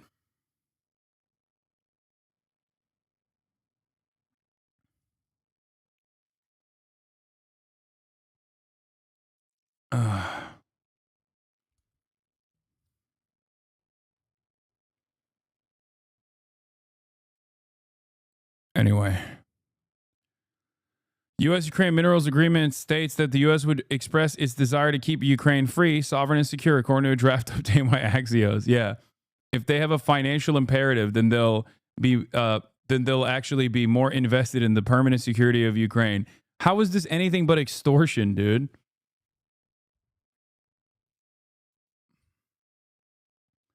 That's it.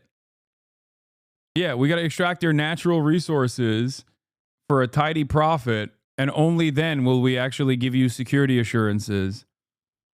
It's so, oh God, it is so messed up. And of course, then we arrive at Donald Trump saying in the Oval Office when asked about why the U.S. joined Russia to vote in voting against a UN resolution condemning Russia's war against Ukraine. I don't want to explain it, but it's sort of self-evident, I think. That is crazy.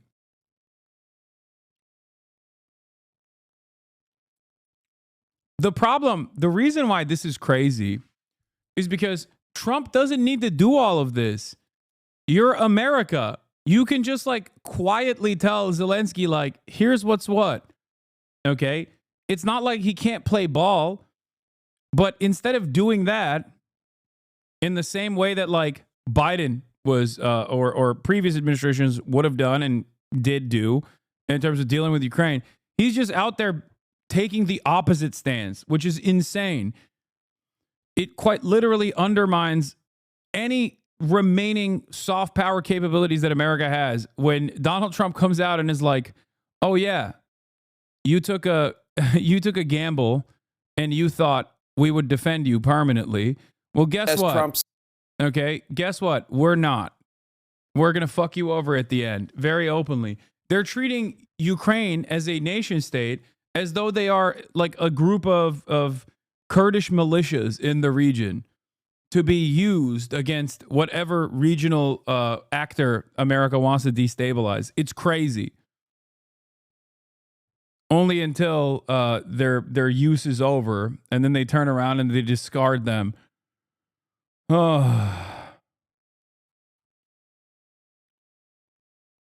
Sends more signals he's losing patience with Ukraine and President Zelensky, his administration. And when will Israel stop condemning Russia? My friend, Israel also stopped condemning Russia as of today, when America stopped condemning Russia.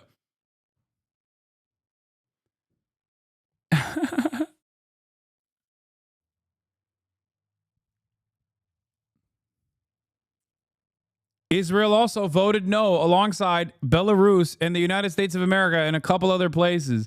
China even fucking abstained. Okay? Think about that. A proposed UN resolution. Yeah, Ryan Ruth is in shambles, dude. His worst nightmare. His worst nightmare is happening right now. In broad daylight. Is refraining from condemning or even acknowledging Russia as the aggressor in this conflict or expressing belief in Ukraine's territorial integrity. President Trump has elevated his longtime close personal friend Steve Witkoff to the center of some of his biggest global challenges.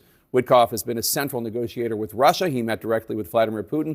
And just before Trump took office, Witkoff negotiated the Israel-Hamas ceasefire and is currently working on phase 2. U.S. Special Envoy Steve Witkoff joins us now. The White House Press Secretary Caroline Leavitt told reporters, Steve Goatkoff, my king, my goat.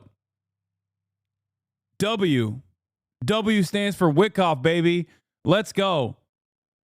Mr. Golf himself, dude. Yesterday, the President Trump feels, quote, very strongly that Russia is willing to make a deal, unquote, and that he's, quote, very confident we can get it done this week, unquote. Is that true? Are you that close to a deal with Russia and Ukraine to end the war completely? Well, I would say, Jake, just First, generally, that you're seeing a lot of movement in Ukraine, in the Middle East, and I think it's in large part because people are responsive to President Trump. So, and that's fundamental. I think it's guiding almost all negotiations out there in these sectors. So it's a big data point. Second data point is the way Mark Fogel came out. President Putin, and I commend him for it, it was a little bit squirrely, you know, on that day that Mark came out. Certain things needed to be done, and President Putin was very, very flexible in his thinking, released him, and I think it was a huge signal to President Trump that he wants to get a deal done. Our conversations in Saudi Arabia with the Secretary of State and with the National Security Advisor were, in my view, positive, constructive, and clearly momentum building. So I would say that I'm optimistic and positive, just as the president is, that we can get something done rather quickly. I think everybody watching can understand the need for diplomacy, and especially President Trump wanting to reset the relationship with Russia. But what do you say to the millions of Americans and people around the world who are concerned that the United States right now doesn't seem to understand who actually launched this war against Ukraine and is actually trying to sidle up to the bad guys, Putin and the Russians, while screwing over the good guys, Zelensky and Ukraine? I think that is a fear that a lot of Americans have. Well, look, I've heard that kind of talk. I don't necessarily agree with it. But let me say this. I'll make a few comments. The first is that the war, irrespective of who started it, needs to end. Too many people's lives have been expunged as a result of it, and it just doesn't make sense to the president. He wants to be the peacemaking president, peace through strength, and I don't blame him. I actually concur right down the line with his thought process around this. That's one. Two, that the war didn't need to happen. It was provoked. It doesn't necessarily mean it was provoked by the Russians. There were all kinds of conversations back then about Ukraine joining NATO. The president has spoken about this. That didn't need to happen. It basically became a threat to the Russians. And so we have to deal with that fact. And those are real facts on the ground here. But be that as it may, the Russians have indicated that they are responsive to an end to this. There were very, very what I'll call cogent and substantive negotiations framed in something that's called the Istanbul Protocol Agreement. We came very, very... We're at the table. We're at the table again. Oh, my God. Boys. I don't want to freak you out, but Turkey's at the table. Turkey mentioned. Os bayrakları. Os. Bayrakları. Os!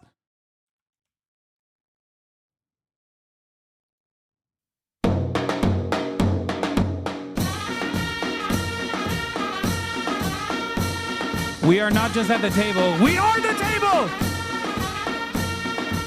Os bayrakları masadayız. Masa biziz. Steve Witkoff bile biliyor amına koyayım.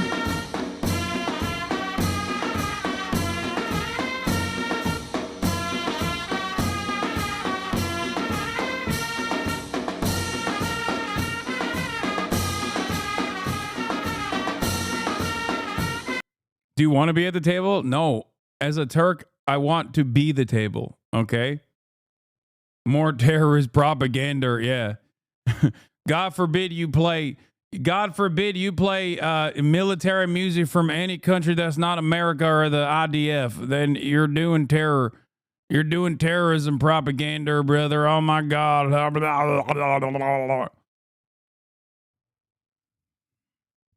Terrorist propaganda again. What's next? You gonna play that Yemeni song again? Huh? I hope you get banned. very close to signing something, and I think we'll be using that framework as a guidepost to get a peace deal done between Ukraine and Russia, and I think that will be an amazing day. And the fact is, the president understands how to get deals done. Deals only work, Jake, when they're good for all the parties, and that's the pathway that we're on here. Of course, just a reminder, viewers, Russia seized Ukrainian territory in 2014. with Crimea. They've been going into the Donbass region and seizing land in eastern Ukraine long before they attacked 3 years ago when they did the full frontal assault. You just suggested Russia was provoked. Trump is publicly attacking Zelensky as a dictator. He blamed him for starting the war in the first place, called for new elections in Ukraine, took NATO membership for Ukraine off the table. He said it's unlikely Ukraine will be able to get back its territory seized by Russia. Russian state TV suggests that President Trump is getting all of this straight from his conversations with President Putin. Take a listen. Isn't it true that Ukraine joining NATO is viewed as a provocation towards Russia? Yes, but there's obviously more to Russia's ambitions in Ukraine than simply engaging in a defensive posture, especially considering that regardless of NATO expansion being presented as an option, it was never going to happen. And the real reason why it was never going to happen is because of Russia's long-standing energy partnership with European counterparts that have to vote for Ukraine to join NATO. Every world leader understood that this would be a unenforceable red line. Okay? That is the truth of the matter. So my position always has been, if I understood that as something that was never going to happen, why didn't Russia understand it as something that was never going to happen? And that is because they simply wanted Eastern Ukrainian territory. Okay? And not just Eastern Ukrainian territory. They just wanted to encroach upon as much of Ukrainian territory as they possibly can. You can try to use that. You can try to use some semblance of righteous cause when you're engaging in irredentist actions, but it does not fucking matter. Okay? Just like when Vladimir Putin said he was doing it to denazify Ukraine. Ridiculous. Completely insane statement. Okay? Completely insane statement. When you say you wanted to do it to save Donbass, save LPR and DPR, also ridiculous. You've killed far more people than in the 14 years of back and forth, or the 10 plus years of back and forth. You've killed far more people in the last 3 years that you did over the course of the past 10 years of constant shelling. Okay? Also ridiculous. Does NATO play a role in this? Sure, but it doesn't matter. Ultimately, a smart leader that is not interested in just simple territorial acquisition would not fall for this bait. Putin, on the other hand, used this bait as righteous cause. And look where we're at now. Listen. Трамп отвечает на вопросы по поводу пресс-конференции. When Trump is answering questions about the press conference, I think it is not a coincidence that many of the narratives that are being voiced largely materialized after their conversation. Но фразы, которые он дает, the phrases he is saying are so deep and so correct. They are in total. Is it a pretty good win for Russia? I don't think so. I disagree. The party that made the most out of the situation is the United States of America. Okay? The party that made the most out of the situation is the U.S. Russia lost a shit ton of resources and a shit ton of manpower in the process of gaining territorial acquisition to the tune of 20% of Ukraine. Okay, that's not a major W for Russia. If their goal was to undermine America's position on the global stage, they failed on that front as well. More countries joined NATO. Countries under the American security blanket pre-Donald Trump. Okay, hold on. Before you say, well, things are changing now. Before Donald Trump, every other fucking American ally or every other country that is in the sphere of Western influence obviously looked at that situation and went, oh, shit, well, we need NATO more than ever before. Look at Finland. That would have never happened if Russia did not choose to invade Ukraine. Okay? I think that ultimately it's infinitely smarter to stick to trade. You're an energy provider. You already have these contracts. You can make yourself irreplaceable. And instead of doing that, you just engaged in bloody warfare. And guess who made out the most from that process? The United States of America, because the United States of America is so far in proximity from all of this kind of war that they can do whatever the fuck they want, pretty much. They can do whatever they want. And they did. They clawed back energy partnerships that European countries had with Russia, even though they technically didn't end that energy partnership. They just created an opportunity for other middlemen to make some money as the mediator, taking Russian energy and sending it directly to Europe. They forced Europe to open up their ports to American natural gas. Okay. And now Donald Trump comes in and he's like, also, you have to spend more of your GDP on your own self-defense. Weird take, bro. Russia doesn't care about territorial expansion. Ukraine was a Russian proxy state. None of this would have started if the CIA didn't get involved in manufactured color revolution. Regardless of what the CIA's involvement is in this process, I think you are silly if you think that Russia had to invade Ukraine.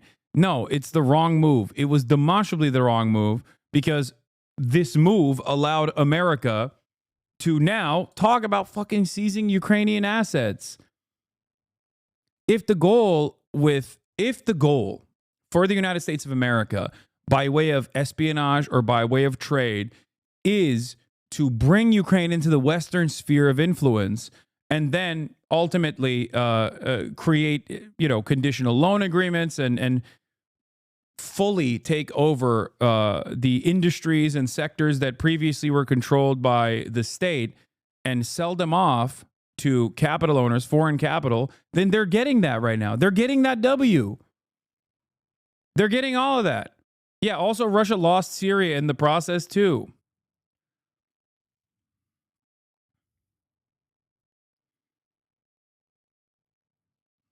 So at the end of the day, America still wins, whether you like it or not.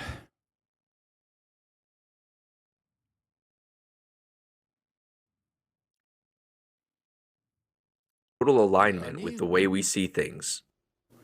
Do you think it's good that the Russians think that the Trump administration is in total alignment with the way that Putin sees things? I think we've had, Jake, by my estimation, almost 1.5 million deaths here. And finally, we have a leader, that is President Trump, who is determined to end the carnage.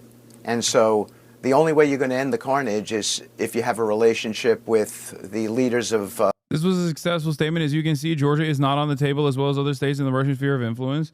Georgia hasn't been on the table since George W. Bush suggested it for NATO membership. And then Russia did what it's doing to Ukraine, or what Russia had done to Ukraine in 2014. It did in Georgia immediately after the George W. Bush statement on his way out. It has not been on the table for NATO membership since then. Of both countries that are involved. I went over to Russia. I had a meeting with President Putin. It was a long meeting, positive, constructive. Lots of good things got discussed, in large part because the president enjoyed a positive relationship with President Putin from his first term in office. And that then evolved into a positive conversation with the president on a telephone call from the White House. And then there was a positive conversation with President Zelensky. So I think you've got to have these relationships. You've got to have communication. That's the only way you get deals done. So President Trump wants President Zelensky to give the United States sweeping access to Ukraine's rare earth mineral deposits as repayment for all the aid the U.S. has given Ukraine. Zelensky rejected the original proposal. He suggests that Ukraine needs to get more assurances from the United States of future support and security guarantees. Where do these negotiations stand? Well, Jake, let me say this with regard to the mineral rights agreement. The president came into office, and lo and behold, what did he find out? That we are the majority share of the aid to Ukraine, so we're funding it, and we were funding it with no arrangement to pay it back. Alternatively, the Europeans, who were most affected by this war, were funding the minority share, and they had agreements to pay it back. So, as is typical of the president, he's very, very sensible. He said to himself, that makes no sense to me. Why would the American public, taxpayers here, be funding the majority share, not get anything back? The Europeans funding the minority share, they get everything back. So this agreement is much about repayment for all that we have done on behalf of the Ukrainian people. And that's the way the president sees it. I expect to see a deal signed this week. You saw President Zelensky. Yeah, I'm sure Europeans loved cutting off their previous energy deals. They probably loved it. Like when the Nord Stream pipeline exploded, who knows who did that? Okay, who knows who was responsible for that? I don't know. Remember when people were saying Russia probably did that to themselves? That's another part of the process that is like incredibly frustrating. When I say something doesn't smell right, or when I say something that is like objectively untrue, even if it is objectively untrue, people go, oh, you're pro-Russia. There's no attempt to even like undermine the argument that I'm presenting. There's no attempt to even prove their own personal position. It's just basically, nope, you're pro-Russia, and that's it. And people just eat that shit up. Waver in his commitment towards that a week ago. The president sent a message to him. He's not wavering anymore. I think there's a reason he's not wavering. It's because he realizes that we have done so much and that agreement belongs being signed. And I think you'll see it signed this week. President Trump has been putting a lot. I'm not saying this is definitely going to happen, but like this is ironically not dissimilar to America's previous initiatives with the Mujahideen. And look how that turned out. Look at Afghanistan. You know, look at 9/11. You know, we'll see. We'll see what happens. But I'm fairly certain that like undermining Ukrainian sovereignty to this degree after training them and arming them, especially the far-right nationalist neo-Nazi forces that you've trained and armed as well, who are now understandably seen as liberators, okay? And then wronging them deliberately like this, I suspect is going to cause a lot of anger and resentment. A tremendous amount of weapons is now on the European continent. Someone's going to use those weapons. A lot of pressure on Ukrainian President Zelensky, as you just noted, and laying out the concessions Ukraine will have to make to end the war. What concessions will Russia have to make? Well, I think in any peace deal, each side is going to make concessions, whether it's territorial concessions, whether it's economic concessions. I think there's a whole array of things that happen in a deal, and you'll see concessions from both sides. And that's the president's, that's what he does best. He brings people together. He gets them to understand that the pathway to peace is concessions and consensus building. And I think you're going to see a very successful result here. We've been struggling with this conflict for 3.5 years. No different than Gaza. The president has basically said to himself, we need something more purposeful. What we've been doing in the past has not worked. Now it's time to get something to work. And if we get something to work, then we're going to have a lot less we're going to have lives saved, and both peoples in both countries are going to live in a better way. The biggest difference, as I see it, between the two conflicts are that there's also this question of the European alliance when it comes to the Ukraine-Russia conflict. The front runner to be the next Chancellor of Germany, Friedrich Merz, warned European leaders that they must, quote, prepare for the possibility that Donald Trump will no longer uphold NATO's mutual defense commitment unconditionally. That's part of the NATO pact. An attack on one is an attack on all. You're a close advisor to President Trump, a close friend of his. If Russia attacked a NATO ally, would President Trump honor the United States' commitment under Article 5 to defend allies in NATO? I think the president has just checking in. Has the empire crumbled yet? No. you'll know when it's crumbling, because it's not going away quietly. Has never said anything of the sort. I think what he said is that NATO exists, that the U.S. has always supported NATO, that we've supported it by funding more money than the European countries have in the past, and yet he continues, or Americans continue to be criticized for. Holy shit, I didn't even think about Article 5 Lamau. You think he'd back up NATO or not? I've said this before in the early stages of like Putin's actions. I have this suspicion that the only reason why America would ever defend Eastern Europe against, like, if Russia was truly powerful enough to be able to like wipe out Ukraine, overtake it, and then move directly into Poland, I don't know if America would defend it. The only reason why America would ever defend NATO in that situation would be specifically to make sure that people understand that you don't fuck with America. You know what I mean? To reinforce American power. Like, do I think America cares about Poland at all? No, I don't. I don't think that America cares even a little bit about Poland and Eastern European countries in general. Western Europe is a little different of a story. I think like at that point, you've gone too far. But I think it's just strategic posturing at this point. I mean, look at America's lack of interest in Europe right now, like with the tariffs. It's so obvious that America just does not give a shit about any of its fucking allies. When push comes to shove, America clearly doesn't even care about Western Europe either. Look at what we're doing to Western Europe's economy currently.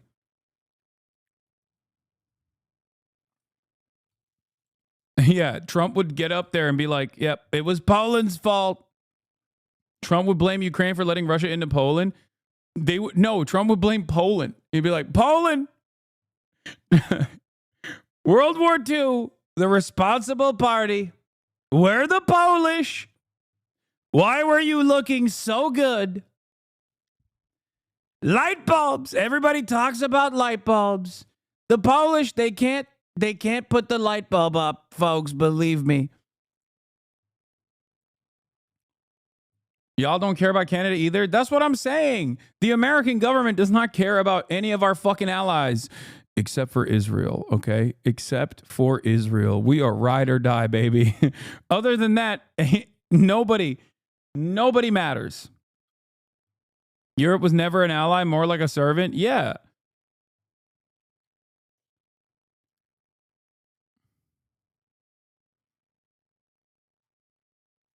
Also, the other side of the story is, and I do mention this all the time, but people seem to forget, America as a government doesn't even fucking care about American people. If we did, we would have healthcare, dog. Like, we don't care about shit. The only thing we care about is this, okay? Money. Wealthy people making more money, corporations and their bottom line. There's never been a moment. America is the perfect expression of capitalism, okay? It was the perfect proto-capitalist nation, pre-industrial revolution, pre-capitalism, and it has been the perfect capitalist nation. Like before we started talking about markets and whatnot, America was so primed, so perfectly ready for capitalism. Just like for many American Jewish people that don't really care about the religion at all, Zionism has basically become the religion. For Americans, many Americans don't fucking give a shit about religion at all. Like many Americans, ultimately, Christian, Jewish, whatever their background is, don't necessarily give a fuck about the religious scripture and the religious text and abiding by those standards. Hell, we've actually changed the Christian religion to suit the purposes of capital more, like prosperity gospel. America's religion is capitalism. Why Israel? Please explain what's so special about it. It's our little tiny unsinkable aircraft carrier with its own espionage capabilities in a resource-rich region that we desperately want to maintain control over. So it's America's 51st state, but it's also more important than some other lame-ass states too. They also literally do have better social safety nets than we do. That's the other side of this. Like, Jesus. For not standing up. I just don't understand the rationale behind that. So Friedrich we've Merz is done just more wrong, than most. Yeah, I just think it's unfair, actually. Turning to the Middle East, the ceasefire in Gaza is at risk. Hamas released 6 more Israeli hostages. Wow, that's crazy. It's a risk, huh? I wonder who's spoiling it. I wonder who's spoiling the second stage of the negotiations. Weekend, but Israel then refused to release hundreds of Palestinian prisoners, accusing Hamas of using those hostages for propaganda. In the meantime, Israel's army has stepped up its military operations in the West Bank. Deborah Patta has more on that. I wish Israel, when releasing their hostages, would use their conditions as propaganda. Not because they currently do, but their propaganda is one of domination. They parade the Palestinian hostages that they release as, like, you know, in horrible conditions, losing arms, legs, clearly tortured. That's the propaganda. It's a propaganda of domination. Okay? When they say Palestinians, Hamas, and Islamic Jihad, when they release Israeli hostages, they're doing propaganda. It's like, yeah, dude, no shit. Except their propaganda is, look, in spite of everything you've done, look at the conditions that we're releasing your hostages. Look at the dignity that we've offered to your hostages and the conditions that we release them, as opposed to how you release our hostages. Okay? Israel constantly complains about propaganda when their immediate solution to that would quite literally be to not do Israel shit. Don't rape the Palestinian prisoners to death. That's a good starting position, I think. You know?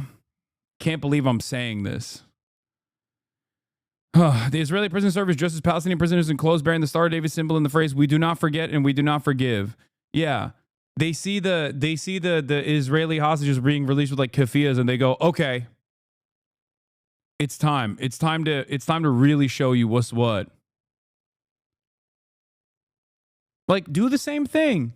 Do the same thing. Release them in good condition. Why can't you do that? Is that too hard? On the other hand, those motherfuckers are getting bombed every day. They don't have food. They're getting bombed every day. And in spite of all of that, they still try to show, like, hey, what you're saying is incorrect. We're undermining the propaganda that you've said about the Hamas movement or the Palestinian movement as a whole. The problem, though, and we talked about this quite a bit, the problem here is, yeah, here it is. Prisoner Mohammed Abu Tawila released from Israeli jails. Israel's angry with the hostage ceremonies in Gaza. Meanwhile, they're doing this to the Palestinians. And the thing is, the existence of Palestinians is already offensive. The fact that Palestinians exist and also fight back against Israel is unimaginably offensive.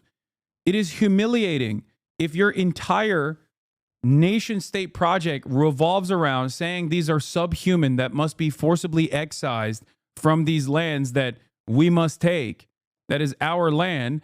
Then yeah, virtually every reminder that they exist or even dare to fucking fight back is going to be infinitely humiliating. This is precisely the reason why you're being a bit friendly towards Hamas. Let's not forget they're a terrorist organization. Yeah, okay, dude. Sure.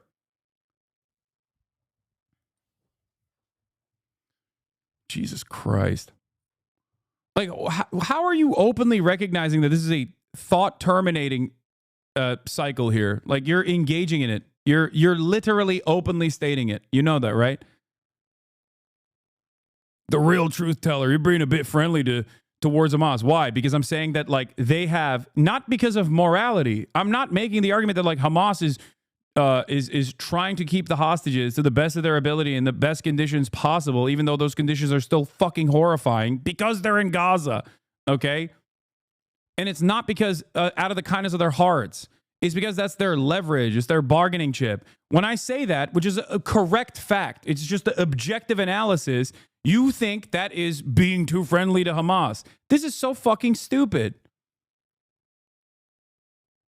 It's ridiculous. You literally, when you say that, you're like, no, I want you to say that they're barbaric rapist monsters, please.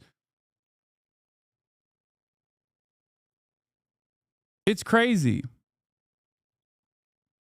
And you're also saying that while you're watching an out and about terrorist organization by the name of the Israeli state and its immediate consequences on Palestinians and how they have mistreated Palestinians.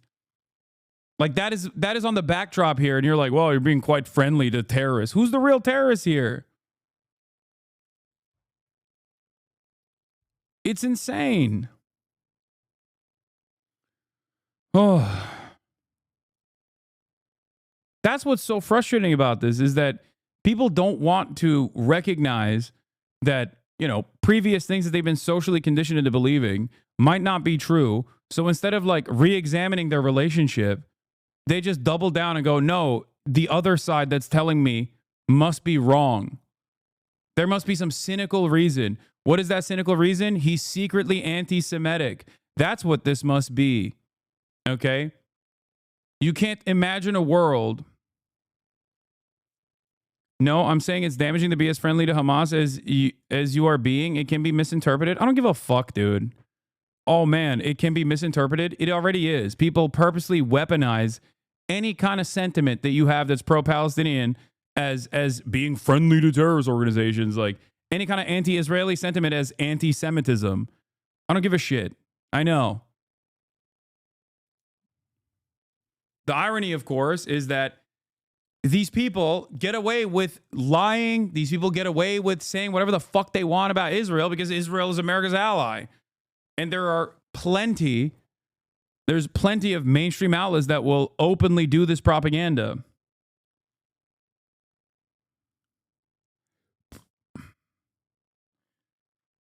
Yeah, 7 cops to be charged for allegedly branding the Palestinian with Star of David.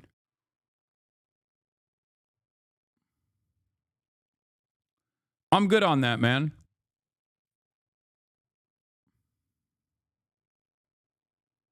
If you don't want Hamas to exist, if you have an issue with Hamas, okay, in its tactics or in its form of governance, its domestic affairs, and if you want Hamas to perish, the easiest solution there is to stop Israel from occupying Palestinians and dominating their lives, is to end and abolish the apartheid. Okay, that's it. That's it. And it's so shocking that people just refuse to reckon with that. And it's gross when it's also gross when people who are ashamed because they understand that they're progressive enough or are in like progressive circles or have a somewhat progressive audience, they're so ashamed of openly defending Israel that they have to turn around and be like, no, I'm actually pro-Palestinian, but you know what? I'm the only correct pro-Palestinian.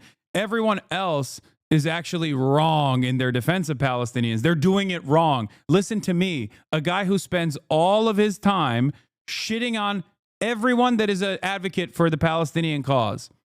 Okay? Come on. Come on, dude. Are you that fucking stupid? The fuck out of here. I'm sorry, but if you're that easily duped, then yeah, you're gonna find yourself believing anything, okay?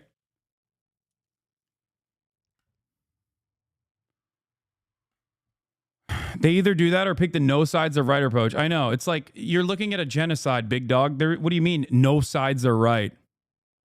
Nah, we don't know anyone like that. Oh, I know someone like that. I know someone like that. And you all know someone like that too. There's a lot of people like that, though. Part of the story.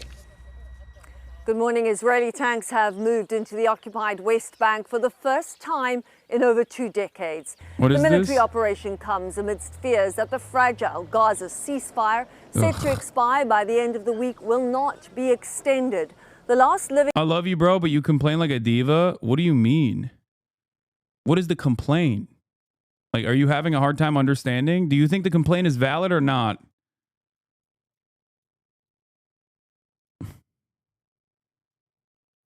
XX Destiny 2.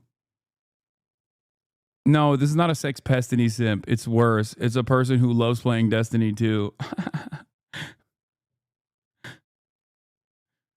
I love you, bro, but I hate when you complain that people try to present themselves as pro-Palestinian and simply engage in the most ridiculous Hasbara pro-Israel expressions you ever fucking heard of. Yeah, all right. I guess I'm a diva then. Israeli hostages to be freed as part of the 6-week truce were reunited with loved ones. I should stop being a diva. And by that, I mean fucking threaten to dox people that work at Reddit, threaten to dox random anonymous Reddit users, okay, with frivolous defamation lawsuits with the express purpose of trying to get their private information so I can get my psychopathic audience to fucking go around and smear random people as anti-Semites.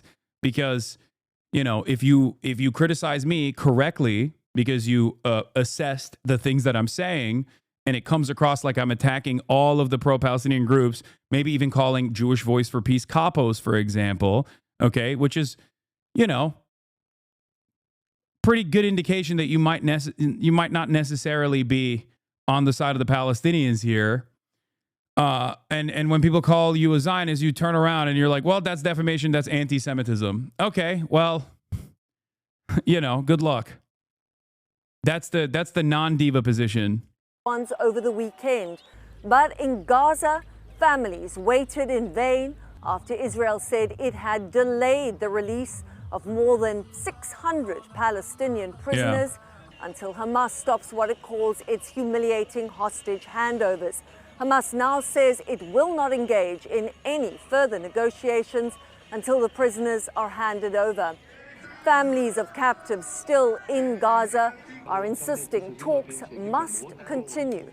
And Israeli Prime Minister Benjamin Netanyahu was heckled during a military graduation on Sunday, accused of abandoning Cherie Bibas and her 2 boys after their bodies were finally brought home for burial. U.S. Special Envoy to the Middle East, Steve Witkoff, arrives in the region later this week in a bid to ensure the ceasefire holds for a second phase. Vlad? Deborah Pata in East Jerusalem, thank you very much. Yeah. Interestingly enough, not only are they intentionally sabotaging, Israel is not only intentionally sabotaging this ceasefire deal as predicted, as was always going to happen, of course, but they're also... What? Hasan, did you know that you're in desperate need of therapy and intervention from your friends Cutie, Ludwig, Austin, and Will? Someone on the internet told me that. Yeah, definitely. I'm the one who needs therapy. Yeah, while they're doing that, they're also moving aggressively in pursuit of completely Gazifying the West Bank. Prime Minister Benjamin Netanyahu is warning the army is on standby to restart its war on Gaza. It comes a day after Israel suspended the latest release of Palestinian prisoners as part of January's ceasefire deal. We are prepared to resume intense fighting at any moment. Our operational plans are ready. Let me state our core policies. In Gaza, we have eliminated most of Hamas's organised forces, but let there be no doubt we will complete the war's objectives entirely, including this one. This can be achieved either through negotiation or by other means. Let's bring in Bassem Naim, a member of Hamas's political bureau. Many thanks for being with us. What is Hamas's response to Israel withholding the release of 620 Palestinian prisoners? Thank you very much. And let me start with the condemnation of all words towards the Israeli offensive in the northern part of the West Bank and unfortunately the silence of the international community towards what's happening there, the continuous killing and destruction against our refugees in the different refugee camps in the north. I think we have signed an agreement on January 19th, and this agreement, this deal, signed from both parties, and with the guarantees of the mediators, the Qataris, the Egyptians, and the Americans, we have fulfilled all our obligations according to the... Am I crazy? But why was there such a mess on the ceasefire when he's saying on TV they're going to attack right away? Does he think no one watches the TV? No, because it doesn't matter. It's cognitive dissonance. Israel has literally done this for the past 16 months. Why the fuck would they not do it further? They did it with the Biden administration, and the Trump administration is even more aggressive in their like outward commentary on this. The Biden administration routinely allowed Israel to dog walk them over and over again. Why? Like if you teach Israel that you're never going to actually hold them to account and that they can violate whatever bullshit red lines you're presenting in front of them, why would they not do this? You know? Yeah, this journalist is a terrorist sympathizer. Why would she have on and interview a member of a terrorist organization? Who? Exactly. Yeah. What you're supposed to do is sit around, close your eyes, and assume that every Palestinian person is an illogical monster barbarian. Okay? They're barbaric rapist monsters. That's what you're supposed to do. You're not supposed to ever hear what they have to say. You're not supposed to actually go, I wonder who's really violating these deals over and over again consistently. Okay?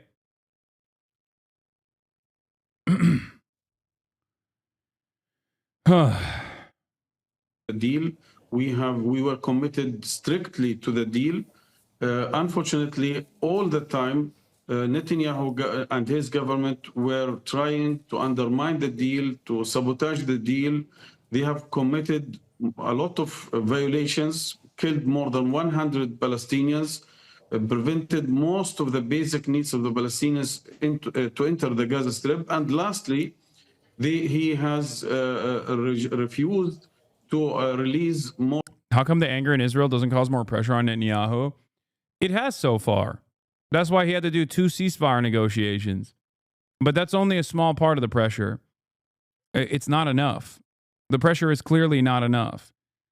None of these countries actually care about popular mobilization until that popular mobilization turns into a literal rebellion. America included.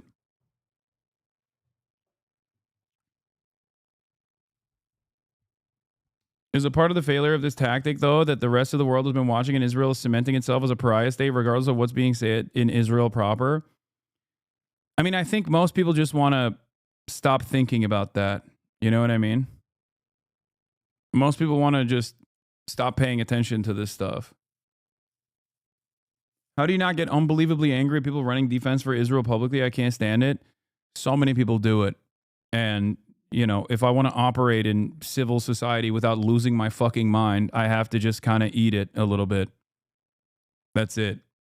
In an effort to be as normal as possible, in an effort to be able to get people to charitably hear out my position and get people to recognize the humanity of Palestinians, I just have to, you know,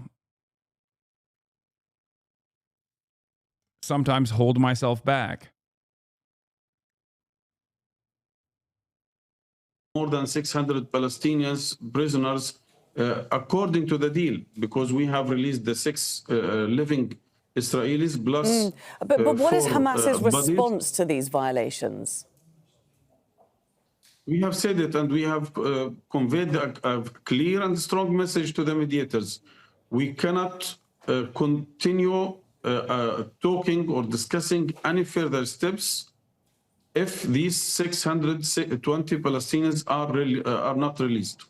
So when you say you're not going to continue discussing further steps, so if we look at the immediate future, Hamas was due to release 4 bodies of Israeli captives this week. Is that going to go ahead? All options are on the table because before going to the next step, we have to be sure that the past step, which is releasing 620 prisoners, are already released, because Netanyahu is clearly sending strong messages that he is intentionally sabotaging the deal. He is preparing the atmosphere for returning back to the war. Therefore, what are the guarantees that he might take the other 4 bodies and again not release the agreed upon number of Palestinians plus the 620 Palestinians? Therefore, all options on the table, not only the what should happen on Thursday, but even the other elements of the deal. Yeah, phase 2. I want to get to that in just a second. First of all, I just want to put to you that Israel says it will release the 620 Palestinian prisoners if Israel changes the way, if Hamas changes the way it hands over Israeli captives. Israel is calling these ceremonies with the stage and the captives being brought up onto the stage and holding certificates humiliating. Is Hamas willing to do that, to make those changes? First of all, he can describe it as he will, but if he considers this as a humiliation, I think ICRC and a lot of human rights bodies have documented and bring a lot of proofs that our prisoners 3-4 days before being released are taken to isolation cells and tortured 24 hours, starved. Their families were threatened not to show any sign of joy that they have received, that they are receiving their children after 20, 30, 40 years. I think we are ready to discuss any option, any proposal if it comes to the shape. But we want also to be sure that our prisoners are dealing with them in a respectful way. Second, I think we don't see this as a humiliation. We have seen spontaneous acts from the prisoners, from the Israeli prisoners, who for Netanyahu were outrageous, like kissing the head of one of the fighters. No one asked him to do it, but he did it spontaneously. I think this was not a humiliation. This is he decided to do it alone. The other female combatants that were released as well threw up the peace sign and shit like that. Okay, like it's just like when the last time the dude dabbed up the Hamas people before getting into the car, and Israel gets very mad at stuff like that. Okay, and what's hilarious about it is that even if it is done under duress, it is still infinitely, like, it is still supposed to be a show to say, like, hey, look at the treatment of the Palestinians. Israel does the exact opposite. They dump the Palestinians. They dump their bodies after raping them to death, okay, in an unsanctioned pile. Like, I cannot believe that they were so mad about the ceremony. Like, they were like, how dare you? How dare you? How dare you put the family members in coffins? Okay? It is virtually, it doesn't matter what they're doing. What matters is the reality that it happened, okay? What matters is not the ways in which Hamas is releasing the hostages, because throughout this entire process, throughout this past month, throughout the first stage of the ceasefire, Hamas would release hostages in a crowd. Israel would get mad. They would say, you're mistreating our hostages. How dare you release them in this commotion? Then they would do an orderly procedure and do this stage theater thing that they were doing, okay? Where they would release the hostages on stage. Then they would get mad at that. They're like, oh, you're using our hostages as you're using our hostages as a talking point. You're trying to show the world that your treatment, in spite of the fact that you took them as literal fucking hostages, okay, which is already a cruel act in and of itself. But when you do that, how dare you try to make it seem like you didn't mistreat our hostages? That's propaganda. Fuck you. Then they would go back to the commotion. Then they'd say, oh, look, it's a commotion. Look at these animals. The point is, there is no right way of releasing these hostages in the eyes of the Israeli state, because they're mad that the hostages were taken to begin with, which is an understandable position, okay? But they're extra mad because how dare they? How dare these people that are supposed to be captive, the Palestinian population, actually lay a hand on us, actually strike back at us? That is what the anger, the true anger and resentment is. That's why there's no correct way of releasing hostages. Okay? Yeah, I saw this earlier as well. Exactly. A truly sick, depraved culture, says Libs of TikTok, for this, okay? A performative funeral procession for dead Israelis is sick and depraved, but Israel dumping the bodies of 80 unidentified Palestinians, likely from their torture chambers, out of a truck into Gaza and leaving is solemn and dignified. It's ridiculous. It's just fucking ridiculous. There's no correct way to do this. That's it. There is no correct way for Palestinians to resist. Peaceful resistance means you get killed, okay? Violent resistance means you get killed extra hard. Please explain how it was a genocide when 80% of the buildings were destroyed, but less than 5% are dead on the Arab side in Gaza. Plus, I don't recall Hamas sent a warning to Israel prior to the attack like Israel did in retaliation, while their leadership built bunkers for themselves, but not their civilians. Isn't there anything here that sounds wrong with you? Or is it the same Western powers are bad bullshit while you live in one? Yeah, dude, I'm simply saying America bad without giving you exact evidence. I mean, I think if you scratch the surface of this commentary right here, you would probably understand why this is completely unacceptable. You literally actively said 80% of buildings were destroyed in Gaza, but not enough Palestinians were killed in the process. How could you say this is a genocide? What a ridiculous fucking statement to make. Reverse the roles. Do you think October 7 would have been appropriate if Hamas had superior firepower? That's the crazy thing. Like, Hamas actually wanted to do a genocide on all Jews, right? Palestinians just have this like antiquated anti-Semitic gene in them, right? And they wanted to, October 7 was a genocide. What Israel has done since then is not. Okay, so if Hamas had superior air power and completely controlled the airspace, had access to the literal Israeli, the actual Israeli population, knew exactly who lived where, okay, and controlled the entirety of the Israeli population in an open air prison where they controlled all matter of trade. And then they dropped flyers on top of Israel. And then they fucking bombed Israel into oblivion. You would not have this attitude. You'd be like, it's a genocide. And I would say that too, by the way. If roles were reversed, yes, I would say that is a genocide. The fact that Israel is stronger is not valid. It's not a genocide. What do you mean? Of course. What? This is such pure cope, okay? It's pure cope. What's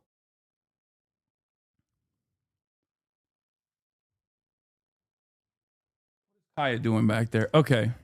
Yeah, a genocide is only a genocide if it's successful, is not the argument you want to make. You know what I mean?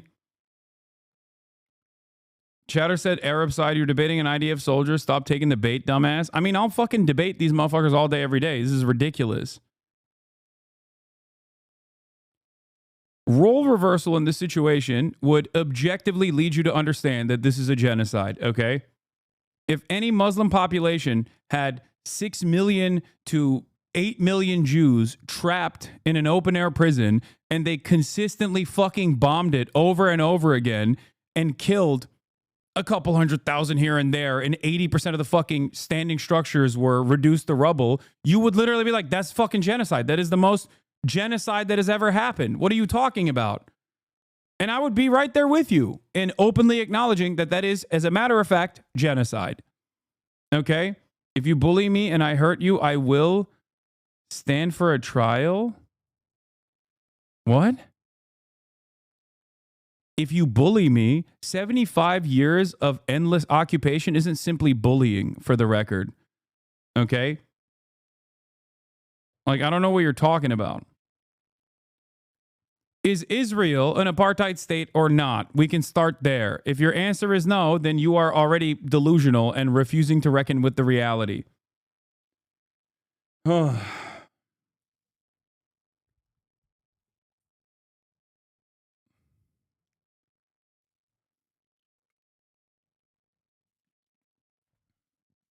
You forgot the partition plans? No, you don't understand. It's not a genocide. It's a Bantustan and an apartheid. Yeah, you just don't get it, dude. We just want to do Bantustans. You know, like another country did.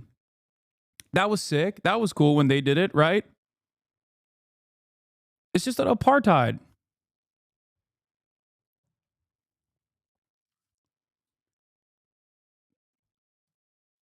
Anyway,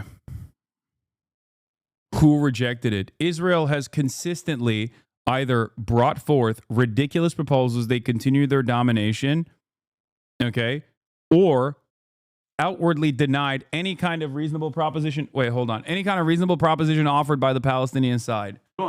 Lastly, I think it is not about the shape, because we have a lot of violations. Again, more than 100 Palestinians killed. If he is talking about humiliation, he is already killing Palestinians. I understand the use of the word humiliating is provoking, but I also want to get to the bottom of if this is the only thing that is preventing the release of 620 Palestinian prisoners, is it a concession that Hamas is willing to make?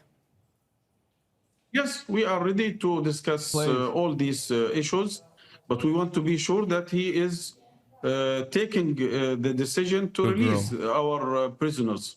So what efforts are being made then to have these discussions, to have these movements forward in this sticking point?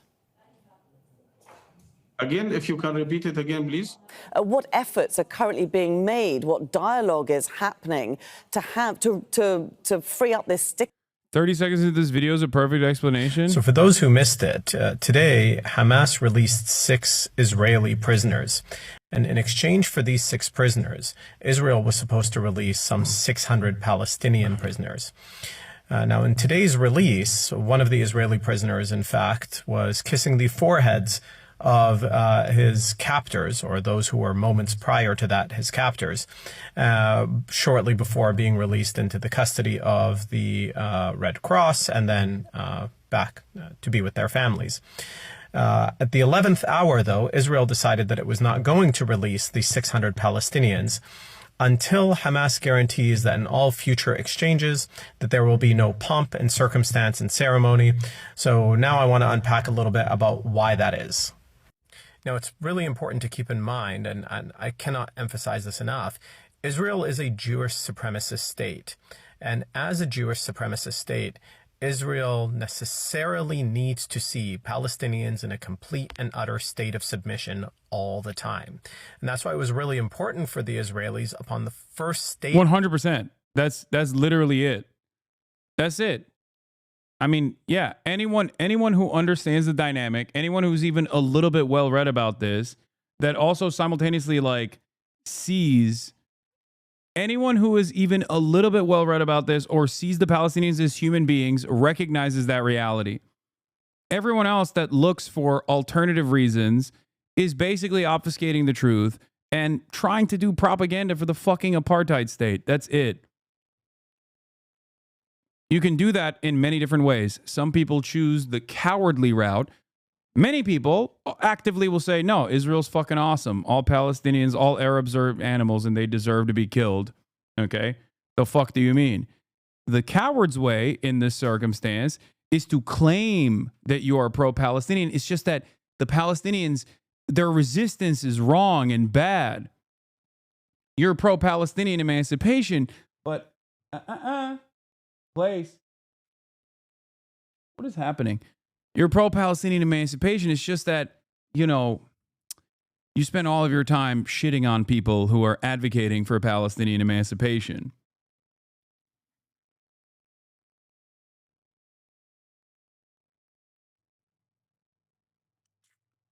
Or some people do this both sides shit. Both sides is awful shithead people causing this whole thing. Brother,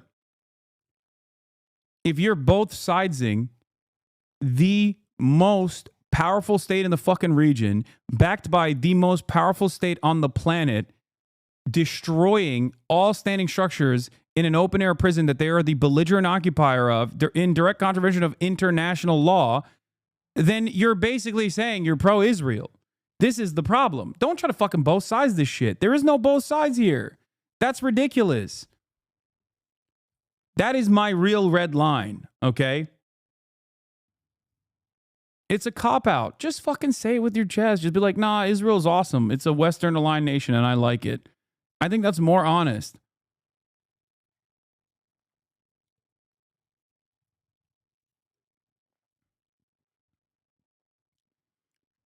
The issue here is people try to assume like a centrist role here. You try to assume a centrist role here. Like, what about Hamas's leadership's billions? Dude, they're dead. What are you talking about? Israel assassinated the head of the Hamas Politburo, not a fucking militant, okay? The principal negotiator in fucking Tehran, in a separate country, okay? In a foreign adversary's capital. Think about it this way. Hassan Nasrallah's funeral proceedings took place yesterday, okay? It was widely attended. Israel violated Lebanese airspace by flying over it. It's like a fucking serial killer coming back to the scene of the crime and being like, yep, I did it at the funeral proceeding, and being like, yeah, I did it with a gun, with the murder weapon, and being like, yeah, what are you going to do about it, bitch? It's ridiculous.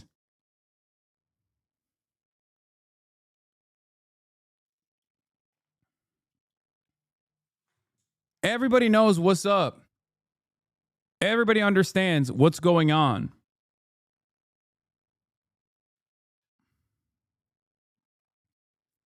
They tweeted the photo of their low-flying fucking planes violating the Lebanese airspace.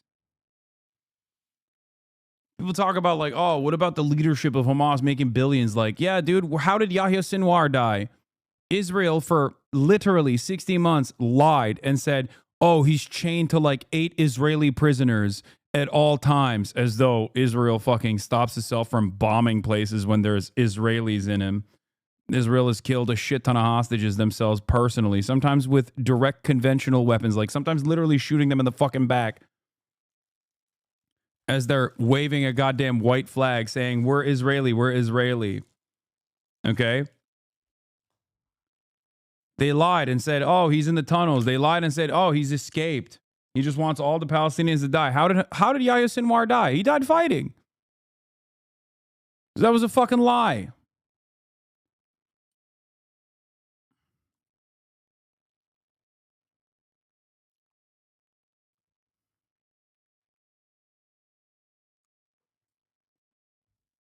He went down fighting. You can cry about it all day. You can be like, he's a butcher.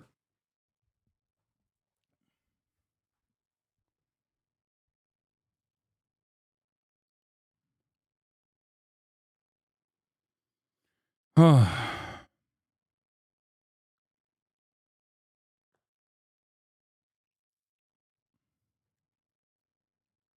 think he's also telling us Sinwar was randomly killed during a skirmish and not targeted by the Israeli occupying force. They didn't even know he was there when they had killed him. Yeah, exactly.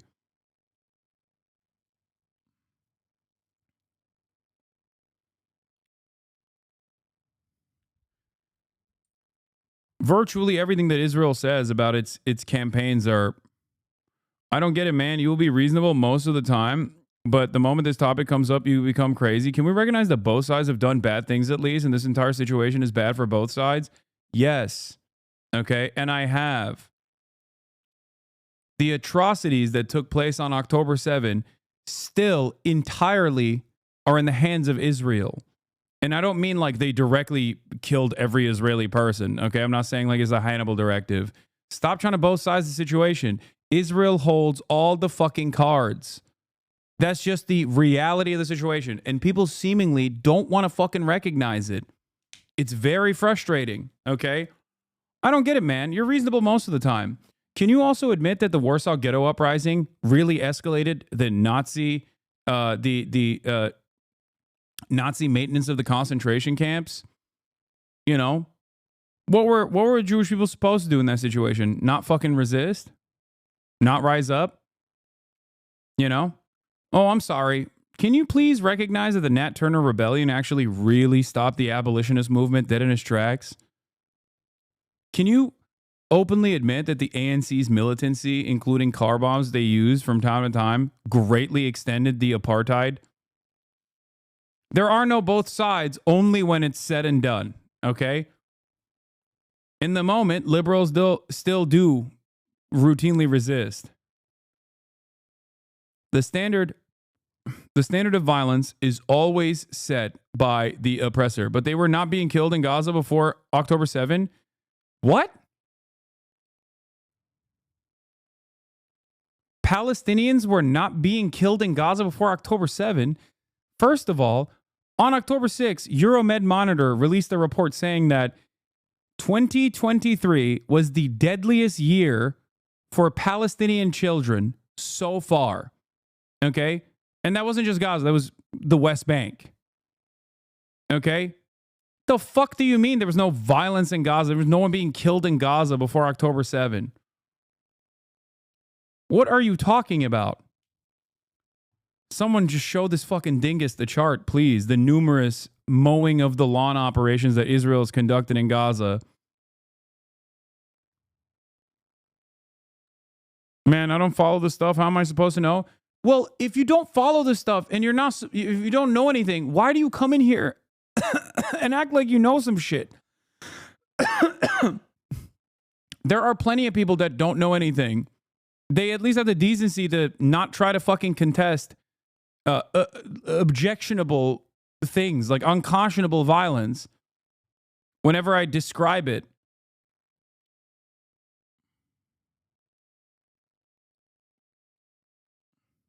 Look at this.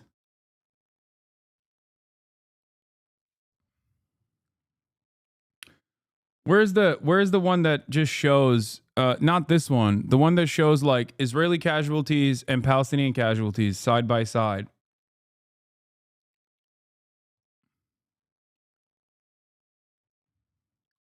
"75 years of military occupation. The Israeli state was built, okay? The Israeli state was literally built with mass ethnic displacement, the Nakba.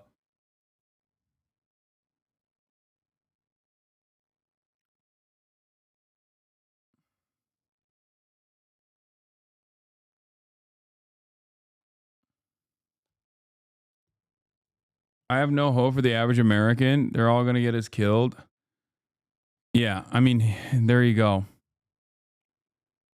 Look at that.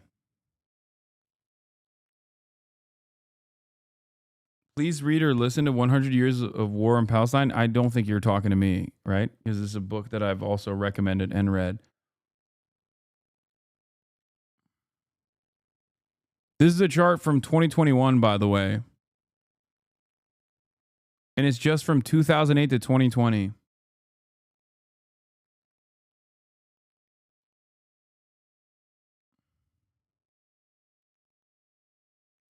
We need to watch this. Gaza Fights for Freedom. I've already watched this on stream. The thing is, you don't even need to know what happened prior to October 7 to understand how this dynamic works, because you can look at everything October 7 onward and recognize exactly how this shit works.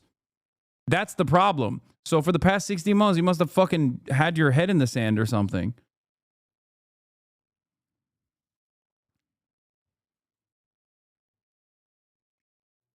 That's what's so crazy about this.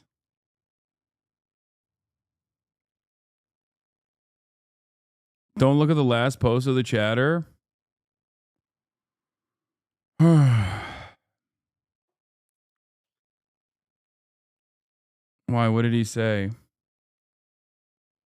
"I just came in here to watch Gooner video reactions and then saw something I believe was false and chose to contest it." Okay, well, now you know the truth. I hope you change your perspective.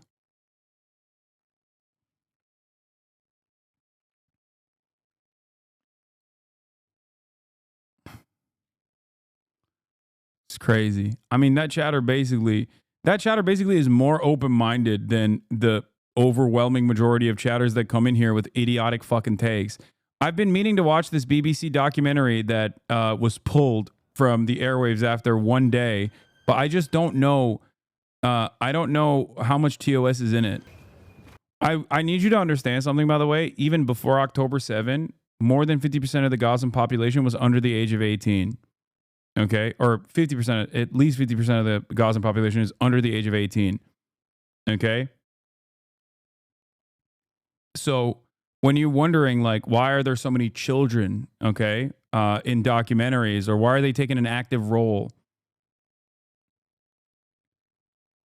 It's because a ginormous percentage of the people that Israel is killing are children. Because a ginormous percentage of the Gazan population is children. Okay? Just so you understand. When I say they're baby killers, this is what I mean. It is a literal fact. BBC faces questions over Gaza film's Hamas link. Yeah, this is a baby Hamas. This is a child Hamas.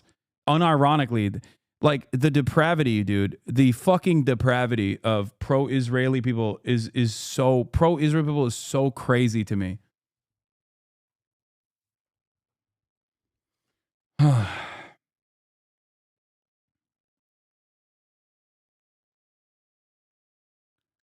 Showing you this is terrifying for a lot of people who are pro-Israel. And that's precisely the reason why they do everything and anything they can to disparage anyone that shows you the reality on the ground, okay? That's it.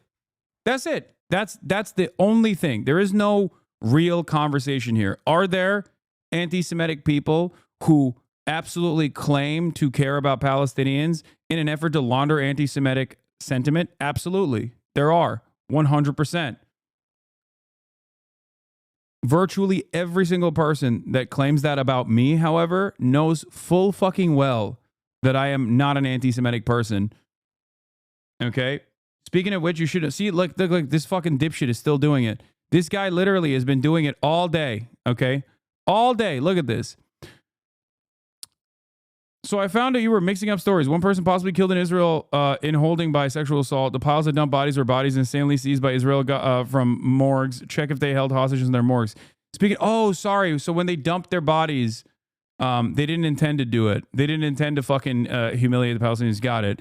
Speaking of which, you shouldn't have said baby settlers thing. Yeah, the baby settlers thing, which is another thing that was ironically clipped when I was directly having a conversation with the person who then relitigated it a year and a half later.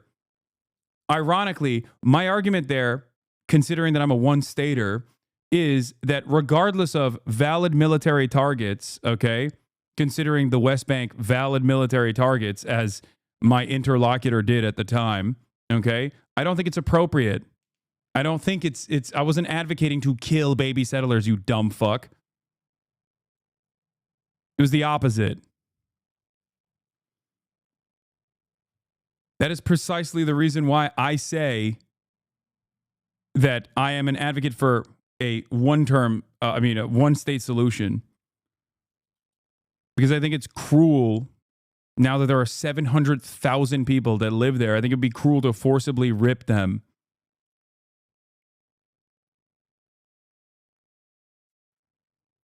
That's so crazy. It's so crazy. Virtually everything that disingenuous fucking assholes. Oh, wait, 80% of buildings destroyed isn't genocide? We call the Uyghur genocide one because they imprison people, re-educate, maybe kill a few. That's genocide. How is this not? This person is literally saying, this person is literally taking the most insane stance here. He recognizes what Israel is doing is genocide, but then still has fallen for a fucking clip chimp. What? You should check out Ola's son Via's. Hasan does nothing wrong. The truth isn't important. Just say whatever gets views. Hasan does nothing wrong. Wait, what?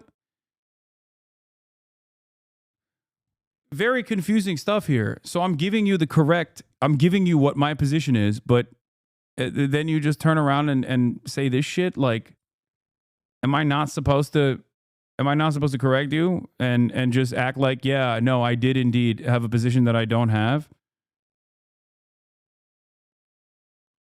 What a strange situation.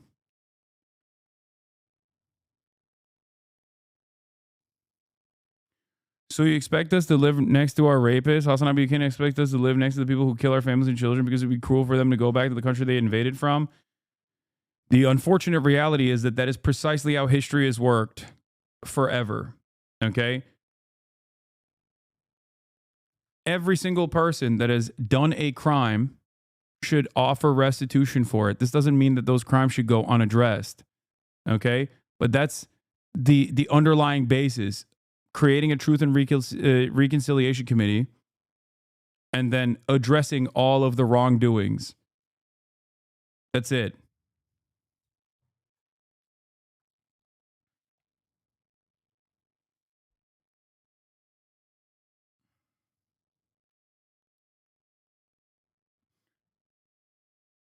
Anyway.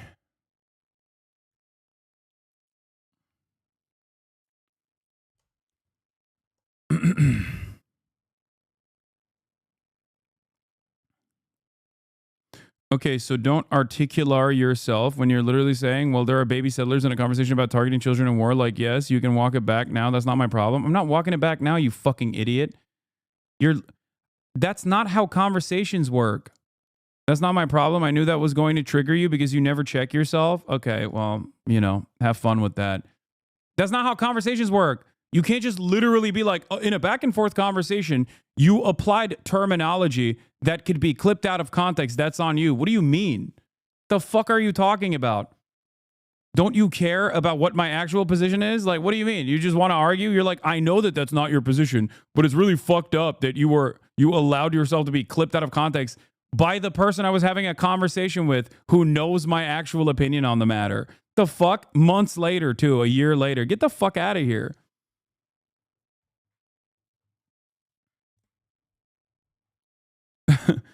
There's nothing funnier to me than being a guy who's like, honestly, I know that that's not what you meant, but I'm still going to act like you meant it because I'm bad faith. You're just like openly recognizing that you're fucking bad faith. Yeah, says a lot about you that I fucking got duped, I guess.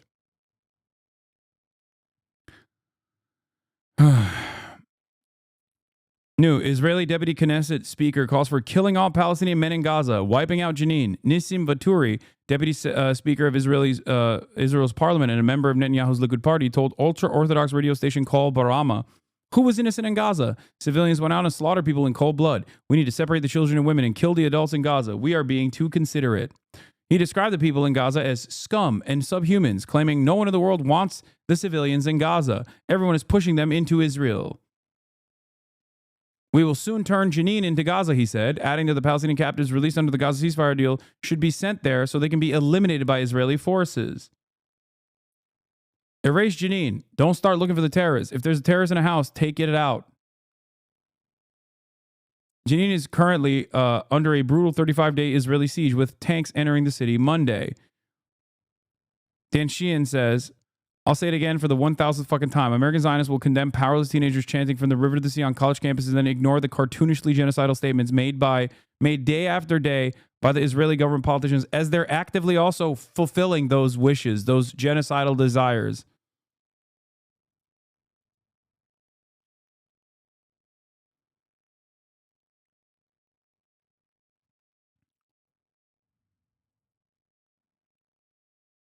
Give me a fucking break. As Mangold spent a lot of time on you today, explains the attack on the idiots. It's fine. Because as Mangold's idiots are not fucking liberal, or they don't try to masquerade their criticism with like liberal seasoning. They just come in here and call me a sand monkey, okay? And I'm fine with that. You know what I mean? That's just more hogs. I like having hogs in here. Half of them also get themselves banned because they come in here and they're so horny that they're like, you should kill yourself immediately. And then they got fucking site-wide banned.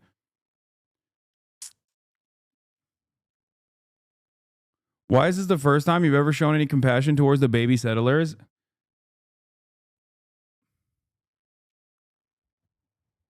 If I were to show you a compilation, that's all I wanted to see. If I were to show you a compilation since October 7 of the 700 different instances where I've talked about why I believe in a one-state solution, including in that very same conversation that I was having with Ethan, would you actually go back and say, you know what, I'm wrong? I was wrong. I actually was misguided on this. Or do you think you'll move on to a different goalpost?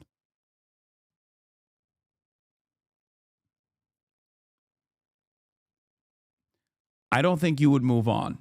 I think you would just move the goalpost to something else.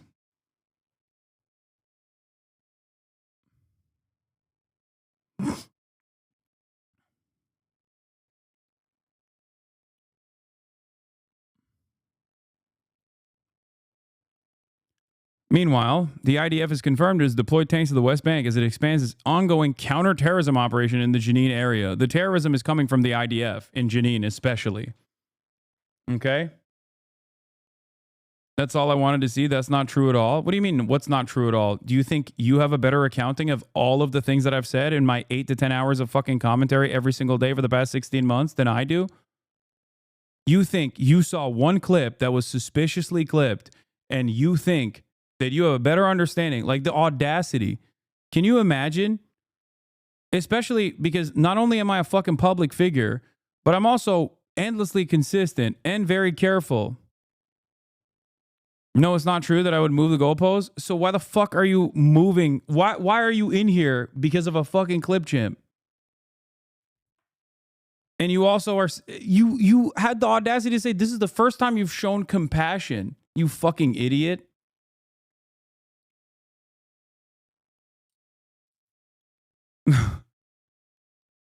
The question I gave you was a rhetorical one. It's because I have shown compassion to all civilians across the board.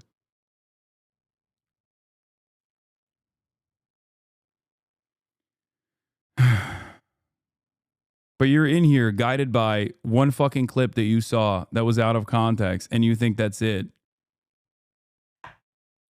Anyway. That's why it's so shocking to people, I guess, when they're like, why is Hasan not banned yet? It must be some grand conspiracy. Or maybe because obviously Twitch has an accounting of all of the fucking things that I have said.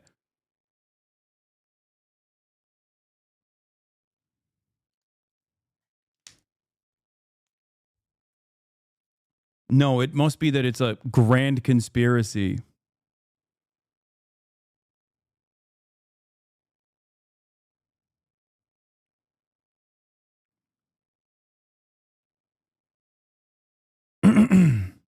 Lamont Asman banning everyone who disagrees with them right now on stream. I know. For as much people, for as many people yell at me for fucking banning people that you know come in here and disagree with me for simple shit.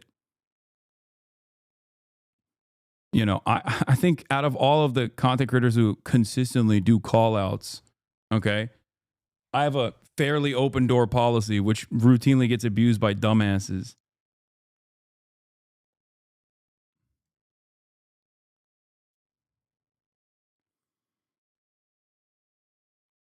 Most people in this community want me to actively ban more people from shit stirring.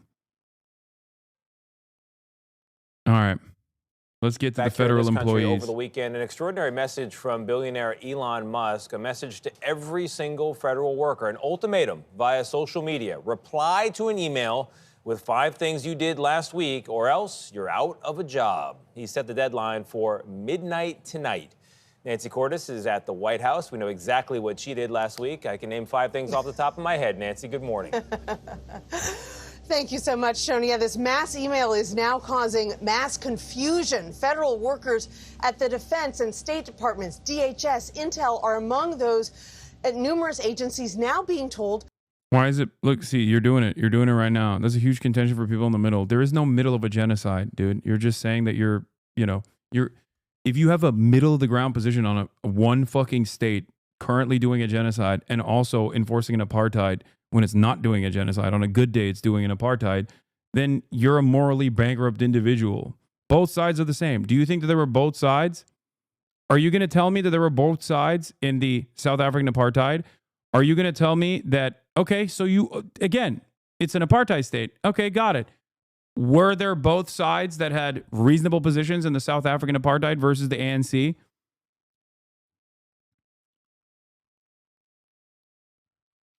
Were there both sides in the Holocaust, in the Warsaw Ghetto Uprising?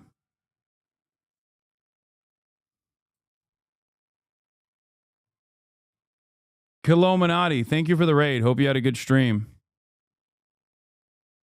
Okay, so you already admit that it's an apartheid. Is there both sides in an apartheid?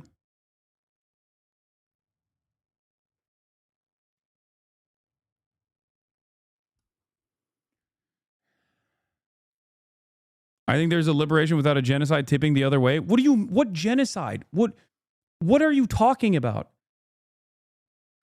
The genocide that you're claiming could happen is pure fantasy. It's in your mind. What do you mean? A hypothetical genocide could occur. Yeah, guess what, dude? That's precisely what the apartheid state's position was in South Africa. That's precisely what the slavers' position was during Reconstruction in the aftermath of the abolition of slavery as well. What a ridiculous thing to say. You think I haven't heard this before? Well, this hypothetical genocide that might happen is the reason why we have to keep doing an apartheid. Okay. Do you understand the moral bankruptcy? Do you get it now? The fuck?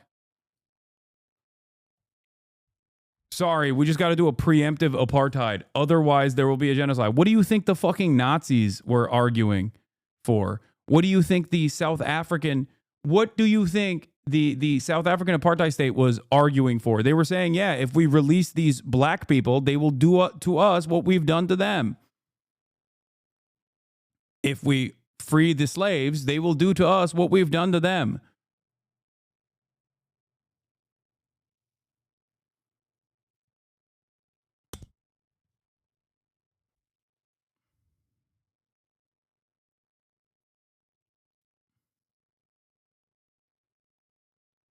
Hasan, your exact rhetoric right now is what has taken me from a Canadian liberal to a radical, empathetic, and leftist, and having no representation in my government.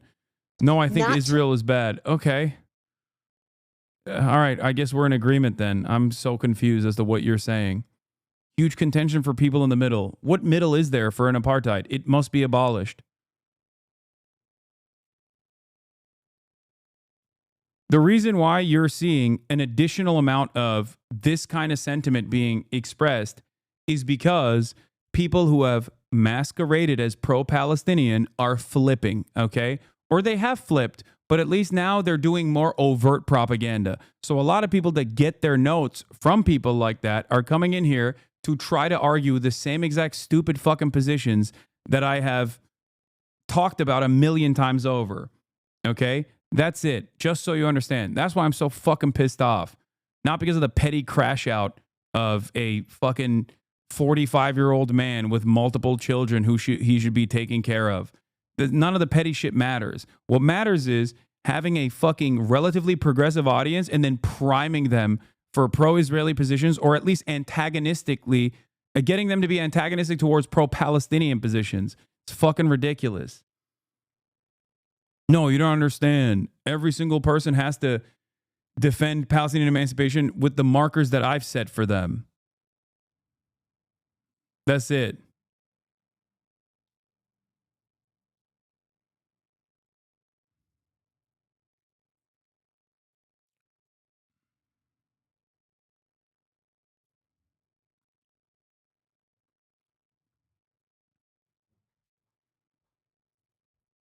That to me is completely unacceptable.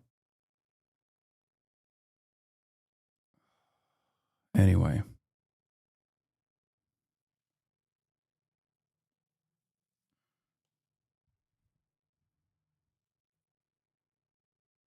All right, let's get to the federal employees. To answer it, this whole episode raising new questions about the scope and the limits of Musk's power as a special assistant to the president. Elon is doing a great job.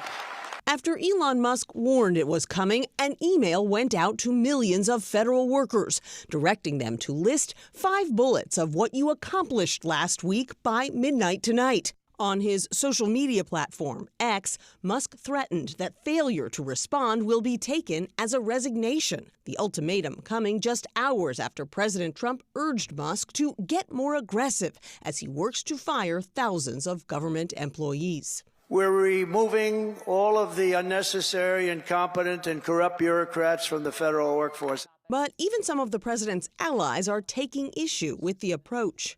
If I could say one thing to Elon Musk, it's like, please put a dose of compassion in this. These are real people. These are real lives. And while a few agencies urged workers to comply with the email, the FBI, led by Kash Patel, told agents to pause on responding. So did the State Department, led by Marco Rubio, telling staffers that no employee is obligated to report their activities outside of their department chain of command. The Pentagon also opted out just days after the president made major personnel moves there. What is this? What's your argument back? Okay, what's confusing about the email? If you're doing your job and being productive, then you have nothing to worry about. Brother, what are you talking about? You think this is a perfectly valid thing to do in the middle of the fucking weekend, to be like, hey, sorry, you have until the end of Monday, the workday, to respond to what kind of 5 bullet points, with 5 bullet points, what kind of work you've done in the past month, or else you're fired. Do you not wonder why so many other people, including Trump's own FBI pick, was like, yeah, you don't have to do that. Get the fuck out of here. You can't do that, man. What are you talking about? Thank God there is at least some semblance of labor rules and regulations around that sort of thing. A non-response is not a fucking resignation. What if you didn't see the email? What are you talking about? What if it got buried? What if it was in your spam folder? There's a million different reasons as to why that would be completely unacceptable. Subject to the discretion of the president, they will be given another chance. Failure to respond a second time will result in termination. That's what he said 40 minutes ago. Guy who tweets 138 times a day, by the way. Past week, not month. Okay.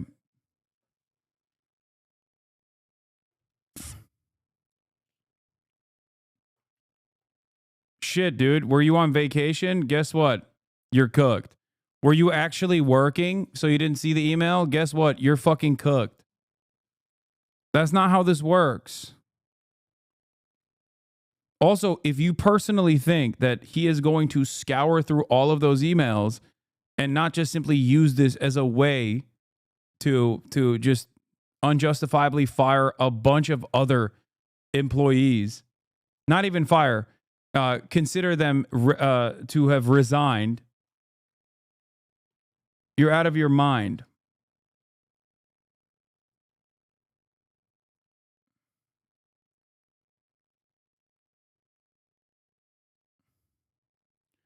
While traveling for work myself, I overheard a government employee over 6 years talk about the email, how his boss told him to ignore it.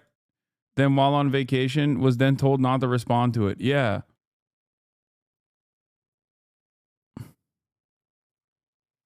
$3 million federal employees, x 10 minutes of writing, reading equals 57 years.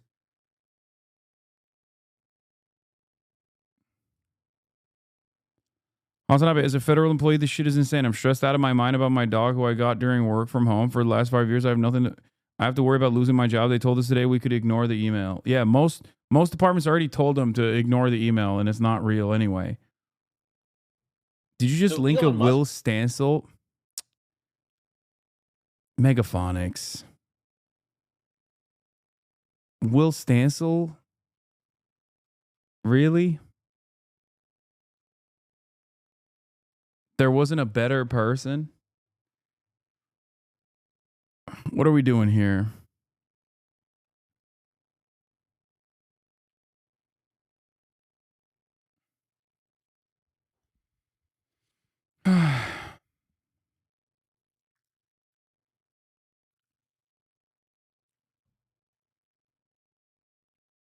Technically, they have a formal fire with cause action given to federal employees, so they can't technically fire them like this. So that's why many are ignoring it.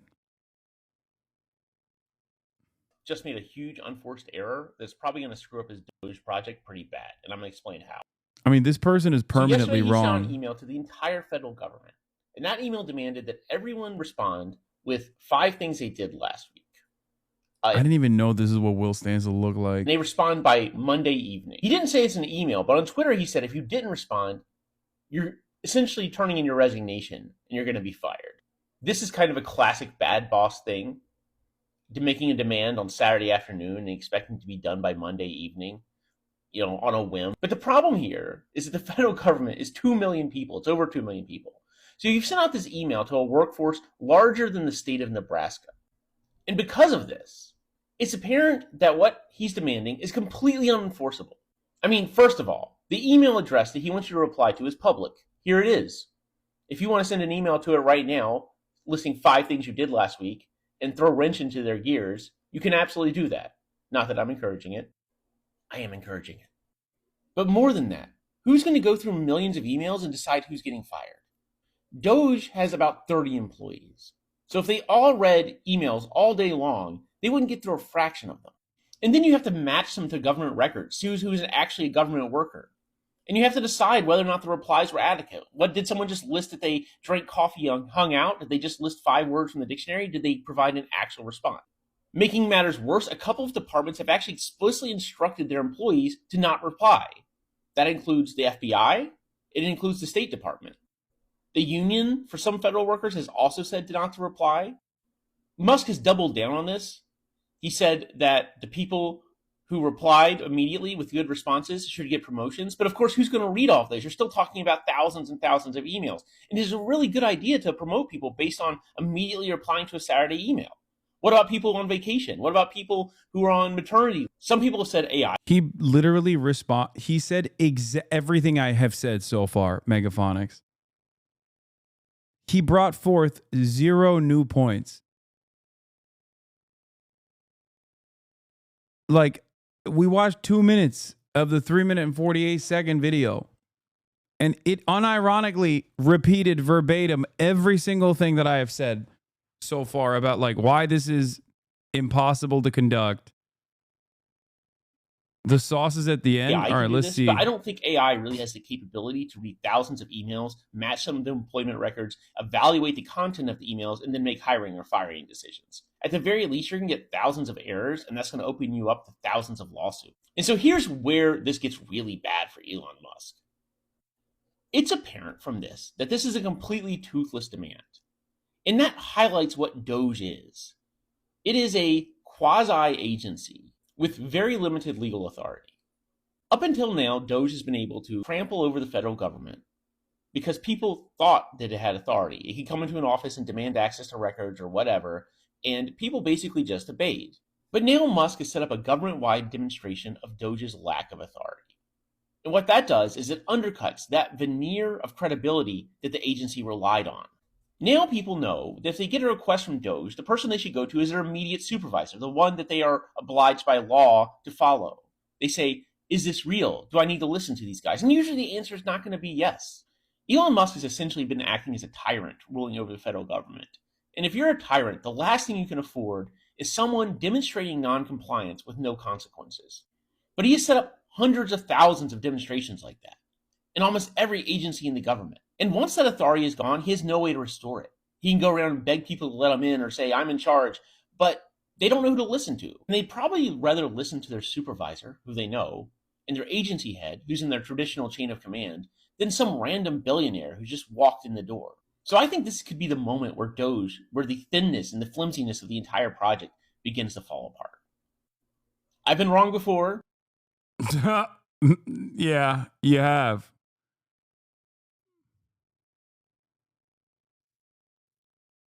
Fired the chairman of the Joint Chiefs. This is a good point. I don't know why people are shitting on him because it's Will Stansel and he's like permanently wrong.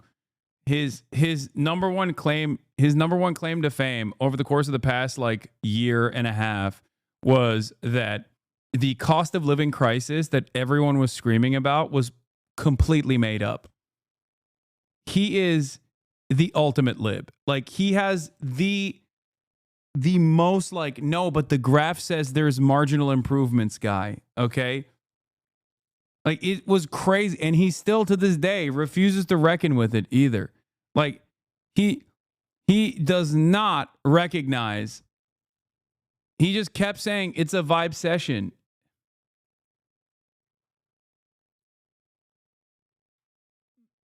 I don't know. I just... And it's interesting because, like, I did think Republicans have a lot of partisan loyalties. And although the Republican attitude towards the economy was slated to improve, it hasn't.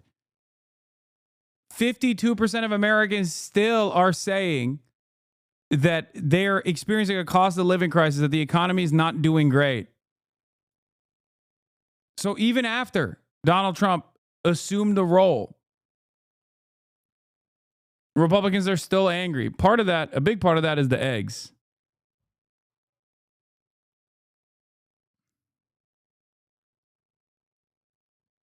Why do you hate all liberal content creators when y'all should be united right now? I think they hate me more than I hate them. I don't really think about them at all. I rarely think about them.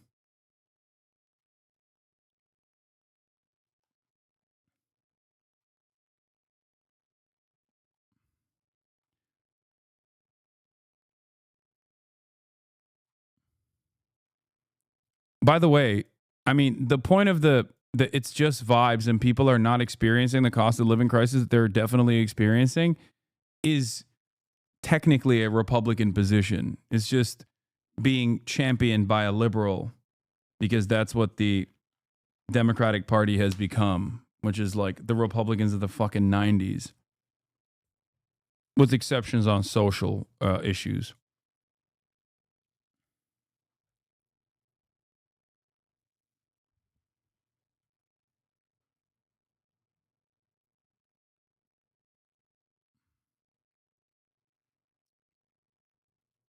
C.Q. Brown, and the chief of the U.S. Navy, whom Defense Secretary Pete Hegseth once derided as inexperienced and suggested she was only promoted because she is a woman. The president deserves to pick his key national security and military advisory team. Democratic Senator Jack Reed slammed the moves. It's the beginning of a very, very serious degradation of the military and politicization of the military.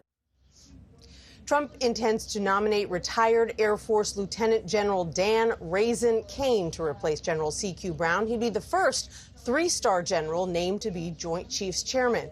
And in another move, last night, Trump announced that conservative podcaster and former Secret Service agent Dan Bongino will serve as deputy director of the FBI under Kash Patel. Second in command at the agency is traditionally a career agent, but Bongino actually lacks any FBI experience. However, like Patel, he has been a fierce defender of the president, Vlad.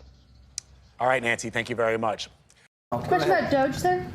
Do you think that Doge could benefit from more streamlined communications? There was that email telling employees to give 5 things that they've done last week. Agency heads then told people to ignore it, but You're Elon talking Musk... about the last email that was sent where he wanted to know what you did this. What the fuck? Why was I muted? What are we doing when Bongino arrests me? I don't know. I'm just hoping that as a fellow podcaster, he won't arrest me.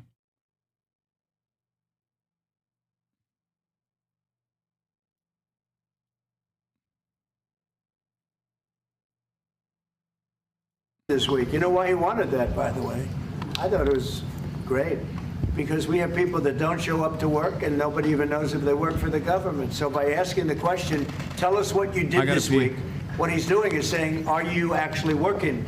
And then if you don't answer, like you're sort of semi-fired or you're fired, because a lot of people are not answering because they don't even exist. They're trying to find, that's how badly various parts of our government were run by, and especially by this last group. So what they're doing is they're trying to find out who's working for the government. Are we paying other people that aren't working? And, you know, where's all that? Where's the money going? We have found hundreds of billions of dollars of fraud so far, and we've just started. We're actually going to Fort Knox to see if the gold is there, because maybe somebody stole the gold. tons of gold. Some of the agencies. So I think it was actually, there was a lot of genius in sending it. We're trying to find out if people are working. And so we're sending a letter to people, please tell us what you did last week. If people don't respond, it's very possible that there is no such person or they're not working. Some of the agency heads instructed their employees not to respond because they were waiting on further guidance. But Elon Musk's tweet said a failure to respond would be taken as a resignation. So there's been a disconnect in communications. Yeah. Are you concerned at all about that? No. That was done in a friendly manner. Only things such as perhaps Marco at State Department where they have very confidential things, or the FBI where they're working on confidential things. And they don't mean that in any way combatively with Elon. They're just saying there are some people that you don't want to really have them tell you what they're working on last week. But other than that, I think everyone thought it was a pretty ingenious idea. We have to find out where these people are. Who are they?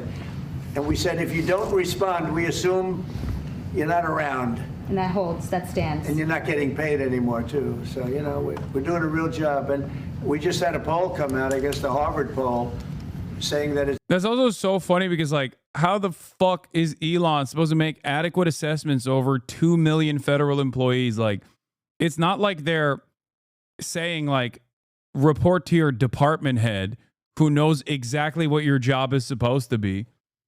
Like, how is this supposed to work?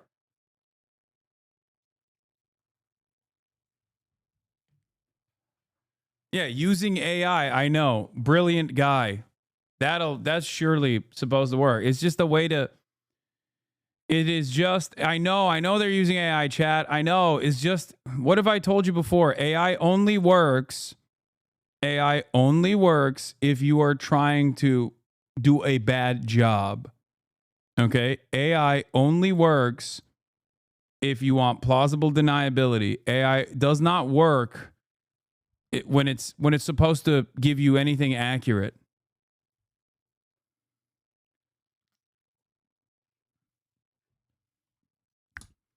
It's just a way to say, oh, we analyzed it. We interpreted all the information that we got through a sophisticated AI product. And, you know, we found out that this random number of people were fired with just cause. Not even fired. Some of them were fired with just cause. Others who did not respond resigned, which is extra illegal. You can't even force someone to resign like that. It's massively popular what we're doing. Yeah, it's massively popular. It's the Doge ultimatum. Elon Musk emailing over 2 million federal workers with this subject line. What did you do? I think one of the funniest aspects of this is like this is so perfect for dumb guys, you know? Like this type of stuff is so good for the dumbest guy you know. You know what I mean? Your coworker, the coworker conversations that you've had where it's like, yeah, the government's supposed to run like a business. Like, we need a good businessman in charge of the government. Like, and then this is literally the run like a business shit.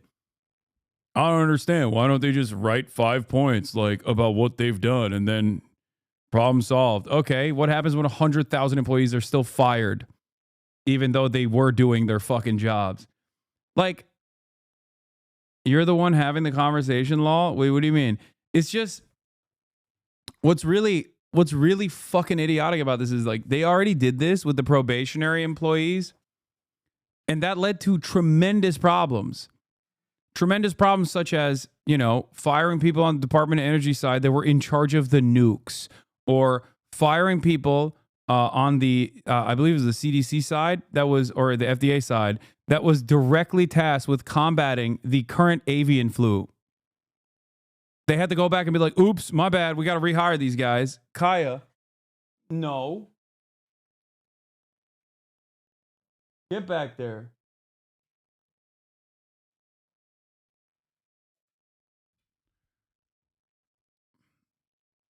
I had to get dental work this morning, so unfortunately I didn't get her energy out. That's why she's walking around annoyed.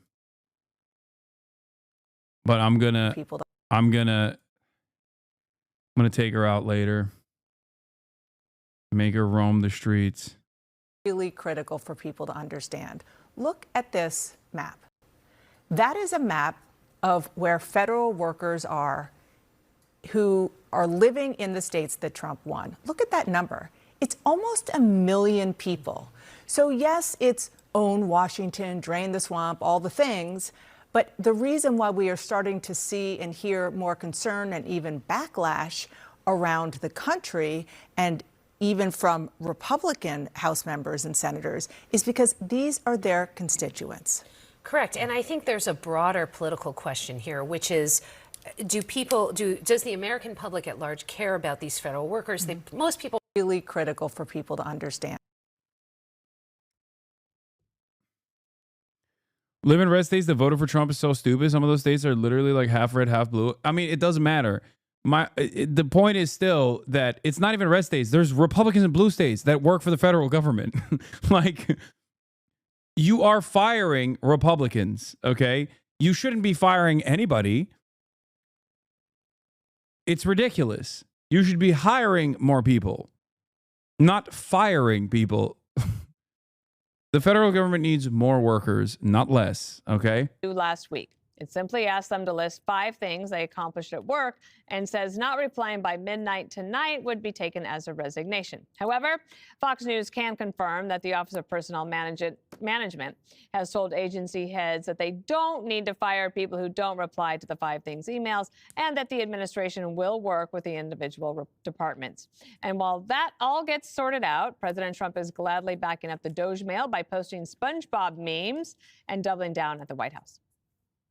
I thought it was great because we have people that don't show up to work and nobody even knows if they work for the government. So by asking the question, tell us what you did this week, what he's doing is saying, are you actually working? And then if you don't answer, like you're sort of semi-fired or you're fired, because a lot of people are not answering because they don't even exist. They're trying to, that's how badly various parts of our government were run by, and especially by this last group. Musk is also brushing off the backlash, saying this email is a very basic pulse check. But of course, there is outrage. Democratic Senator Tina Smith calling Musk a bad boss and using some salty words to say it. And others in the press were equally outraged. Elon Musk has zero legal authority to fire government employees or force their resignations. These people don't report to Elon Musk. This nonsensical email from Elon Musk acting like we're in kindergarten. It's like an own the libs, make you cry more sort of environment, right? Where both Trump and Musk are performing for the MAGA base. The new Trump administration is reveling in its bare knuckle approach to governing. This is so sloppy.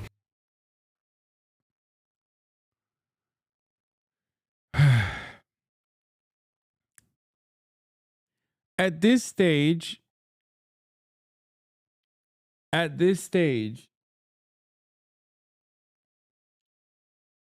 Republicans could be like, we're just going to nuke Arkansas. And Fox News the next morning would be like, these fucking dumbass libtards are undermining our glorious president's fantastic opinions on nuking Arkansas. Do you understand? How stupid can you be? Who cares about Arkansas? It should be nuked.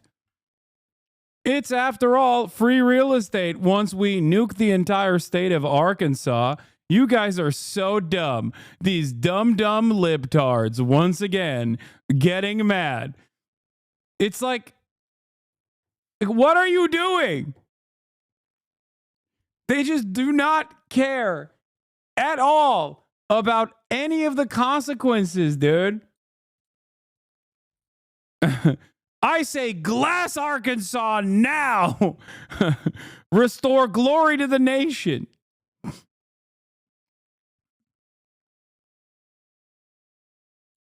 Yeah, I saw this. Maybe FAFO can be the enforcement arm of Doge. Oh, bleh.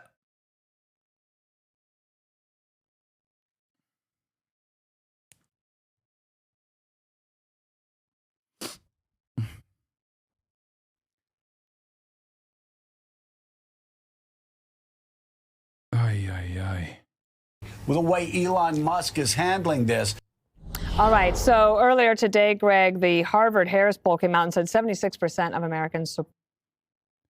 Scoop, at least some of Trump's firings of probationary employees are unlawful, according to an oversight agency investigating these actions. Those workers could be reinstated into their jobs this week, creating a path for tens of thousands of recently fired feds to be rehired.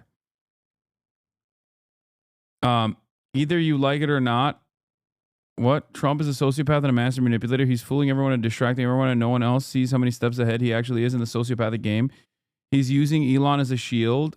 The way he did with JD Vance, scapegoating at his best. It's all a show. What does that even mean?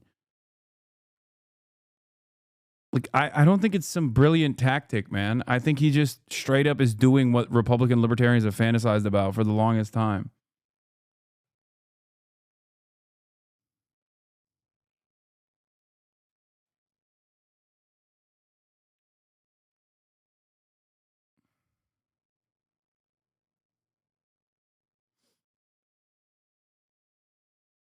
Anyway, too brilliant for you? Yeah, we just don't understand. I don't have a high enough IQ to understand what the hell Trump is doing. Judge Colleen Collar-Coatley, is there an administrator of Doge at the present time? I don't know the answer to this as government counsel. Preliminary injunction hearing at 2 p.m. today at Doge, on Doge access to Treasury records. Doge is in court.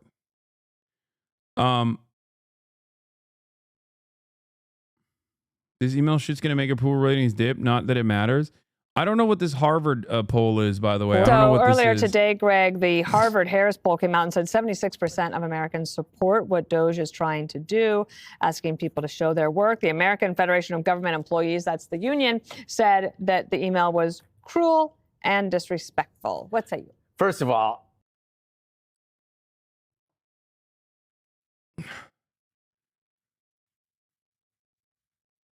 76% of Americans agree with just like random firings of federal government employees. What the fuck is going on?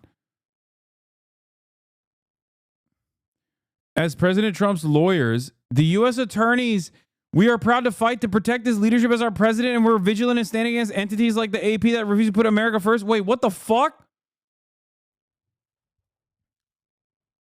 The DOJ is not the personal law firm of the president. The Attorney General represents the United States in legal matters generally.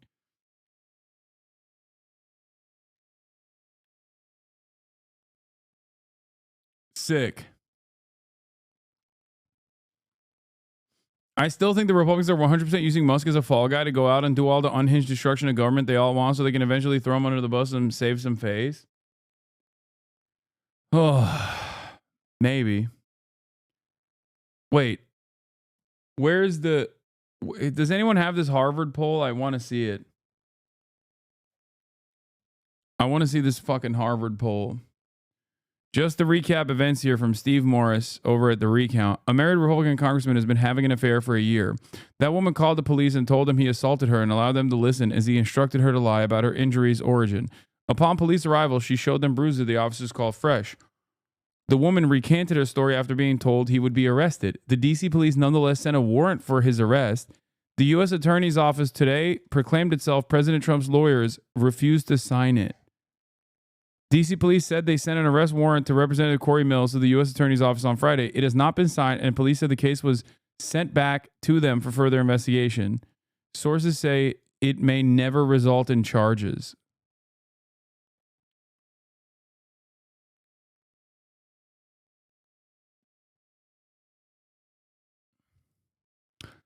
Also, Harvard Harris poll has, at least by my estimation, fallen out of favor in recent years with all the fucking insane shit that they did with Israel. This story is psychotic, dude. What? Trump is going to elevate him now. He's going to be like, oh, dude, you're a fucking spousal abuser? Oh, my God. Let me bring you into the Department of Defense.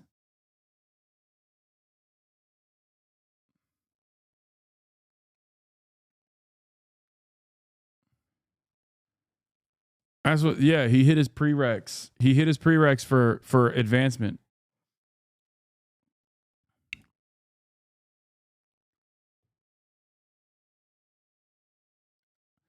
Anyway, approval and mood of the country. Voters are more optimistic about the direction of the country since the new administration. Country, right track, wrong track.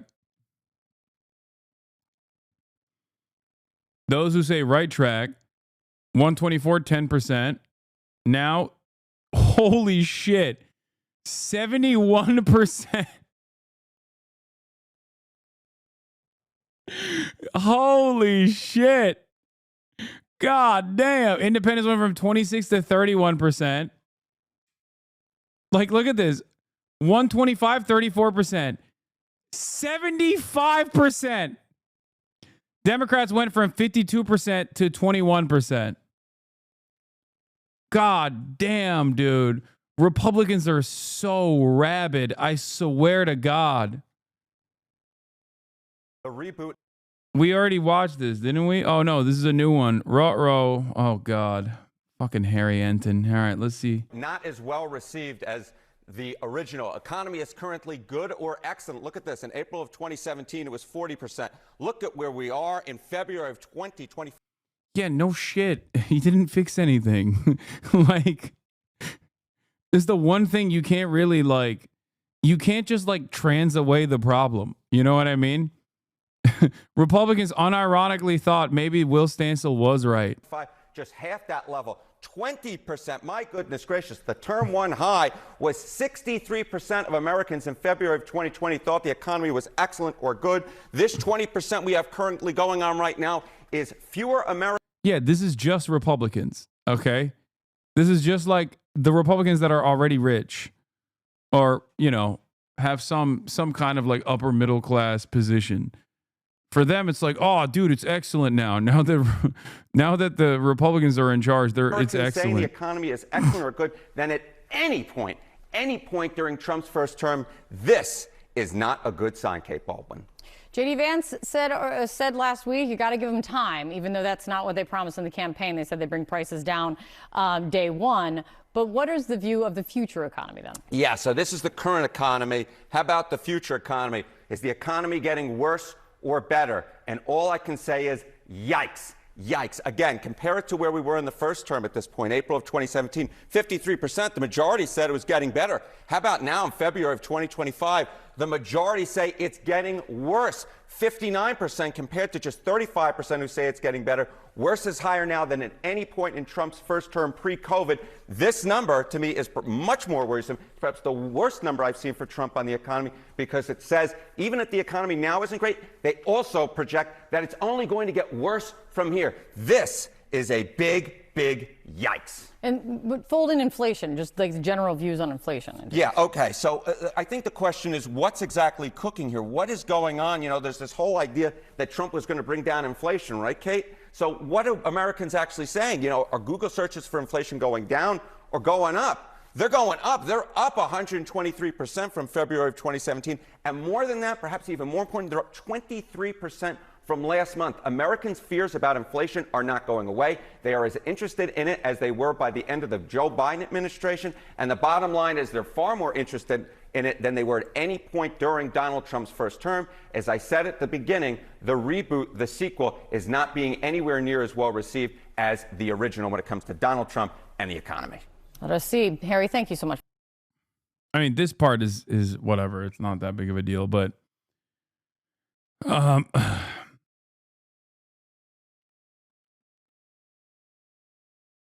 when you get to the question of the Harris poll, please help people understand how the questions are phrased. They literally push poll questions. Things like, does the government have waste? Therefore, Doge is helping. Agree.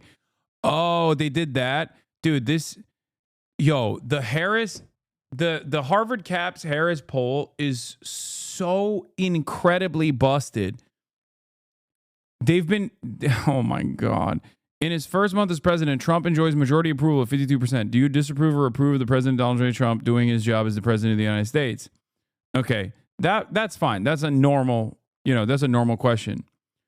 Handling key issues has majority approval on immigration, reducing government costs, and returning America to its values. Returning America to its values, 53%.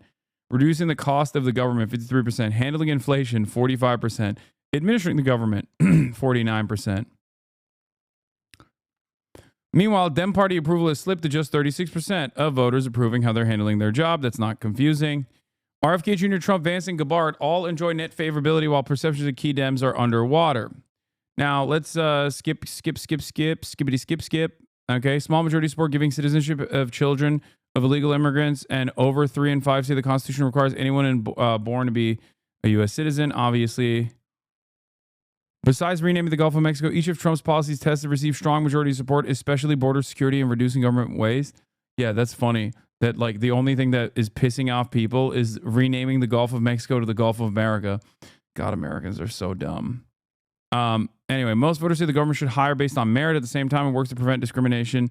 Okay. So literally how it was. Okay, got it. Okay, so most voters say things were fine the way that they are, even though the Republicans lie and say that, they're not that way. Okay, voters are split on whether DEI departments are needed in government or not. 51% say needed. Most voters are satisfied with their 2024 presidential choice. 8% Harris voter who is now satisfied with Trump is crazy. 6% Trump voter who wishes Harris won. Oh, God, we're so fucking cooked. A plurality of voters say Trump's policies will make them financially better off, but also say inflation will increase. Voters are divided on whether Trump will make the world more stable or chaotic. Do you think Donald Trump's actions will unify or divide the country? Divide, 54%. 46% say unify. Do you think Donald Trump's policies will make the world more stable? 45%. Make the world more chaotic? 45%. No effect? 10%.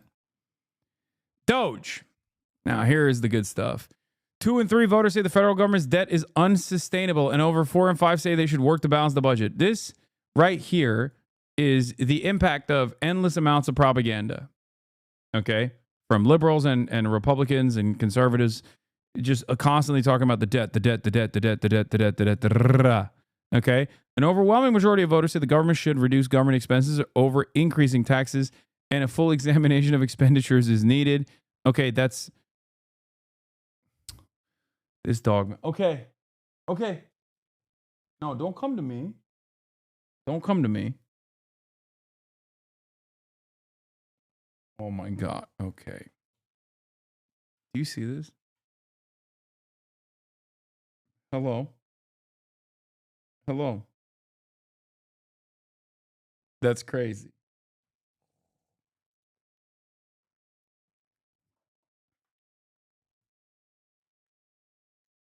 That's crazy. She's like, you will pet me, whether you like it or not.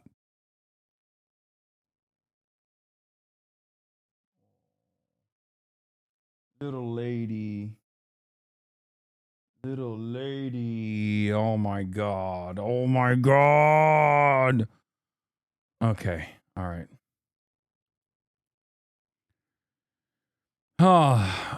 Overwhelming majority of voters say the government should reduce government expenses over increasing taxes, and a full examination of expenditures is needed. Yeah, nobody wants to increase taxes. They just want to reduce government expenditures. Great. Well, I guess that's what we got to do.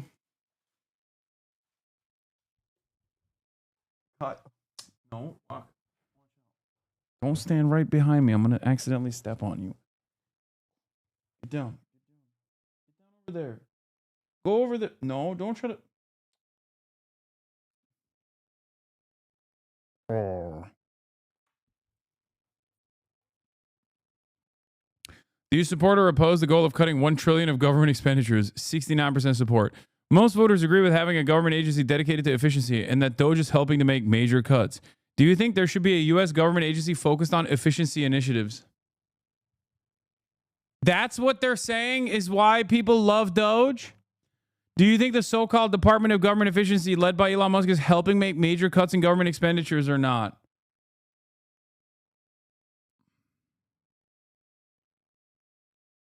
We're so cooked. Yeah, I know the government, the Federal Financial Accountability, the Government Accountability Office already exists, chatters. Americans don't, though. They're stupid. Hi. That's where this was coming from. Got it. Okay, well, let's continue. Jen Psaki, Michael Steele. you're not outraged that your coworkers just got doged. I mean, you just lost Joy Reid, Jonathan Capehart, Katie Fang. Who else did they? Alexis Wagner. Alexis Wagner. They all went over, but that's okay. Really? That's okay because in the media you never talk about that, do you? The thing is, this was obviously the email was just a test to see if you still exist. You know, this is what you do for the George Costanzas, you know, the people that maintain a position but not a presence. So it's a bureaucratic bird call. And I've had to clean house a couple of times when I was an editor, and you always start with the outside in, and you have to do things in a big way. And when you listen to these criticisms, it sounds exactly like what they said about the border.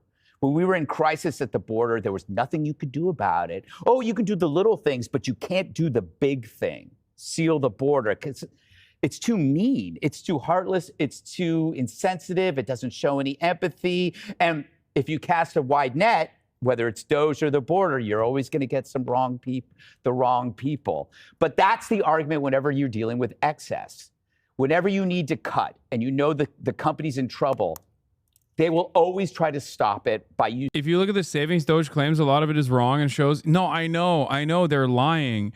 I'm just sad that is such an effective tool. Lying is an effective tool only when there's no one that can correct the lies, and no one really trusts the institutions that are supposed to be tasked with correcting those lies because those institutions have lied too many times. We're fucking cooked.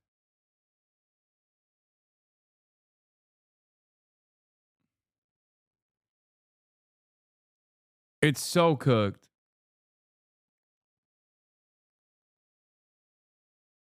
Please do not watch Bill Maher on Pod Save. I would rather die than do that. Using that argument that it's inhumane. But the only approach to reforming a bloated system is cutting it quick and cutting it fast. And if you make mistakes and it's messy, at least you can rectify it. It's not like releasing violent felons into the general population who then kill people, or letting your troops die in a chaotic withdrawal from a foreign country. Bureaucracy is actually an area where you don't need a scalpel. In fact, a scalpel cannot keep up with the growth of bureaucracy. You need a chainsaw, you need an axe, especially when it's this dire and the people in the media and the politicians aren't telling you how bad it really is. And it was Milei, the president of Argentina, who gave Elon Musk that chainsaw. What he did when he first came in, their government was a lot bigger than ours even, and it was a little crazy. He just axed, I think, all of a sudden, in one fell swoop, 18 departments were out the door. A lot of people in the private sector, Jesse, might be have empathy for people losing their jobs, but might be rolling their eyes at the suggestion that it would be cruel and disrespectful to ask for just a little update on what you did last week. I updated everybody on what I did last week. Oh, okay. Here's my 5 bullet points. I had a pretty good week. Yeah. I worked on a federal holiday when everybody else stayed home. Wow. When... That counts as 2 then. I made a brilliant and persuasive argument for Doge dividend checks. Cha-ching! I annihilated Jessica. Audience loved it. Ratings soared. I can't do this. All right, I'm done. I want to watch this. A new Chinese cancer drug is making waves, showing nearly double the effectiveness of Merck's $130 billion blockbuster Keytruda in clinical trials. Some call it a game changer, just like DeepSeek and AI. But in China, skepticism runs deep. Chinese scientists celebrating a breakthrough, one that may have just outperformed a top U.S. cancer drug. A queso, barely known a year ago, is now shaking up the biotech world. Their new cancer drug, ivonescimab, they're first to get major international attention.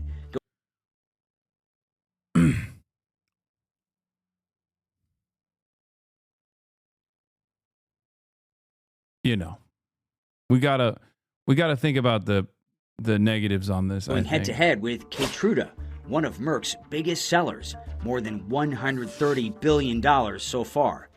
Clinical trials in China show it kept lung tumors from growing for nearly twice as long, sending the stock of Akeso's U.S. partner soaring. Some call it a game changer, just like Chinese startup DeepSeek shook up AI. China's innovation push goes beyond biotech. From AI to robotics to medicine, China is racing ahead. I don't think it will be a threat because, innovation, science is the global thing. Akeso CEO Michelle Xia telling reporters in San Francisco. She's saying it's not a threat. To find a cure for cancer is not a threat. It will advance it will advance our collective growth. It will make everybody's lives better. China's biotech industry is going global. We participate more and more to this ecosystem. I'm telling you right now, we already allocated a shit ton of money specifically to like anti-China initiatives. I suspect that we'll be doing to ourselves what we did to the Philippines in terms of like vaccine hesitancy campaigns. Or if China actually has a successful cancer curing drug, I get excited for the anti-vaxxers in the United States of America to be like, no. This is actually going to make you gay, and we're very happy that Donald Trump made this drug illegal. But in China, skepticism is everywhere, especially online. On the streets of Beijing, No, I've never heard of it. several people told us they've never heard of the company or its drug. This man says he still trusts pricier foreign drugs more.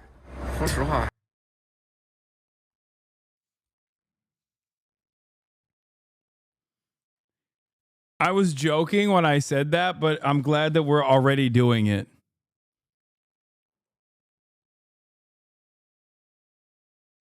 Amazing. To be honest, I tend to choose the more expensive medicine. After all, you get what you pay for. They may have good reason to be wary. A public hospital scandal over questionable drug quality triggered a government probe last month. China's health regulator defended the drug's safety, saying the investigation found the quality concerns to be unsubstantiated. But some say they're... Oh my God. Oh my God. Oh my God.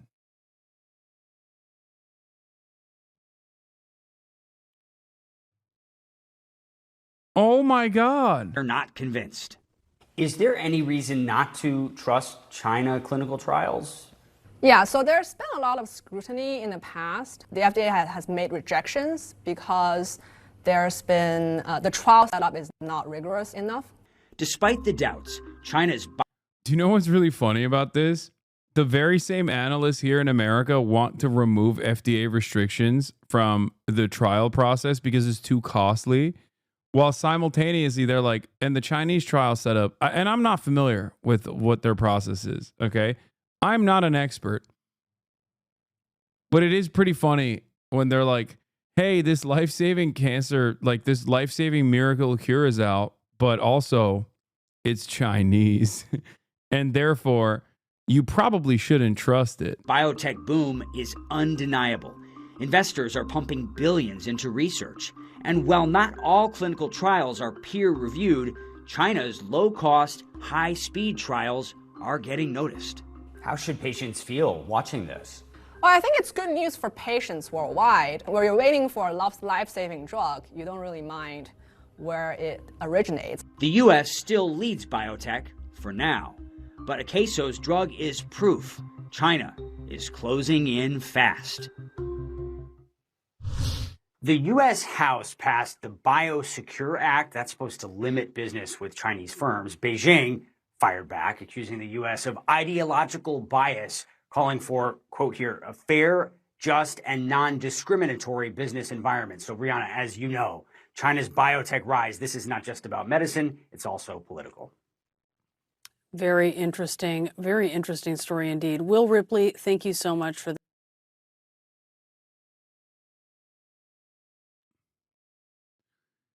Bro, we have a real bad track record with this. Like, we did this with Cuba too.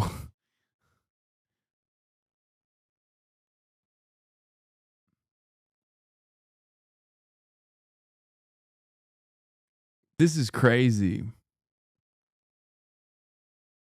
Like, I don't even understand why they went to, like, I mean, I don't know who this senior analyst is. Like, why didn't they talk to like a medical researcher? Is this person a medical researcher? Ugh, God, I hate this so much. I hate it because like this is precisely what I mean. I mean, this is the vice president. She's a senior analyst at Bernstein, ex-McKinsey, Harvard PhD, equity research and analyst looking at Chinese pharma and biotech. What's for... Oh my God, Kai just farted so bad. Holy shit.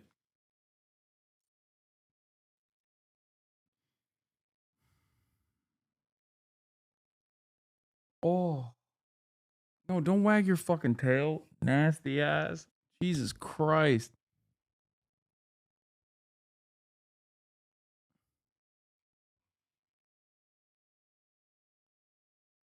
This is great and I want more of it. Cautiously optimistic though. Doubling time before tumor growth and recurrence is amazing, but it's not the same as a cure.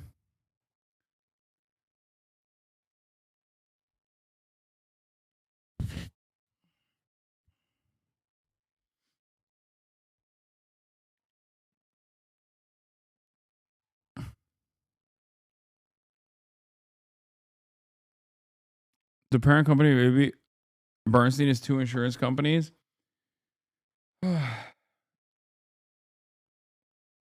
The thing that doesn't make sense to me about this is, on the one hand, we're like, oh, dude, watch out. China's doing medical research. We should be wary of it. On the other hand, we're literally removing a massive part of the way NIH grants are given to colleges, where public research is conducted. Okay. Kaya, where are you going? Kaya, come here. No, oh, what? That okay? What is happening? Okay, she's out of control. Literally out of fucking control. This is insane. This is the most insane she's been. Okay. Why are you wagging your tail? Why are you wagging your tail? She's like, no, it's my time to shine. I want to stream. You want to go outside?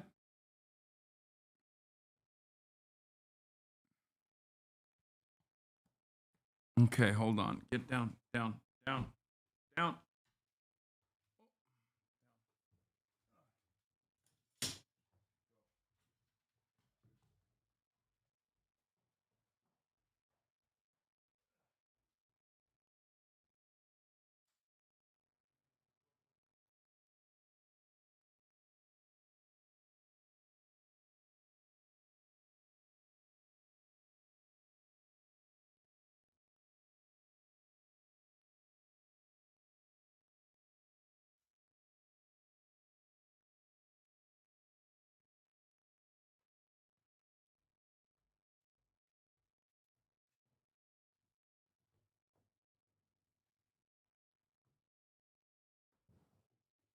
Ugh. She just darted out.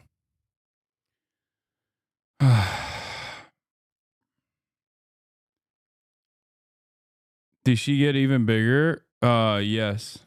I think she's still growing.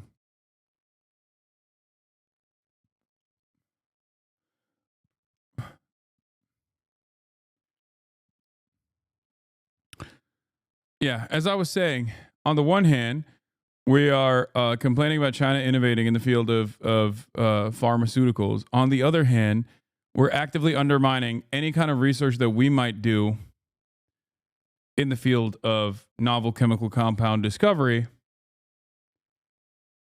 So it just doesn't make sense at all. Ay, ay, ay.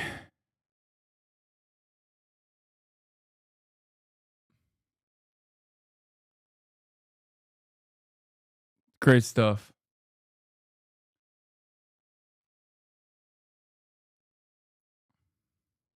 Check the ratio. The maggots are pissed about JFK files. What is this? My GOP Oversight Task Force first hearing will be held on March 26th. We'll examine the assassination of JFK. We will also visit the site of the assassination. What? Ms. Luna is burning through a lot of goodwill with this endless TikTok routine. Whoever told her this was great for brand building and engagement is dead wrong. It's massive and net negative. Such a waste of taxpayer dollars. Just release the files. Also, you said you're going to start gaming earlier, so you aren't so dead from so much politics. Give yourself a break, King. Leisha called you out. Who? Leisha Miller? About what?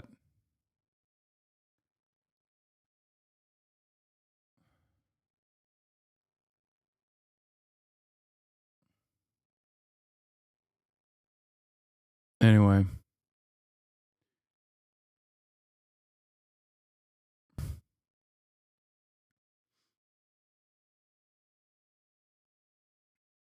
Where were we? Oh, this is funny. Dan Crenshaw had a hot mic moment. Have you ever met Tucker? We've talked a lot. If I ever meet him, I'll find the killer. He's the worst person. Have you ever met Tucker? We've talked a lot. If I ever meet him, I'll find the killer. What the fuck? Why does he hate him? Why does he hate him? That's weird.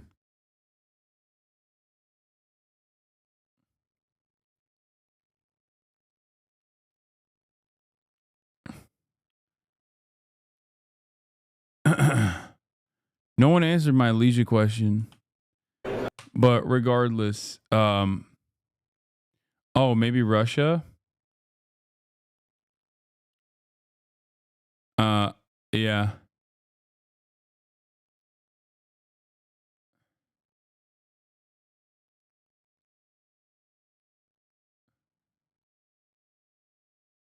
Leisha just called you out for calling her a lib. I said I don't think she's a lib. It was my chat that was saying she was a lib. I was saying that I think she's like more liberal than me, but still very much like on our side.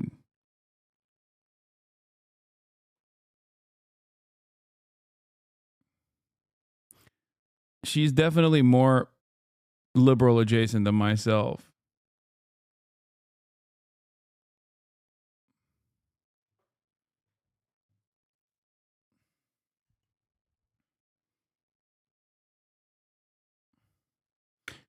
I still like her content a lot.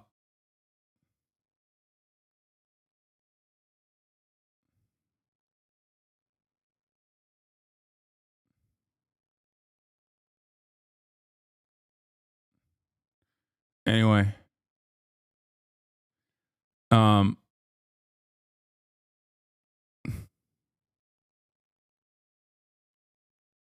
mean, if she gets mad at being called a lib, that's a good thing. That implies that she's not one, you know? All right.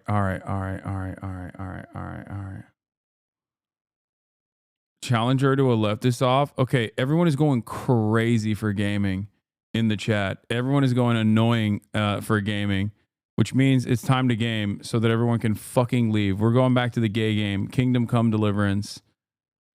I'm coming. You're coming. We're all coming for Deliverance. Where did I put myself on this game?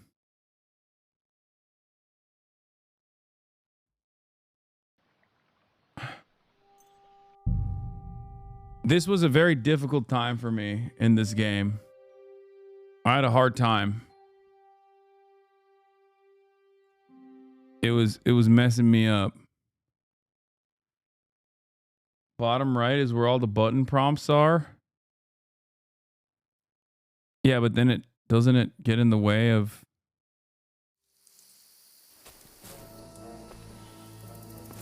Which way am I supposed to go? This way?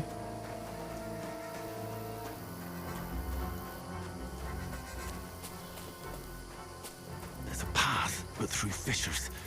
Well, there's no other way to go anyway. Hans won't be too happy when I turn in.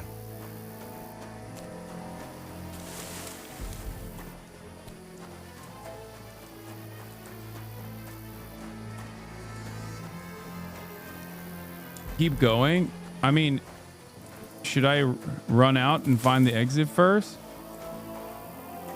Plea with Sir Hans. Oh wait, what the frick? After you. Kurva. That was a hellish maze. Wait, that was it? I made it harder for myself for no reason?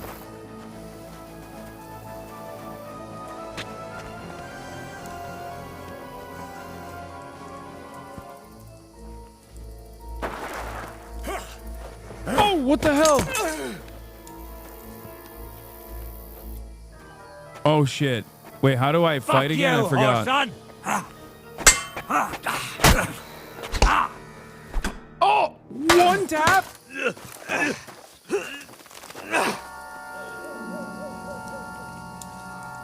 That was supposed to happen. Oh my god! My dog!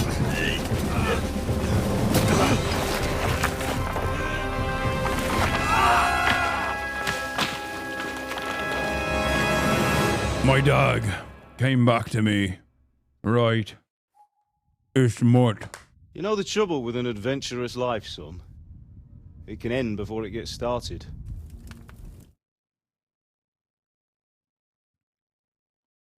Crossbow as soon as you set foot outside the house.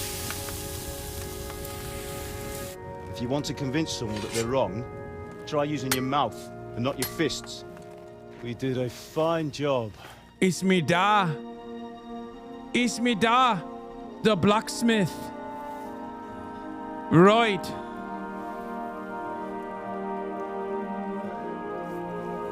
My da. Use your mouth. I will.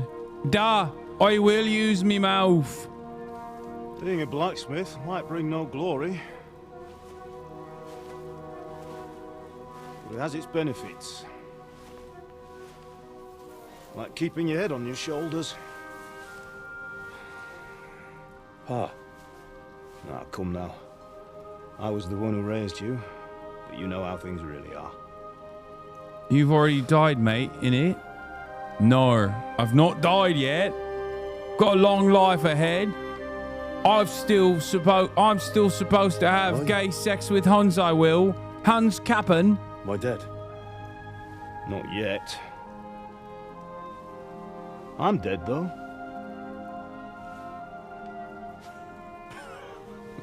Da, you're not dead, da.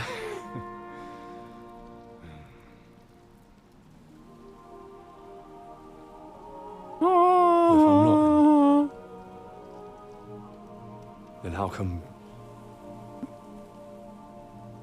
you chose a different path than I wanted for you?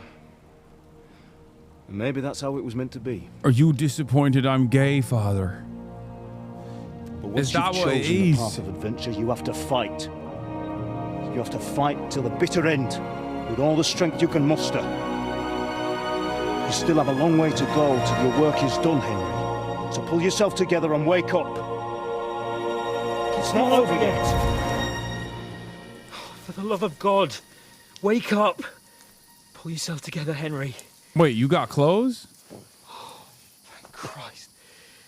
Oh, I thought you were done for. Wait, how'd you find clothes? Good sir. Where am I? Well, you dropped out of the sky like a shot down hawk. And that fella landed with you. You broke your fall nicely, otherwise you'd have ended up the same as him. Oh, you took his clothes? Bro, that's crazy. What are you wearing? Well, you won't be needing it. We can't be running naked through the woods. I mean, if you're capable of running at all. Now, where's Mutt? I've no idea. Just don't worry about your dog. He can look after himself. We've got to disappear. That's crazy. Right, I killed come him. on, You up stole you his clothes. And you didn't even give me anything. That's crazy. Where's Mutt? That's my loot, big dog. What you mean? Main quest started. Fortuna.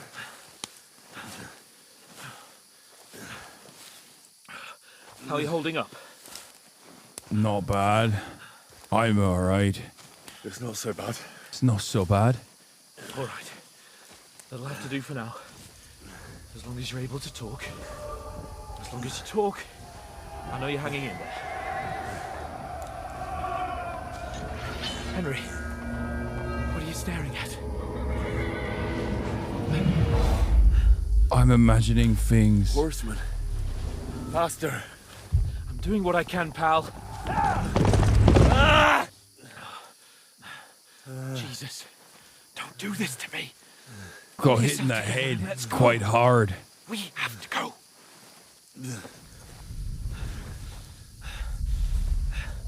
But the gate is closed. Don't worry, my name will open any gate. The fuck? Fuck. Am I imagining this shit? What's happening? Skalitz is in flames. We're gonna die. Oh, I guess this is from the first game, right? You'll survive this. Come on. Bianca. Come on.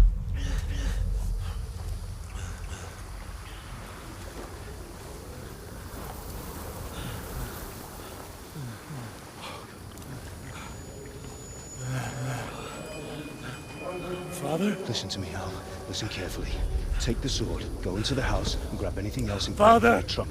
Go to the Easy, castle. Henry. Hurry. What about you? Are you mad? My mother is in the village. I'll fetch her and we'll follow right behind. I'll go with you. No. You do what Come I on. say right now.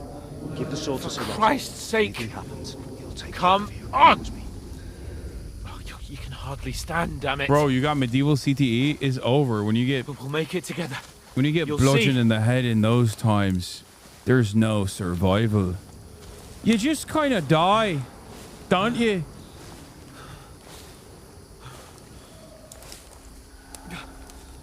Henry, focus. We mustn't run. Can't run away. Henry, pull yourself together. Kill them. Please. There's nobody here. You're just imagining things. Run. No. Don't give in to it. Hang in there. Damn, they just murked my family in front of me. My ma, and me pa. Make it together. You'll see. You're a warrior. You can do this. Is that guy Turkish? Wait, are these Ottomans, chat? It's all right, Henry. I've got you. Just a little further. No, Cumans. Henry, wake up. The linden tree. Yeah, they got Turkic ass gear on. Just like Father always wanted. No, Wait, we are can't Turks the? stop. Oh my God, Turks are the bad guys here. Dead. They're all dead. But we aren't yet. Henry, a light. Look. I see it. We've got to go. I see the light.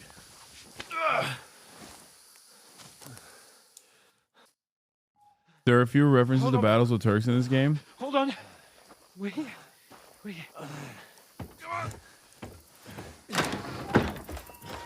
Pavlena, is it you?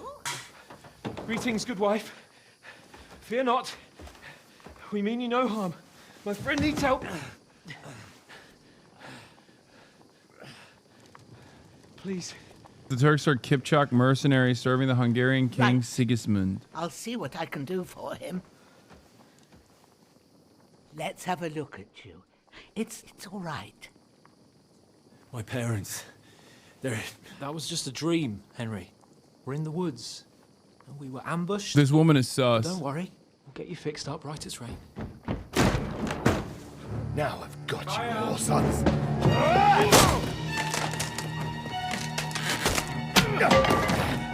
Think against you! Oh fuck. Get the knife.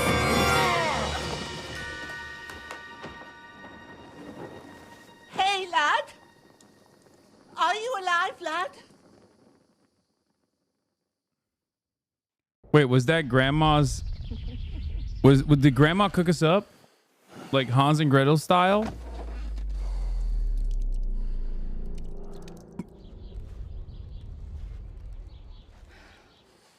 Who's the lad that came in?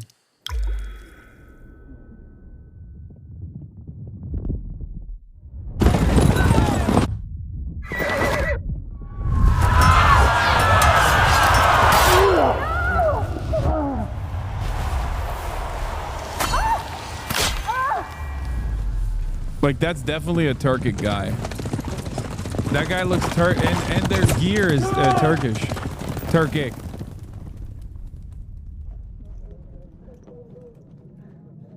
I mean, maybe. Nope, he's German. Okay. Slaughtered everyone. Who? Who burned it to the ground? A huge army. They attacked without warning. Get all the people inside the gates. We have to prepare for the worst. What the fuck? Why is there a random American accent? Make all the necessary arrangements.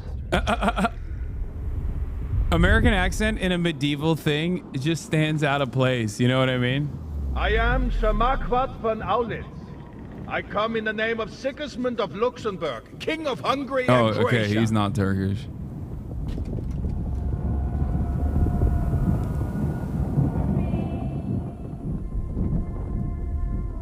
Get up now.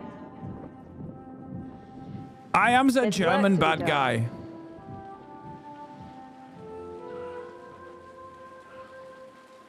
Mother? I ain't your ma, laddie. Oh, may all the saints be praised. I was afraid you'd never wake up again. What? Where am I? Where would you be? Here in my cabin, where you and that pal of yours burst in last night. Slowly, lad. Slowly.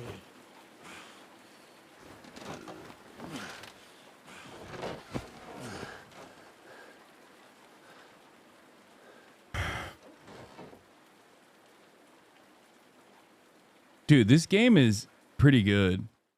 Like, brave take. But narratively, it's a great game. What happened? What about Hans? He's taken care of for now, but he was on the edge there for a bit. And so were you, lad, so calm yourself. Last night you were 1 foot in the grave already. You were lucky you happened to turn up here. Well, I have to talk to Hans. You won't get much out of him now. He's lost a lot of blood and he has a fever.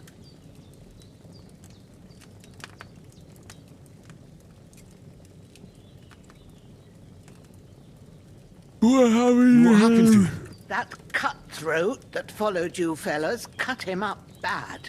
Hans was fighting him outside, then he came staggering in, said something about Fortuna and collapsed on the floor. But you'll help him, won't you? God willing. Well, I managed to pull you out of death's. I'll go check on him as soon as I'm done with you. How are you feeling?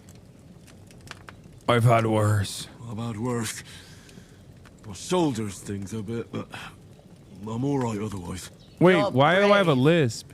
If you weren't, we wouldn't be speaking now. Ah, your shoulder is looking a lot better. I did my best, but I don't see good no more, especially at night.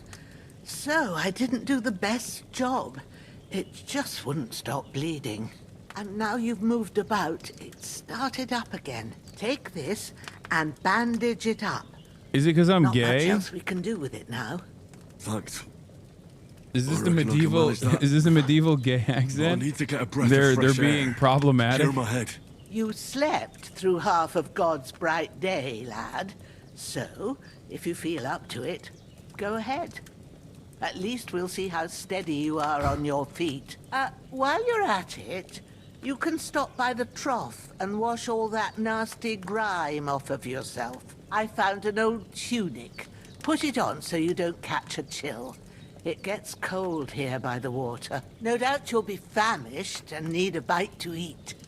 There's some hot soup in the pot on the fire. If Nice. that ain't enough, I put some bread and cheese on the table Oh my outside God, for Granny. you. And you'll find some of our home-brewed liquor there, too, in case you need... I won't. Thanks a lot.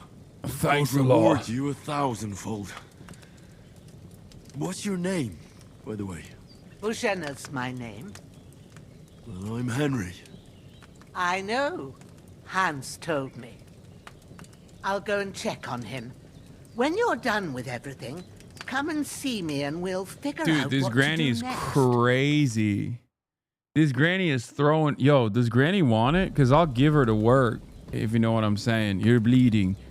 Bleeding gradually depletes to stop bleeding up in the inventory and apply enough bandages to all the wounded body parts.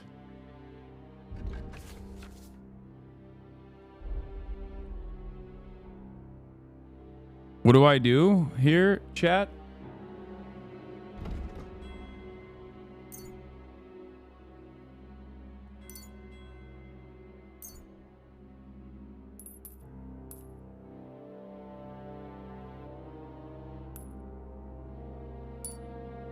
Read, Himbo. No, I will not. Okay, I bandaged myself. Stop the bleeding. Find and grab something to eat.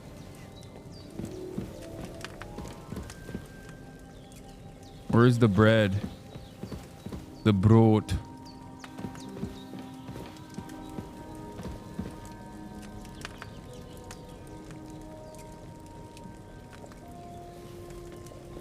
Damn, where'd I pull that spoon out from? Aye, true bliss is a full belly.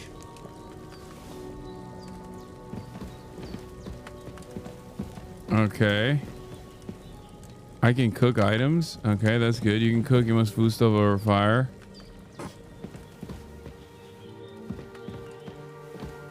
And then what else?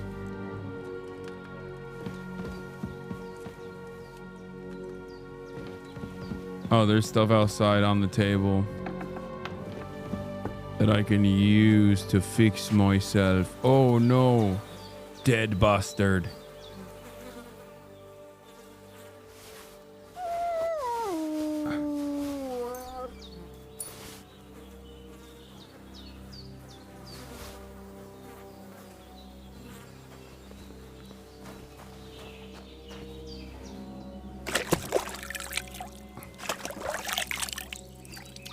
I feel like a new man.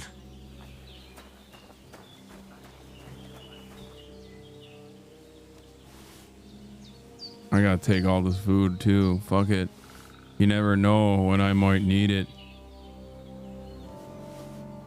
Saving the game saves automatically during important moments or when you quit. You can also save by sleeping in your bed or by drinking some savior Seems schnapps. Bujana isn't some quack.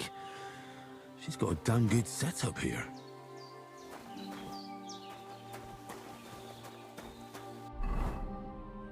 Stealing from grandma. Wait, how do I clean the clothes?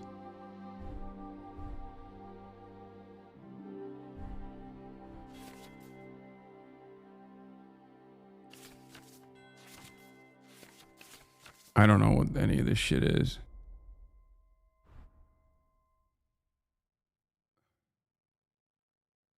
What? Is that where I put the torch? No.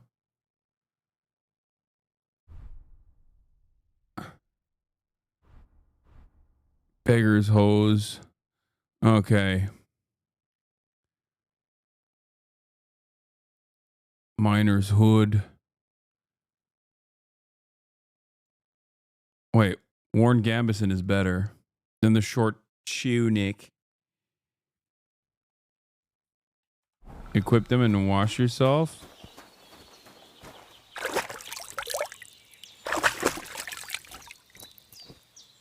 Hasan doesn't read anything and then says he doesn't understand any of this. Yeah. Does he have a sword too? A hunting This will be sword. the weapon used by the bastard who cut up Sir Hans. I'll take the spade too. You never know when you might need it. I am a loot goblin after all. You've opened your door to me. What you asked?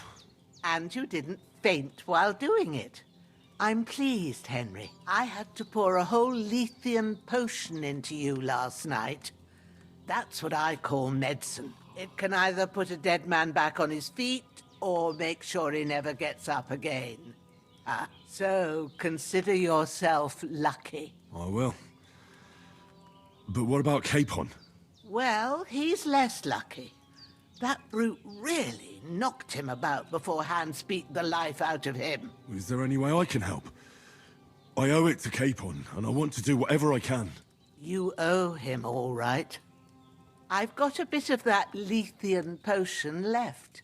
It ought to work wonders on him, same as on you. But I can't just give it to him now. First, we have to deal with that fever. The best and fastest remedy for that is chamomile decoction. Luckily, it ain't too hard to brew, but we'll need some fresh sage for it. And, of course, chamomile. You ought to be able to manage that. You've got young legs and eyes, and I reckon a bit of a stroll would do you good. Easy as pie. Ma used to put sage in sauces and served it with meat.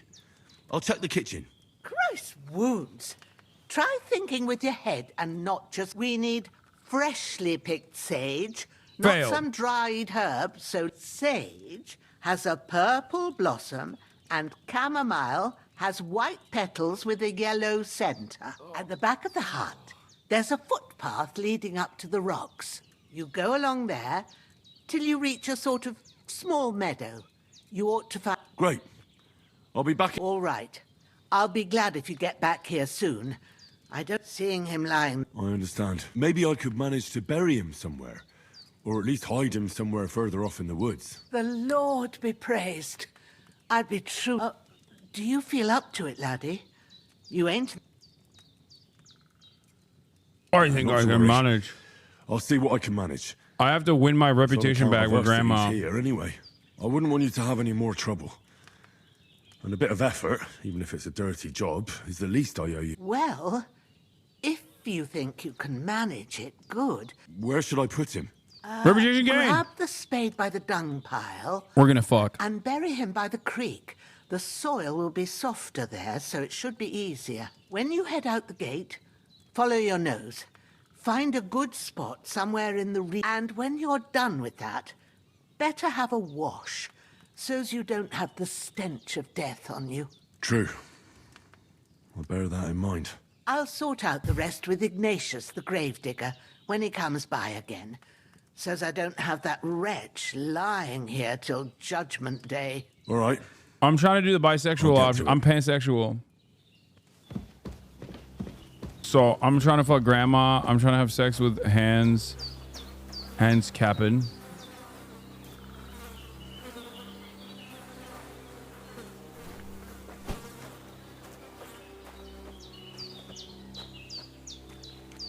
Carry the corpse to the stream.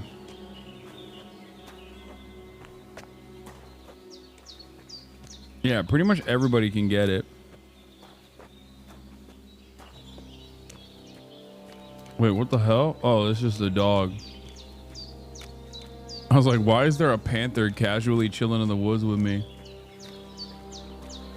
Ah, shit. My shoulder.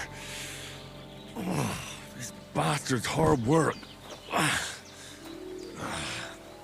You can't be in the ground soon enough.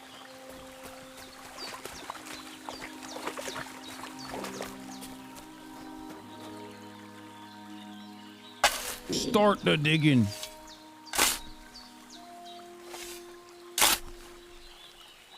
Grab the shovel, ding dong. I already did.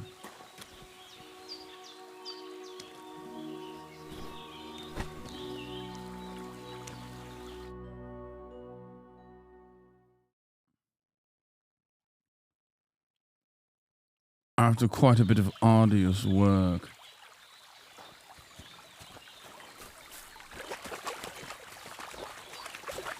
Splashing about.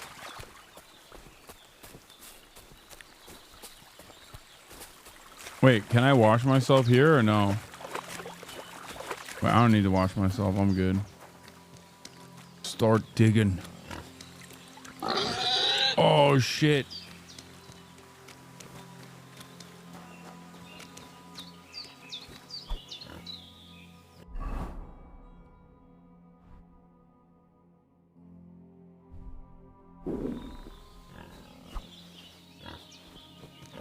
Let's see if I can combat this fucker. Wait, what? What happened?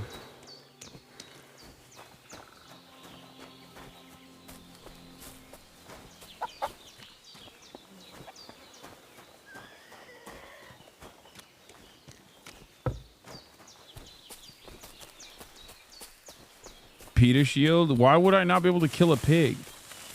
Damn, his shoulder still hurts like hell. Maybe now it'll tell. Stop complaining, lad. Why are you complaining, lad? You're not wearing a pouch? Wait, what does that even mean? So I can't eat?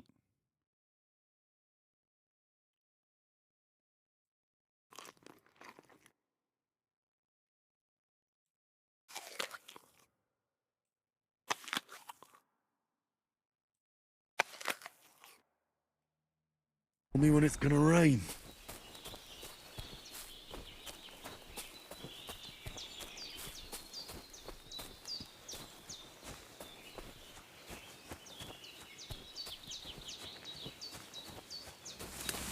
Can you get fat? All right, I'm at the meadow. That's it. Chamomile.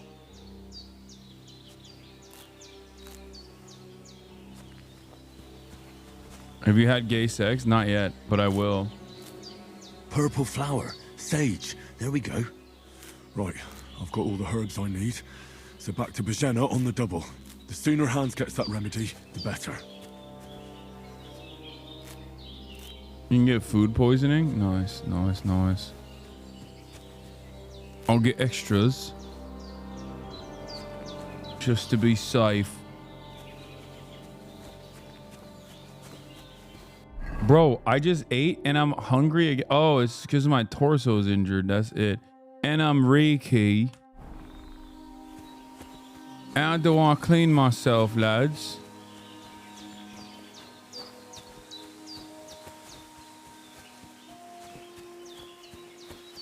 I gotta go down by the river, right?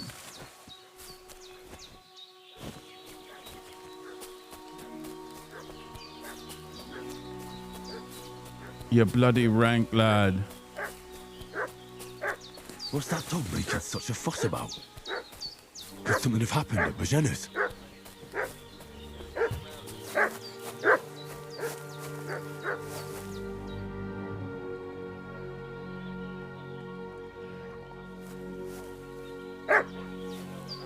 And who are you, fellas? We're from Lord Von... Hey, you!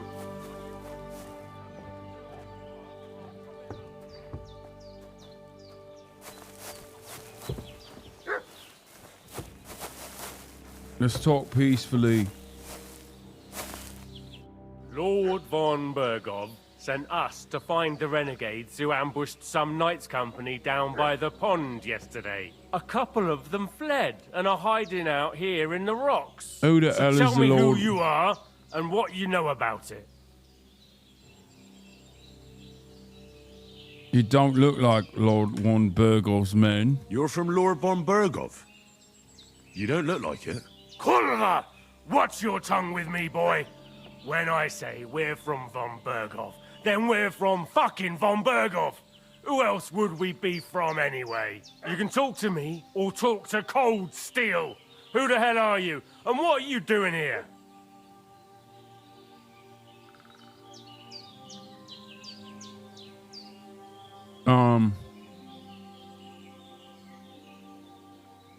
Should I try? Or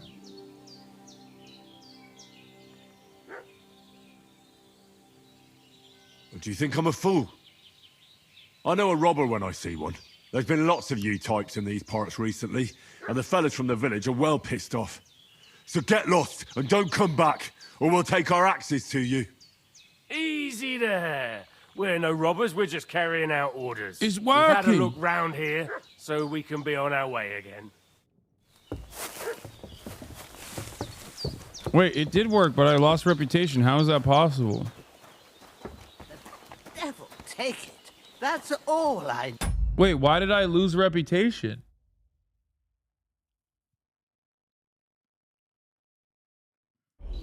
Getting mixed up in all sorts of nonsense at my age. Wait, I still got a shower.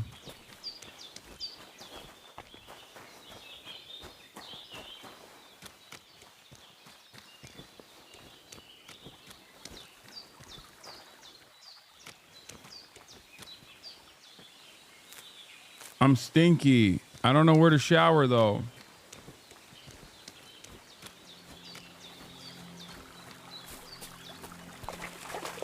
No, I think you need to do it by the river.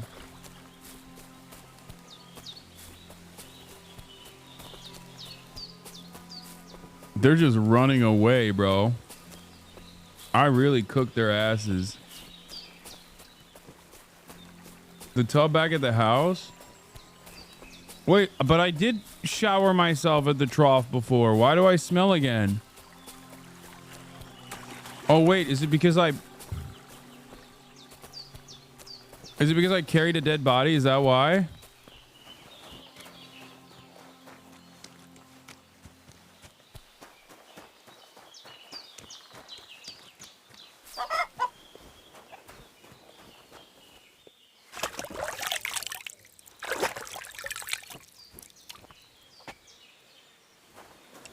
No, see, there's a limit to how clean you can get at the trough.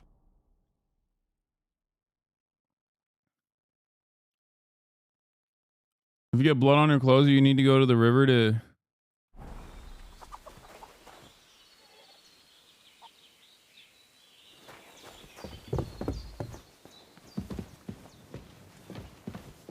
Did they hurt you? No, but I think they would have if you hadn't come along. Sorry. I reckon it was one of those who followed us yesterday. Look here. I almost got slaughtered twice in one day on account... Wait, Riki was a buff? Can you get a cleanliness defense by circumcising? It gets rid of the stinky debuff. You need soap for river cloth cleaning. When you want a full shower and sex, so you can go to the bathhouse and get a wench. Of you two. Anarchist in the chat fucking lying about being stinky, giving you a buff is crazy work. Okay? Straight up. Also, hype train incoming. 33 seconds. 30 seconds remaining. I cannot believe anarchists in the chat are just straight up lying about how being stinky helps you throughout life. That's crazy. Expected. God be praised that my Pavlena wasn't here. Heaven knows what they'd have done to her. So, I'd like to know why all this is happening. Your friend was talking in a delirium in the night, saying you was knights. But if you two are knights, then I'm the Queen of Sheba. Well, I must bow to your ladyship. Sir Hans is the young lord of Leiper and Perkstein. I'm Henry of Skalitz, son of Sir Radzig Cobbler, and I'm his bodyguard. We were heading to Trotsky to deliver a message from Sir Hanish of Leiper and Margrave Jobst to Lord von Berghoff. But we were ambushed by bandits yesterday down by the pond, and you already know the rest. And as God is my witness, we're no bandits. I swear to you, I'm thankful to you for saving us. And I'm sorry it caused you trouble. Well, you sound sincere, so I'll take your word for it. I hope I won't live to regret That's it. That's all it took for Grandma. I promise you. Promises are made to be broken, but thank you for dealing with them. Sure. No need for thanks. What about Sir Hans? How's he doing? He's holding up, I'd say. I treated his wounds and I'll change his bandages shortly. But what he needs most now is that remedy. Have you got everything for it? Honestly, W, Grandma. Chamomile and sage, like you said. Excellent. Now to brew the potion from them. I gave you two the last of my supply during the night.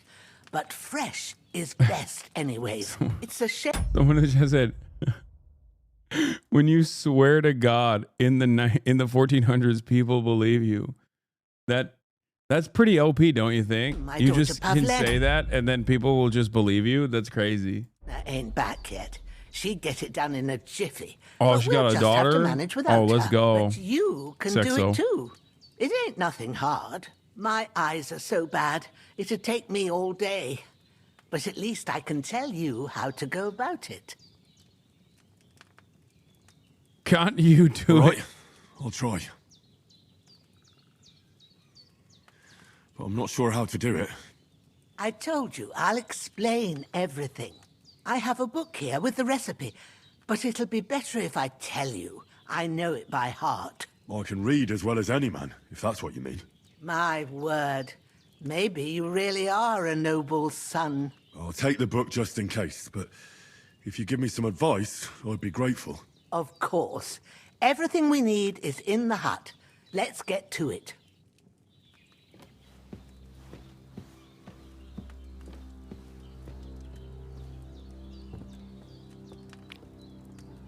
Nice. This lady's a bit of a poison master. Why does she have the secret powers of alchemy? Pussy's so good they got my man working overtime? Yeah, I want that First, granny. Go to the recipe book. I want them granny panties. Now find the recipe for chamomile decoction and remember what you have to do. Then get back to the bench and we'll start. What is this? 1x? What? Herbs, wormwood, belladonna, thistle, marigold. Oh, I brought you Frasia. Oh my God, this is so complicated. Okay, for chamomile, I just need to take the yellow one. If you've read the recipe, get back to the bench. And then what? 1x, 2, and then I just take the. Fuck, dude. I don't know. I'm gonna try. All right. First, you have to pour the right base into the cauldron. Choose the right pitcher from the shelf on the left, according to the recipe. Wait, what the hell? What is the base? You will need, wine, 2 handfuls of chamomile and a handful of sage. 1, ask the chamomile and boil for 1 turn. Oh, I didn't realize there was more on the left. Your biggest enemy reading? Shut up, chat. Pour wine. What are you waiting for? Pour it in there. Okay. So, what did you pour in there? Wine, of course. Like it says in the book. Glad to hear it. Now try moving the cauldron over the flame, so you know how it looks when it starts boiling a bit.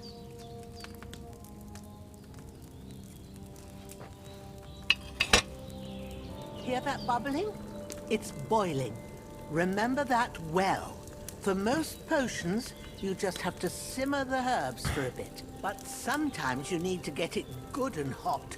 So you have to get the fire blazing under the cauldron using the bellows. Try fanning it with the bellows to get it boiling. It's But I already boiling.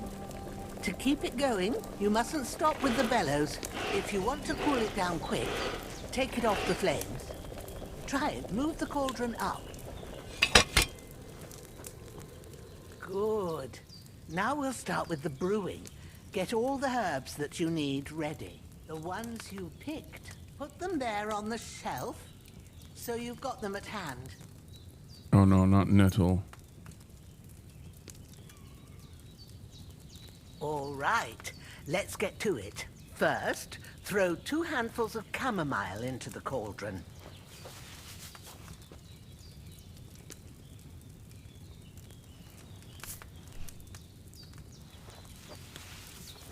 Dude, this is crazy. Before you put This is it on so the flame, comprehensive. Turn the sand glass so you know how long you're brewing it. It's got to be exact. Every grain of sand counts. See? When the sand has flowed out, that's 1 turn. That's how long you have to boil the chamomile. Move the cauldron to the fire and wait until it starts bubbling. Oh, fuck. Then turn the sand glass. Oh, I fucked up. As soon as the sand runs out, take the cauldron off the fire again. Take it off! Ain't that enough? Take the cauldron off the flames. All right. Now, take 1 handful of sage, grind it with a mortar and pestle, and drop it in the cauldron.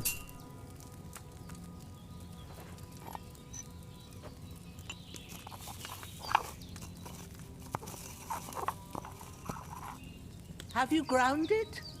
Good. Now, drop it in the cauldron. You don't have to boil it anymore. All you have to do now is decant it. Get a phial and pour it in. Done. Now, let's see what you've brewed. I fucked it up. She's gonna drink it and be like, this sucks. Wait, I did. Oh, I've successfully done it.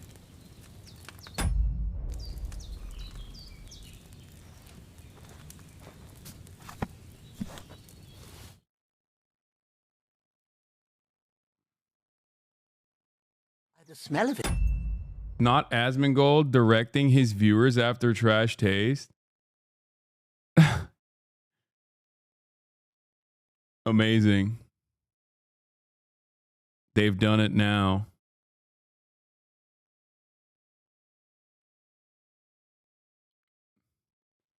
Amazing.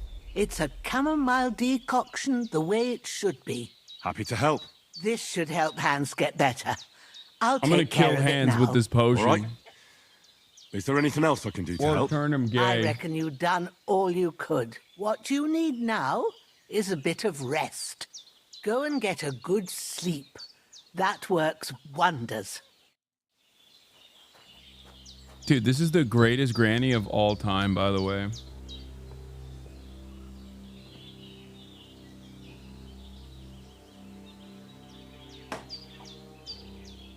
I'm gonna give him the vaccine. You know what that means. You know what that's gonna do to him. He's gonna be gay and autistic. He's gonna love. What's the equivalent of trains at this point?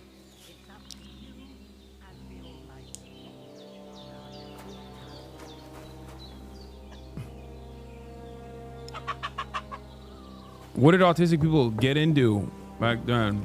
Rocks? Trebuchets?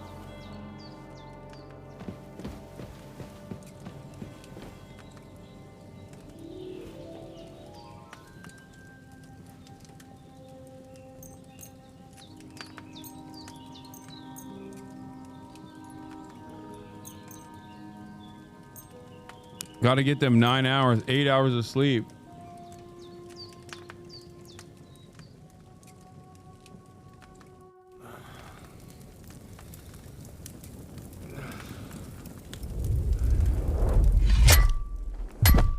A sword such as this will bring honor to its bearer. True, Sir Radzik.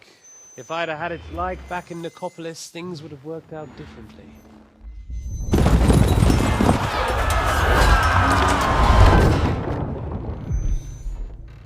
Where's my fucking sword? And I found it. Everything I take now will be mine.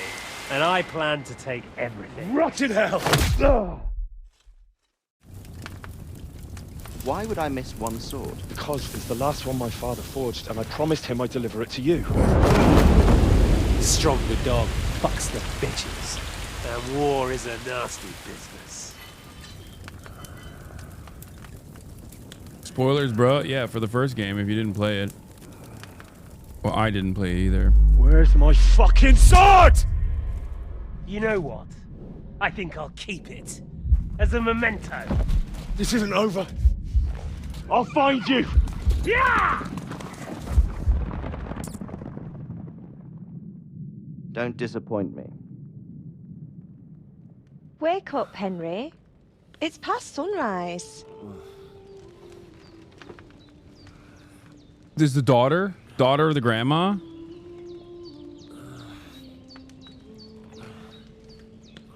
Hallelujah.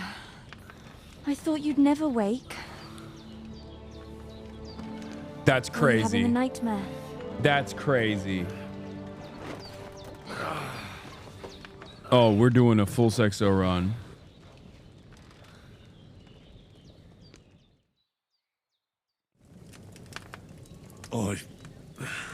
Bad dreams. You can't be a medieval baddie like that. Pavlena, right? That's right. I came in the evening while you were asleep. Ma told me what happened to you. Then I helped Ma take care of your friend that night. 5 hats under one cottage. How is he? Have no fear. He's alive, all right. Maybe 2 alive. Ma knows what she's doing, and that's the truth. I reckon she could bring the dead back to life. She said she dosed you with the strongest remedies she knows, and it looks like they did the trick. On that other fella for sure. Since he came to this morning, he hasn't stopped talking. Yeah, that sounds like him, all right. And what about you? How do you feel? Bro, I sound like such a henchman, dude. I sound like such a goon. That sounds like him, all right. That sounds like Hans. Me and Gaz, we like to get a little wild, right, after a couple pints, yeah? Better than yesterday.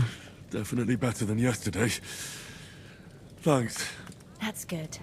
Ma will be glad, but I heard you yelling in your sleep and went to check on you.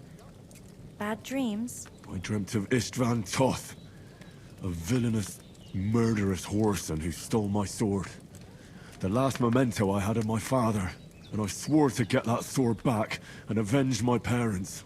Oh, that oath must be serious. Bro told his backstory instantly to the first baddie he sees at the cottage. Okay, classic Riz technique in the 1400s. 1403, this is immediate Riz technique, okay? I will avenge my father and get my sword back immediately. If it even torments you in your sleep. Dreams shouldn't be taken lightly. They can 5 have real wenches meaning, under one however hard they are cottage. to understand. What strikes you as the most important part of your dream? A beautiful maiden. Should I say that? I dreamt of terrible things. Flames, violence, war. Instantly and then the started glittering lying. silver and scallops turned into the surface of a lake. And from the lake emerged a naked, supernaturally beautiful girl. She took me into her arms and carried me away from everything to her own island. And there, she saved my life. Well now, that probably means you're lonely. Yes, and I seeking am, company. me lady. Fortunately, you can join ours. What? Breakfast is on the table, and I've got something else for you too. Come along, and we must save Ma from the clutches of his lordship. Is she throwing work on Granny's way? Cause I will do it. Like, if she thinks I won't actually throw work Granny's way, like, she's wrong. You know, I'll take grandma, I'll take the daughter. I don't give a hell. I don't give a damn.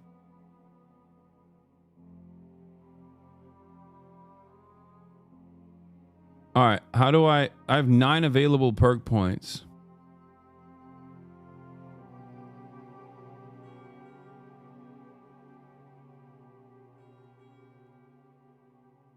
Wait, skill info? You grew up in the forge, you understand it. Hustler, the old swindler's way.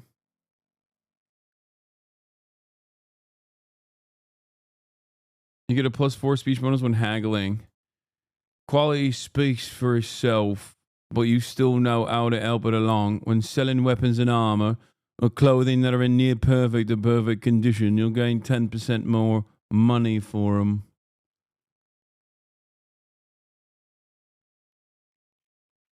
So the only things that are available are what? Charming man. Mum always said you should do one good deed every day. If you gain reputation, the increase will be 10% higher. If you lose reputation, the drop will be 10% less. So what does this mean? Am I updating these points or?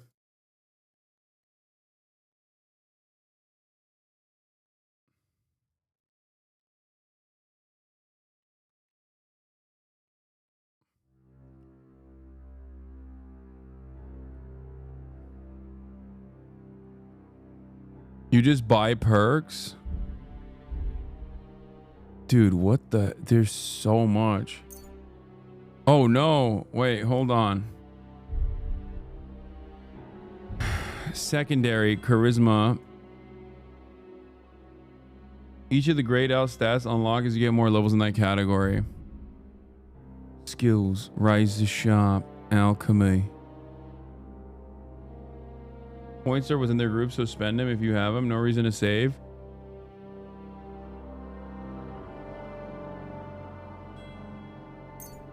Okay, so I can learn a skill point in the art of preservation. If I want to do it in alchemy. So I have only one pick in alchemy.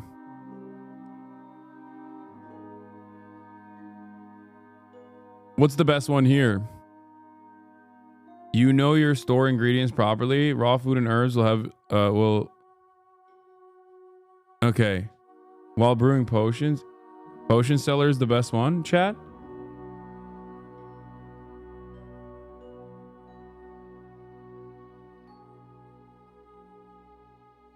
Horsemanship, houndsmaster, scholarship. The buff from sitting. Preservation, you will not brew potions.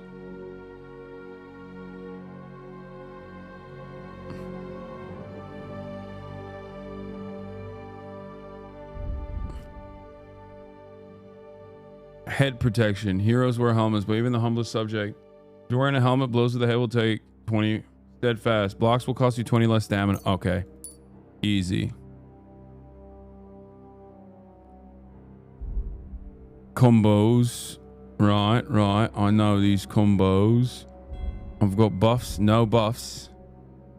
Don't know what any of this is then. Stats on the stats side. Main level. Reputation 10% higher. Don't quite care about that, yeah. Nothing on the strength side. Not good. Nothing on the agility side. But on the speed side. Silver tongue. Let's go. Let's do it. Is there an ass shaking skill? I don't think so.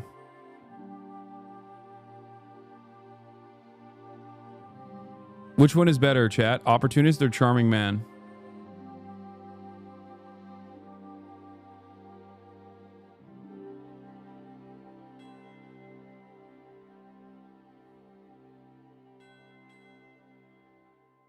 Pick for yourself. I'm min-maxing.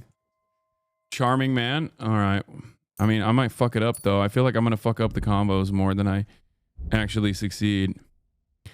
And then on this side, we got scholarship, drinking, not cap.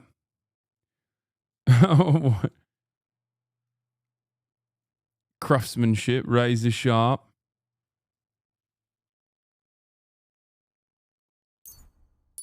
All right then. Alchemy. Potion seller. I'm never going to make potions or sell them, but I mean, these are just points that I have, right? Shouldn't I be using them? Mastering the basics of mounted combat is a basic part of Squire's training.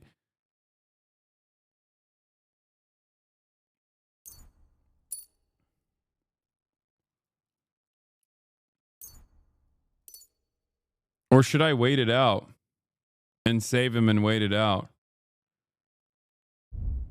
Did I mess up? My charisma is so low.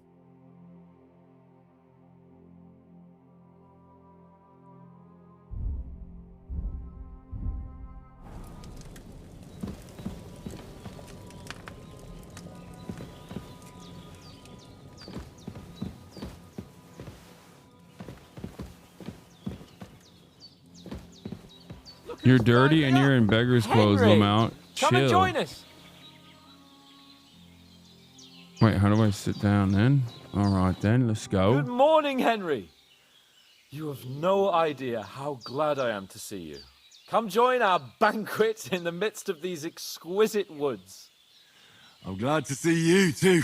No. I see you're in a surprisingly good mood for someone who was at death's door yesterday. It's all the more cause for merrymaking. Even this water now tastes like the finest wine. Of course. I did bring it all the way from the spring. And for that, I am in your debt, fair maid. And I'm grateful to you too, Henry. Bajena told me what happened here yesterday. That's the 3rd time you've saved my life. I suppose I'll have to give you some estate or something. The 3rd time? What in God's name happened the first 2 times? Now, Henry, don't make her beg. Tell this good maiden of your heroic deeds. So Hans was captured by the Cumans. There was this time when me and Hans had some fisticuffs in the tavern, and for punishment, I had to accompany him on the hunt. And I shot a boar. And made it mad. And when Hans chased after the wounded animal, he got caught by a Cuman patrol. Humans? Brutal cutthroats. They come from somewhere in Hungary. Sigismund brought them here to Bohemia as mercenaries. They're a very dangerous bunch. I told you about them, though. The fellas in the tavern in Zheleyov were saying there's some foreigners like that camping in the rocks down by the pond. What? It's just what I heard. Whoa, that's all we need. I hope they don't turn up here. What could us two do alone against them? What could they want from us?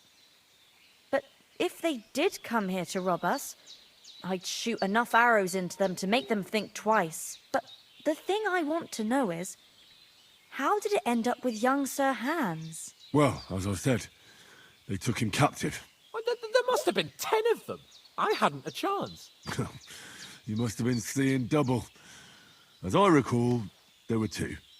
That just proves how well you can count.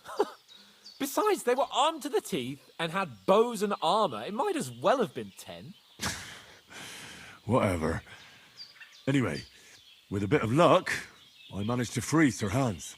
Why the modesty? You got them. Maybe a stroke of luck, but as we know... He's guessing me up in front of the maidens, the fine maidens. See now, you've finally learned it. What? It's just this kind of motto of ours. Fortune favours the bold. Maybe they're really telling the truth about who they are. Who but a lord or a priest could know Latin? And priests they ain't. I can tell. Hey, what do you mean by that, fair maiden? You already got a pony from Uncle Hanush as a reward for saving me. Your pebbles. So I'll save myself a few groschen. But you never gave me anything for Talmberg. For Talmberg? What was that about then? We're retelling our... Sir Hans took an arrow to the knee, which made him gay. The foe took the castle by subterfuge, and we planned a counterattack.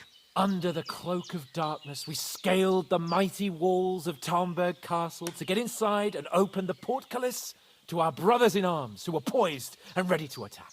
And we almost succeeded. Only, along the way, Sir Hans here took an arrow to his noble seat. Seat? He got shot in the backside. Oh, no. My upper thigh, actually. Backside it was. But that's no joke either. It's not easy to run with an arrow stuck in your arse. If I hadn't carried him... I admit it. You saved my arse. Well, now, you two have been through a thing or that two. Is. As far as I can tell, it really was his backside and not his thigh. I examined Hans and saw the scar for myself. Granny is but frisky. I reckon you paid off part of your debt the other day, sir. Granny is frisky, bro. True enough. Hey, how did you manage to get the best of that cutthroat the other night when you hauled me here? To be honest, by a stroke of luck. We were fighting outside, but that fucker got a hold of his falchion and let me have it in the guts. I thought I was done for. But I groped around and found a pail and whacked him with it with the last of my strength. And luckily, I hit him a nice crack right on the noggin. Can't remember a thing after that. My word. Fortune really does favour you. You chose your motto well. Once we get back to Ratai, I'll have it inscribed on my shield. Do tell. What else did the two of you encounter? Quite a lot of things. But I'm afraid we don't have much time for storytelling right now.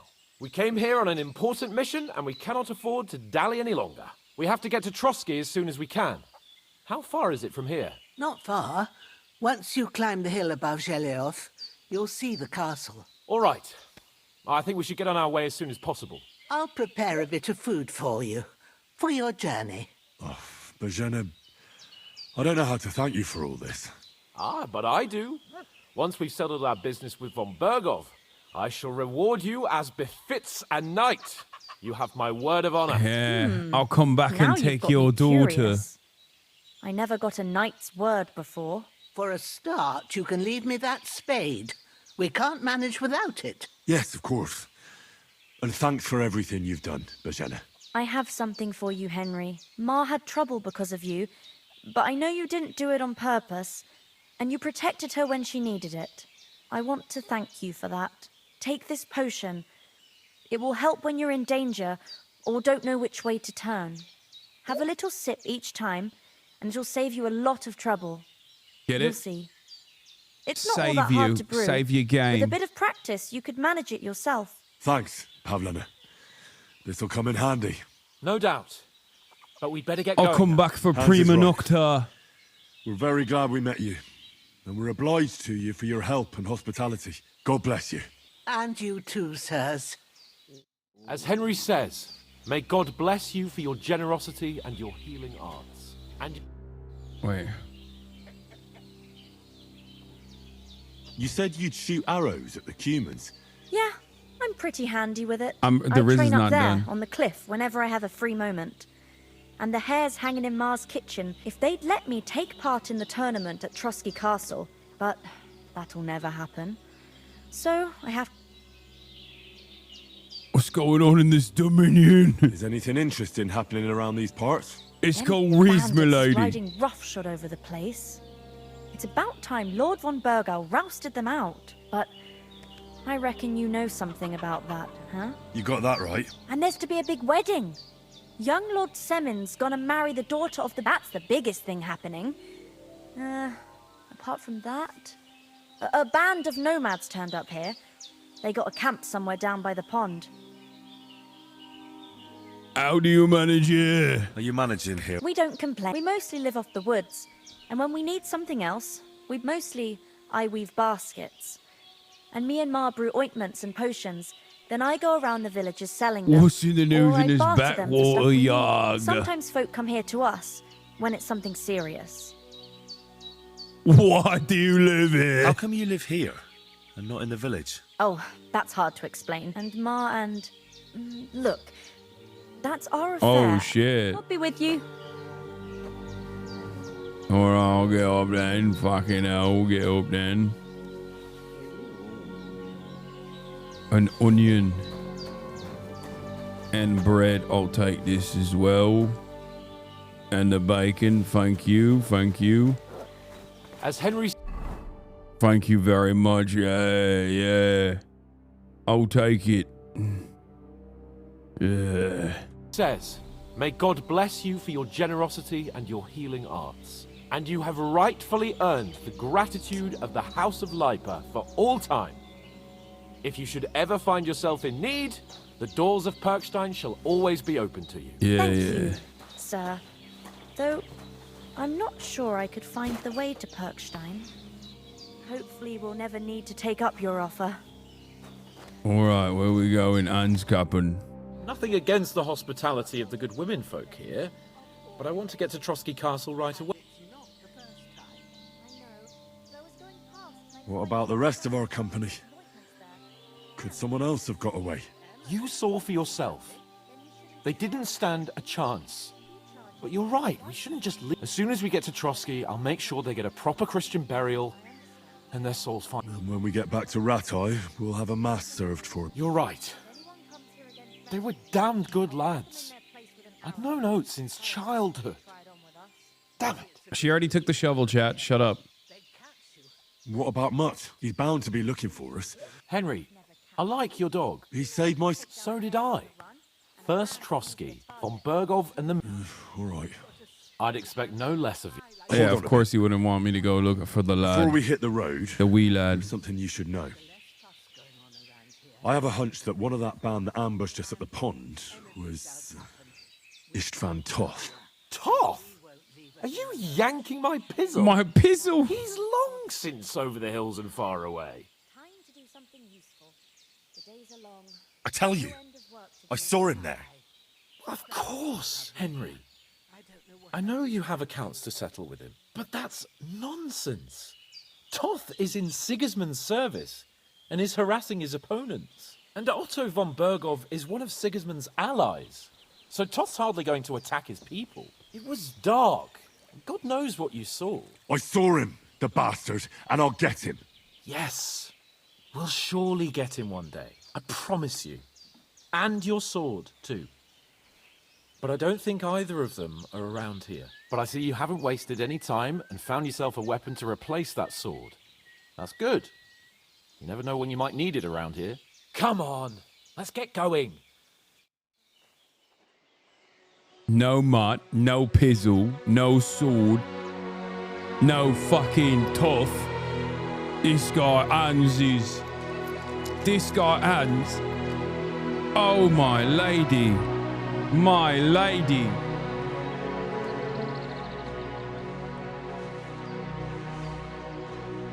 No muff.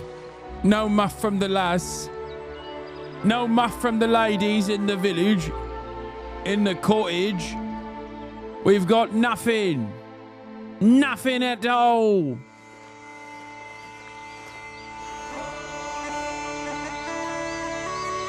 I'd show her a good time till the cottage straw roof fell apart. Till the fucking walls were sweaty. Unlike anything she's ever experienced before. A real lad.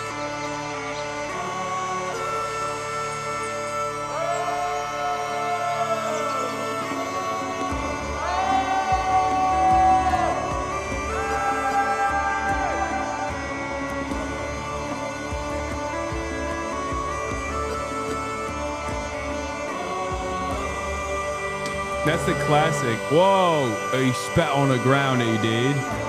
I guess our clothes look not up to par.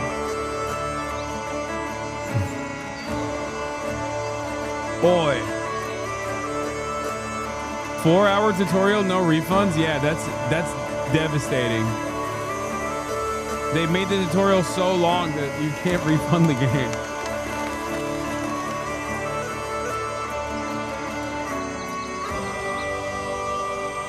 It's also worth it, though. This game is sick.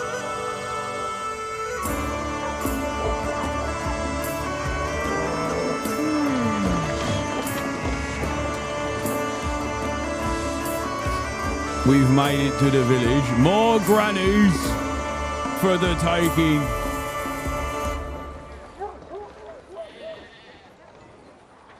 And more fine wenches, I say. Look at this one. Giving us a go.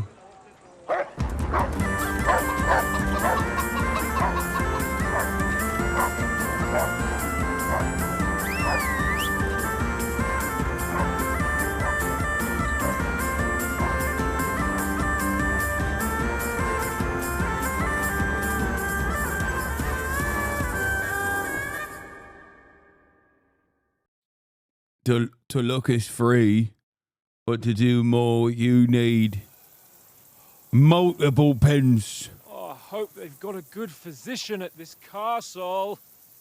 Or at least a barber. Physician. You can change That the old title, crow got me Yubi. on my feet. But I don't believe much in herbal remedies. You can't beat an educated man of medicine. And I can't wait to sleep in a proper bed. And some wine. Oh, fucking hell. Oh, it's closed. What? How does that even work? What do you mean? The castle's closed?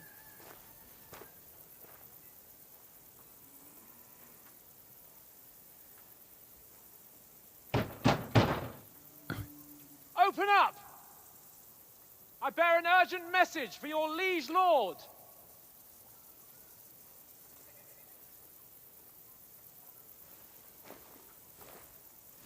They've defunded the police, right? The coppers Hear are me! defunded.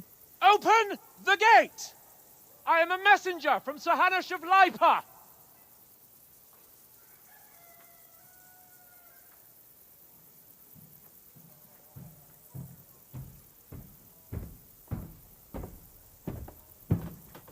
Get out of here. We don't have any visitors on Sunday. It's God's holiest day.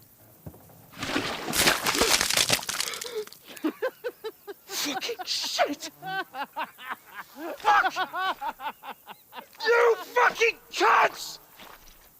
Do you know who I am? No, we fucking don't! I am Sir Hans Capon of Perkstein, heir to Ratai.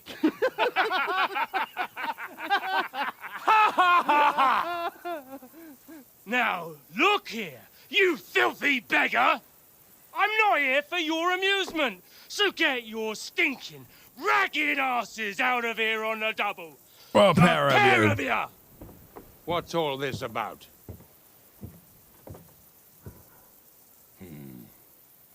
Why don't you send those beggars packing? I did, sir. They say they're messengers. I am Sir Hans Capon of Perkstein, envoy. I heard. Nevertheless, I doubt Sir Hanush would send two vagabonds covered in excrement as emissaries. Dude, Apart Drip from is which, crazy. Sir Hans Capon is dead. We found his body by the pond. His company was ambushed by outlaws, and they were slaughtered to the last man. Yes, yes, they ambushed us, but we managed to get away. Sir, we met your Captain Good Thomas title, on our Yubi. way. He can testify to who we are. He saw our message and its seal. How terribly unfortunate you are. The captain's company was also ambushed by outlaws. The captain barely escaped with his life and has been delirious for 3 days. And even if he did confirm your story, I am under strict... Why is it that, like, the vizier types always are suspicious? Like, they're auto-sus. Every time you got, like, anyone that is supposed to be, you know, in an appointed position to the courtship, they always have incredibly fucked suspicious vibes. So sus. orders to admit no strangers to the castle. Sir, there's a horseman approaching in King Sigismund's colours. Ah, now that's what a messenger looks like. Count yourselves lucky that I don't have time to waste on you. Be gone! I'm getting in, whether you like it or not. Your shitty hands off me!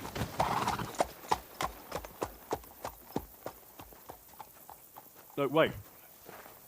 Wait, one moment!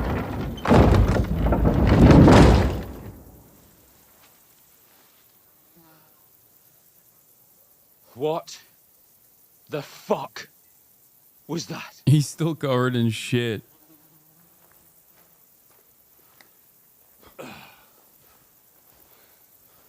They always abuse their Now power what? when the Lord's away. Trope. There's only one thing we can do. Go back and get your gear if it still exists. Like,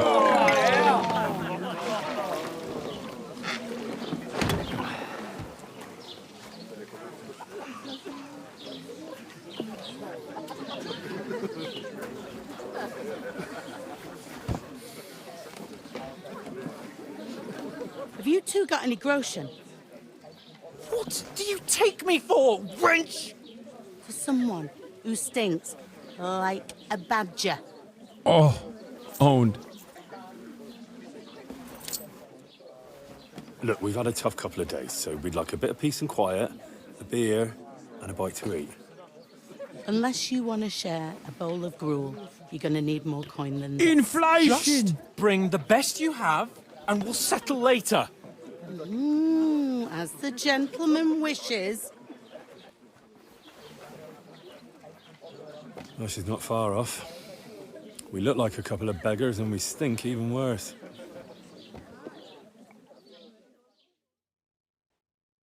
What the fuck was all that at the gate? You try to talk to them and get shit poured on your head.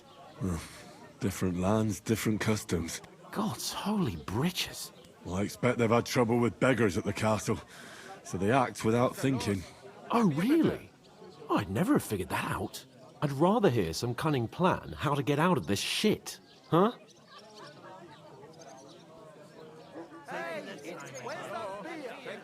We have to get our letter Track down back. those bandits and get our letter back. With that, they'd have to let us in. How do you intend to do that? Ask them nicely. Please, kind bandits, pretty please, can we have our letter back? Trotsky, the lordship said the price of gruel was slated to go down after he combated DEI coming from the Cumans. No more Cumans hired into positions of lordship, he said. Turns out it was a lie. A dastardly lie. The price of gruel is still so high in these lands, me lordship. What are you doing? Or do you want to charge them in these rags and hope our stink knocks them out, eh? Very droll. No, I was thinking more like finding their camp and sneaking in stealthily. Find out where they put the letter, grab it, and vanish before they even know we were there. Are you dreaming? What kind of chance do you think we'd have? Quite a strong one. Maybe. Bollocks, old pal. Well, what else do you want to do? Go back to Ratai? To Ratai? You just don't get it, do you? We can't go crawling back like this. We'd be a laughing stock. I suppose you're right. We'd be taken for total idiots. Well, you could shrug that off. But me, we've got no message, no coin, nothing but our ragged arses. Chin up. We'll sort it out somehow, and everything will be fine again. Nothing will be fine, my friend. I'll tell you 4 reasons why. Oates, Tankard, Conrad, and Nicholas, instead of sitting here with us, having a chat and a laugh, they're just food for crows in some godforsaken hole.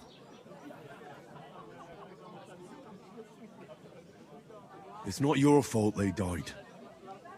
Don't blame yourself. We have to take care of their bodies at least. They were good Christians, even though it didn't always seem that way. We'll keep the promise we made at Pagenis.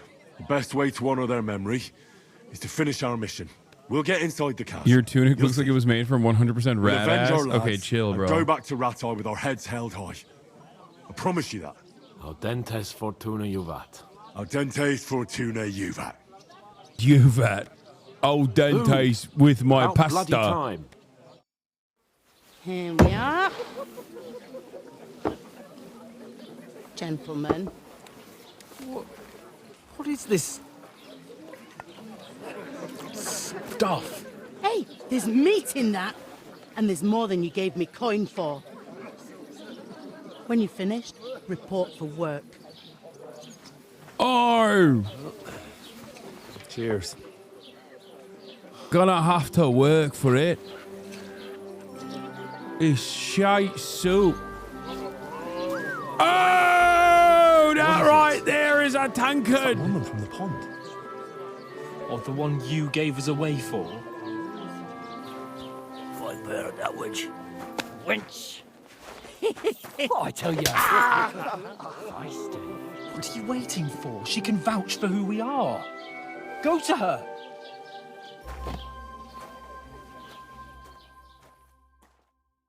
Medieval Be with you. baddies. A full pitcher of wine, please. My word. That's a picture and a half. I ain't seen you here before. Who sent you? Not them nomad vagabonds, I hope. Don't worry. I've come from the castle. I'm Catherine, and I've got the lovely job of keeping the soldiers' throats wet. Ah, that's another matter, then. Oh, my. Ugh. Can you smell that, too? Oof. It stinks like something died here. No! You're the one from that pond. Jesus, fella. That's a bit much. Hey, youngster. If you want to go around mixing with my guests here, go and wash the stench off yourself at the trough first. Hellriz, Stinking shut my up! Shut establishment. it! I I'm trying my fucking best over here. All right, I've got negative reads. Enjoy yours while you've still got it. Oh, hi. Him and his men were attacked by bandits. Most of them are dead. Jesus Christ. Lord von Berghoff is beside himself and won't allow his soldiers out the castle. Aha! So that's why they sent you for the wine. Wait a mo then. I'll be right back. Wait a mo. Sorry to bother you, but I've seen you before. Oh, eh? I don't remember. Hold on. Are you the boy that cleans the pit under the castle shitting hole? You were attacked by those bandits. What bandits? What are you on about? You were attacked at the pond. You, some other women, and so were we as it happens. I have no idea what you're on about. Oh my god. I work at This is literally the medieval Valley Girl accent. castle and I wasn't at any pond.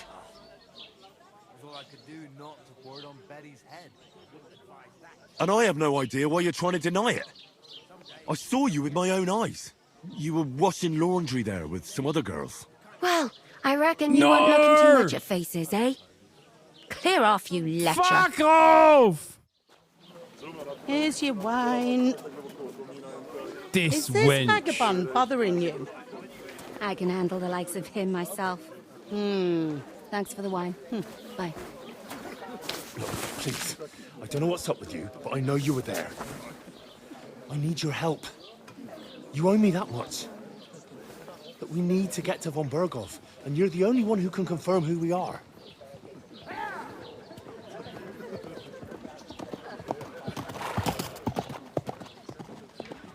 You can't get into the castle.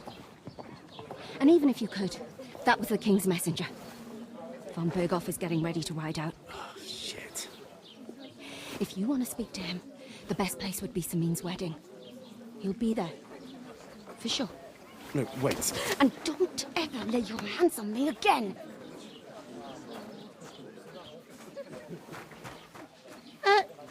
What are you gaping at? Have you nothing better to do? Stop being nosy, wench. I'm doing my very best over here with the circumstances that I'm presented with. Why are you standing here like a pillar of salt? Are you ready?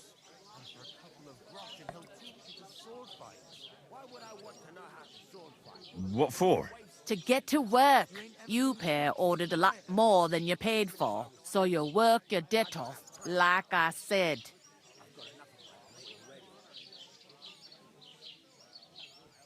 Oh my Right. god. What do you want us to do? Over there by the gate, there's a cart with sacks of flour from the mill. My old man was meant to take them into the house, but as soon as he got a sniff of work, he vanished into thin air. The second door in there leads to the pantry. That's why I need you to haul the As sacks. a noble, You have to lay each sack I'm not on the so planks, sure about so they don't touch the working. damp floor and go moldy. If you just chuck it on the floor in the corner, it'll spoil. So do it properly. 2 men can finish the work in a jiffy, and then we'll be quits. That kind of work is All right, beneath us. We'll do it. For sure, it's less daunting work than fighting back. It's terrible about them bandits. We never had nothing like it or not. You can't pay what you owe me. Is that clear? All right. Glad to hear it. I can see you ain't stuck up. Where are you actually from, if you don't mind me asking? Ratai. Ratai. That rings a bell. I ain't been further than the back off me whole life, but I know this place inside and out. I heard something about a wedding. I heard some talk about some wedding being planned here. Ah, nobody's talking about nothing else. Young Lord Samin is marrying Agnes, the daughter of Thrush, our Truskovitz bailiff. And it's going to be a grand affair. When rich folks get married, that's a feast that's a lot different from when some tanner gets hitched to a bat-house wench. I could get in through my uncle. He works in Samin's Will Lord von How should I know what his lordship's plans are? Who is this? Semi. Can't you tell by the name? The Lord of Samin. The fort in the village belonged to him. Old Jan Samin is the head of the family. And his son's called Olda. And it's him who's getting itched. It's There him used to who's be a getting rich itched. family. Their glory's Why does she faded a have bit, but patois? they still have some clout.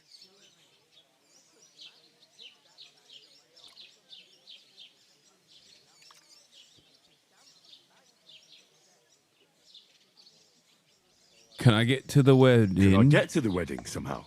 I don't know about that, lad. It's for invited guests only.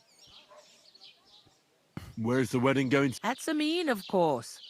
I expect old Sir Jan and our bailiff will try to outdo each other in showing off their wealth. It seems that's really our only chance.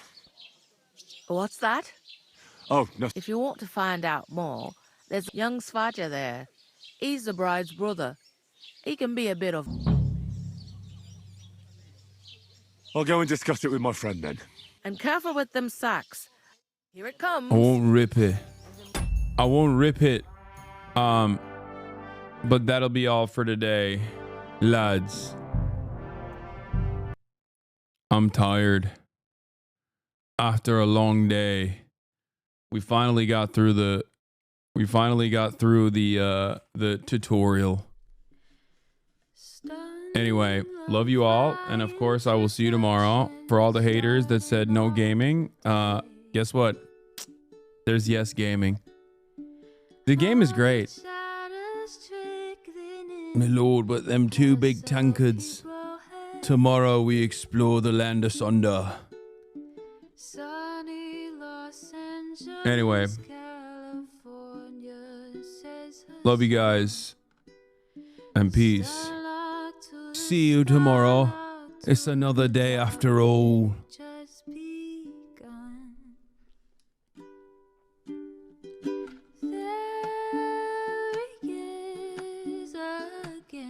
Hasan is streaming. Hasan is streaming. There he is again. Hasan is streaming. Hasan is streaming. Reviewing the P.O. box. Uncle Uger's face. Sudden discord at your prop. Great names take embrace. Tiny Bernie Sanders, LGBTQ Air Force. The whole left at your fingertips. Ane at your door. H3 crowded debate, the Young Turks online show. 3 full fucking years of this, plenty more to go. 90-day fiance talks of champagne bourgeoisie. A Trump rally live reaction on mass riot at DC. There he is again. Hasan is streaming. Hasan is streaming. There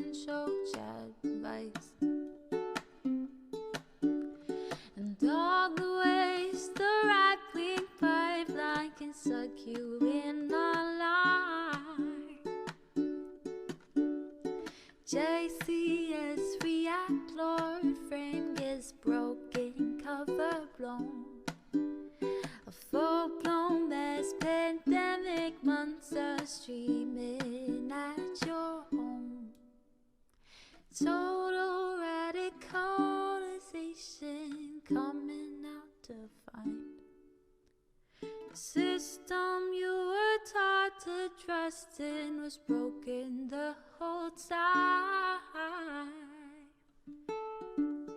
All these daily streams, whether big or whether small, have helped me in so many